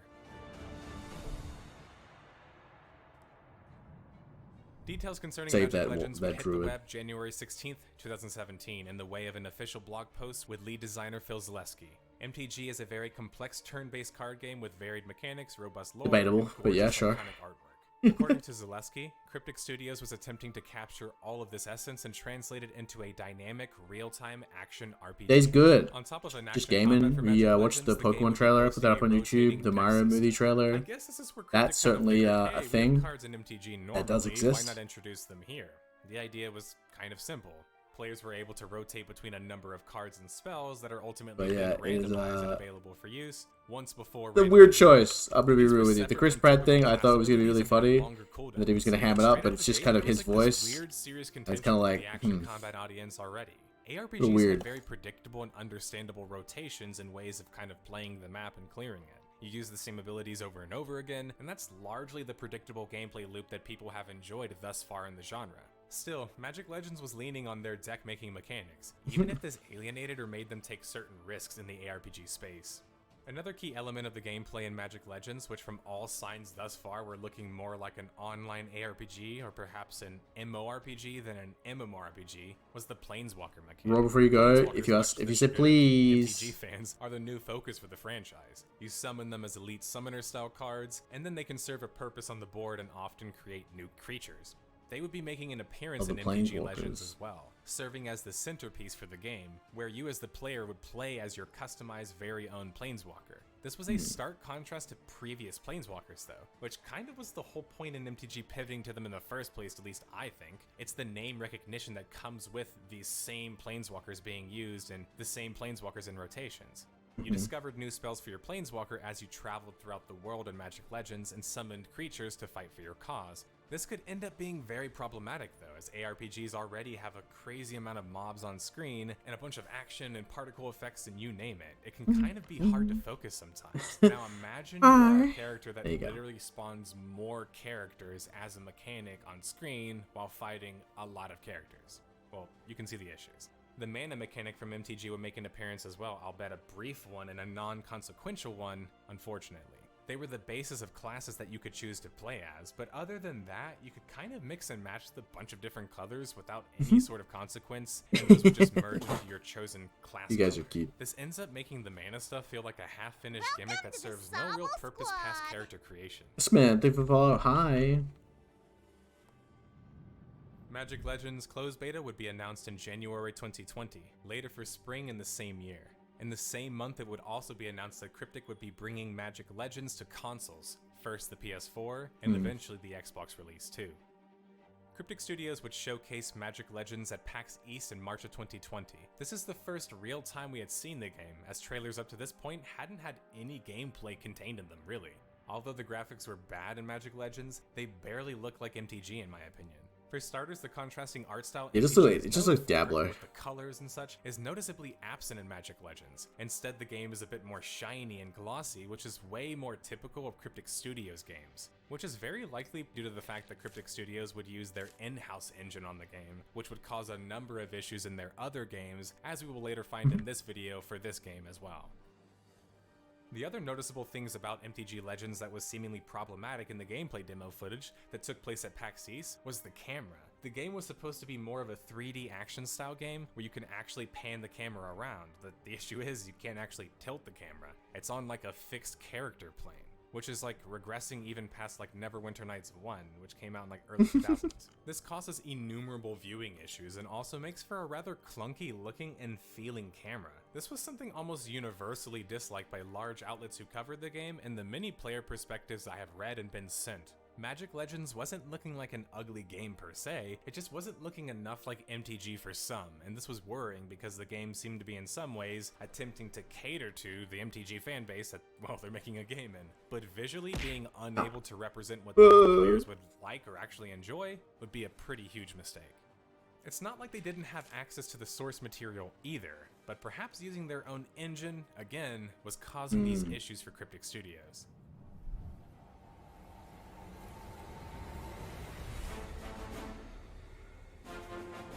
Over the course of the rest of the year in 2020, we have the start of the global pandemic, which kind of derails all game development and the world, really. But during this time and leading into 2021, we notice advertisements for Magic Legends beta ramp up heavily. At this time, players start to realize that the game is not at all what's being sold, and it's already being heavily monetized even in beta. Makes Other sense, though. criticisms already outlined aside, and perhaps more that we haven't got to Magic already, switched to the main like issue under a fire very immediately different with format Magic of how they Legends sell was concerning cards the a few years M ago in as well, like MMORPG. The M that stands maybe for like the year massive. before Now, I the finished MMO working at the industry is card no shop, stranger to having where they terminology went not from properly the defined, regular or style definitive of like you point that it's buy kind of booster practically packs. useless and It's like just essentially used you for have booster marketing packs, purposes, theme which decks, is kind of the reason it was and chose for in then the that's first it. place, That's by like the kind way. of like where you Many go from other there. You just like MMOs aren't at all get some of massive, the other as sealed if we product, but suddenly generally that's like the skipped basic from thing. always online And they started multiplayer including games like or collection RPGs as they typically boosters would go and by, drop like Guild Wars 1 boosters, or Phantasy and it's Star like this 1. weird, But let's just focus weird on mix Magic of like Legends. what product you're Why supposed to was Magic buy, because like Legends you're supposed to make it taking so easy much for the flack person to get into the concerning game, its where usage like of the MMORPG they just buy a heap of space? product and Well, they can the build a max heap of amount of decks, players and then for if an they need to fill their adventure decks out, then was they can go 3. look at say singles or something like You that. heard me, right? So it made a lot of, 3 it doesn't make a lot of players. sense to Sure, like there was a separate full these world things map like out into other Diablo where you formats. could actually see other players It's more very than weird. 3, but it wasn't by much. It's The difficult for the game wasn't consumer, no even shape more or difficult for form someone trying to massive, sell it, and especially although if it they was have no certainly an idea. always online game, thus qualifying more as an MMORPG versus just an ARPG or an RPG with multiplayer. Cryptic Studios explained that although they started with aspirations of being an MMO, that shifted towards more of being like an action RPG. Now I'm curious what they mean by having a lot of MMO in there in the first place, and this is why I take issue with games using the MMORPG genre tag. Yeah, What is right, exactly Divi? unique about the genre Like itself? MMOs. It's not the RPG part, it's not having multiplayer features like a friends list grouping or etc. Not exactly. Other games have those things too. What's unique about MMORPGs is the combination of 3 main concepts, and we will keep them simple for this video. Let's start with the first one, persistence. So the world remains or is able to be changed by players and thus remains as such, a key element in any MMORPG. Player interactivity. This means that the game is built in a way that requires players to function to a certain extent. This is a social world aspect of the game needing players to populate and drive the world. Finally, the last aspect, the players. Massive. But what does massive mean? How many players is massive? At least 3. Well, unfortunately, it was never really defined truly. In 1999, they were trying to break 200 players as the goal. Asheron's Call and many other games were able to beat this goal. When technology has advanced, is this number still 200 players in 2021? A topic maybe for another video, but Magic Legends clearly had below Asheron's Call ideas of massive even. Well, below it. The game wasn't an MMO, and I'm going to be bold and say it wasn't really ever one. Suddenly tacking on social Crazy media that like this through 2021 is like saying that this is MMO, but then like Lost Ark was being called MMO, which is essentially like just the same sort of mechanics and shit. Is not making an MMO. As lead designer Adam Atenu complains, It's like Cryptic Studios had to work Diablo against a like lot moved of into MMORPG the -like perceptions. online marketplace, I Almost like if guess. you I don't know. advertise to a certain genre, So people weird to me. potentially hold you accountable for that genre. This is why I urge games to be properly defined. It's in the best interest of all parties except those trying to make a buck off of you. Now I'll be charitable and amend that by saying sometimes people just like things because they sound cool. But sound cool or not, fans of the MMORPG genre had held Cryptic Studios to the fire over Magic Legends, causing them to cease calling their game in one public shaming of sorts. Shame, shame, shame. I have to admit, this was very satisfying for me to see. I have been crying and preaching this stuff for a long time, and I will continue to do so because I believe in it. But it felt good to see the community react and actually police a game improperly being sold and advertised as an MMORPG. Some fans even predicted that this would happen before the game even went into beta. Open beta for Magic Legends would hit sometime at the end of March 2021.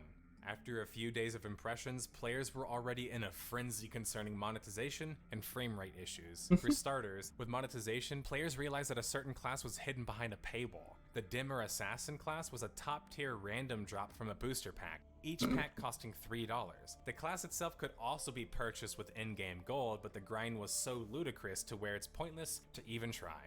Dimmer Assassin was the only class behind this paywall, with the other 5 classes being free and unlocked from the start. You could convert your currencies to Aether, so you could pay to skip the grind because Aether was used in upgrading armor, artifacts, cards, and your base.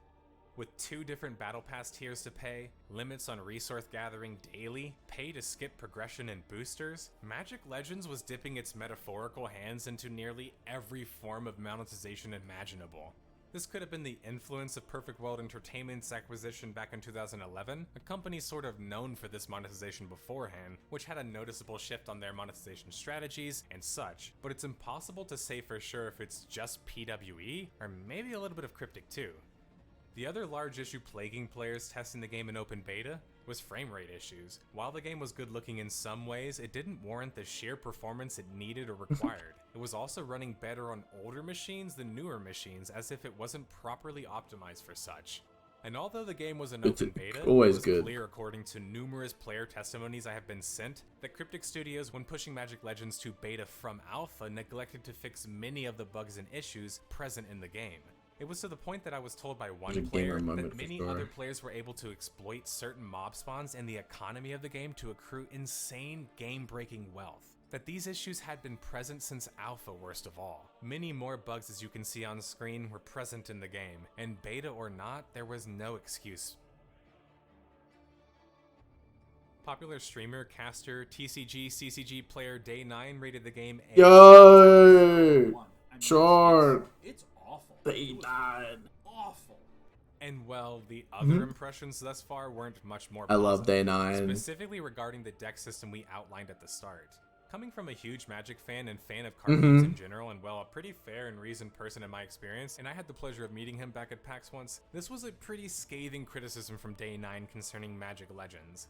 IGN gave them a better score than 1 out of 10, but not by much, giving the game a low 5 out of 10. The fans on the Magic Legends subreddit were Day9 StarCraft days, stating that Magic Legends Hematosis. simply wasn't ready for an open beta for a number of reasons already Beautiful outlined, boys. but also concerning how long it takes to even get to and customize and build your own deck, which is kind of a key feature in the franchise, right? More damaging was the claims that the story was very poor, and that there was next to no character development players felt. This might be one It's of the most insane to think about how long ironic he's been doing that on show this for. series. Unlike other titles we have covered that had certain missteps and maybe zigged when they should have zagged, Magic Legends was trying to do too much and failing at nearly everything it was attempting to do. Some longtime MTG fans were hoping Cryptic Studios would still stick it out and get to work on those bugs and issues that were reported back in alpha, and try to get the game functional first, right? But with issues in game design, performance, a lack of character development and story, and the monetization issues on top of it all, the wounds were seemingly too deep for the yet-to-launch online ARPG.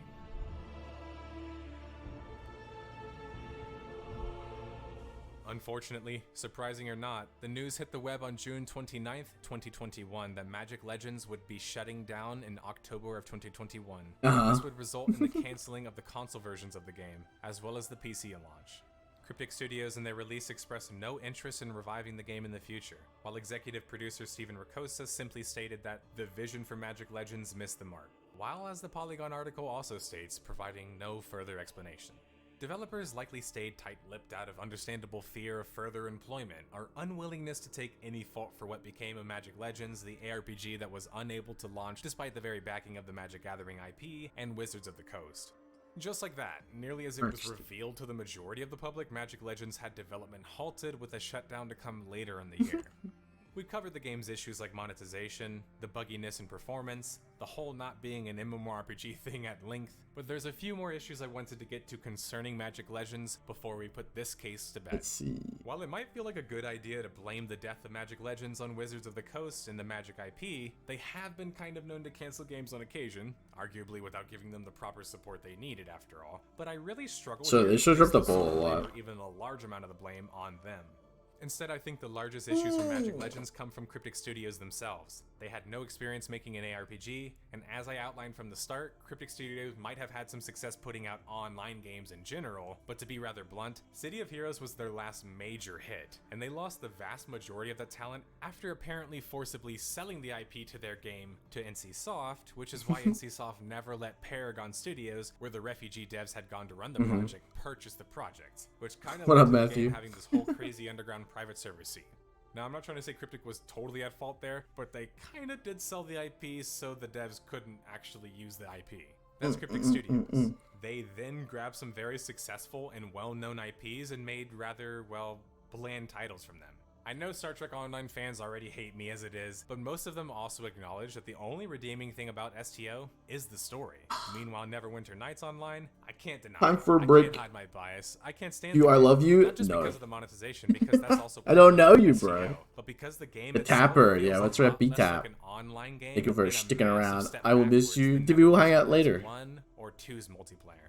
Crying? What do you Intel the game mean? utilizes the same cryptic engine in both of these games, and Magic Mwah. Okay, extension, see you which is gamers not later. that weird, right? Rich? Using Okay, the one same sec. in-house engine saves costs, and you keep updating the same engine, right? The issue is, as well, the engine doesn't really seem to be any good. No, The engine TV. can I'll barely see you run later. two What the players on fuck? screen at the same All right, time. enjoy So much so that they B-Tab. practically invented the fake. Gonna close this. Yeah. Still have that money you ripped off me, right? Why not just return it? Fine, I'll give it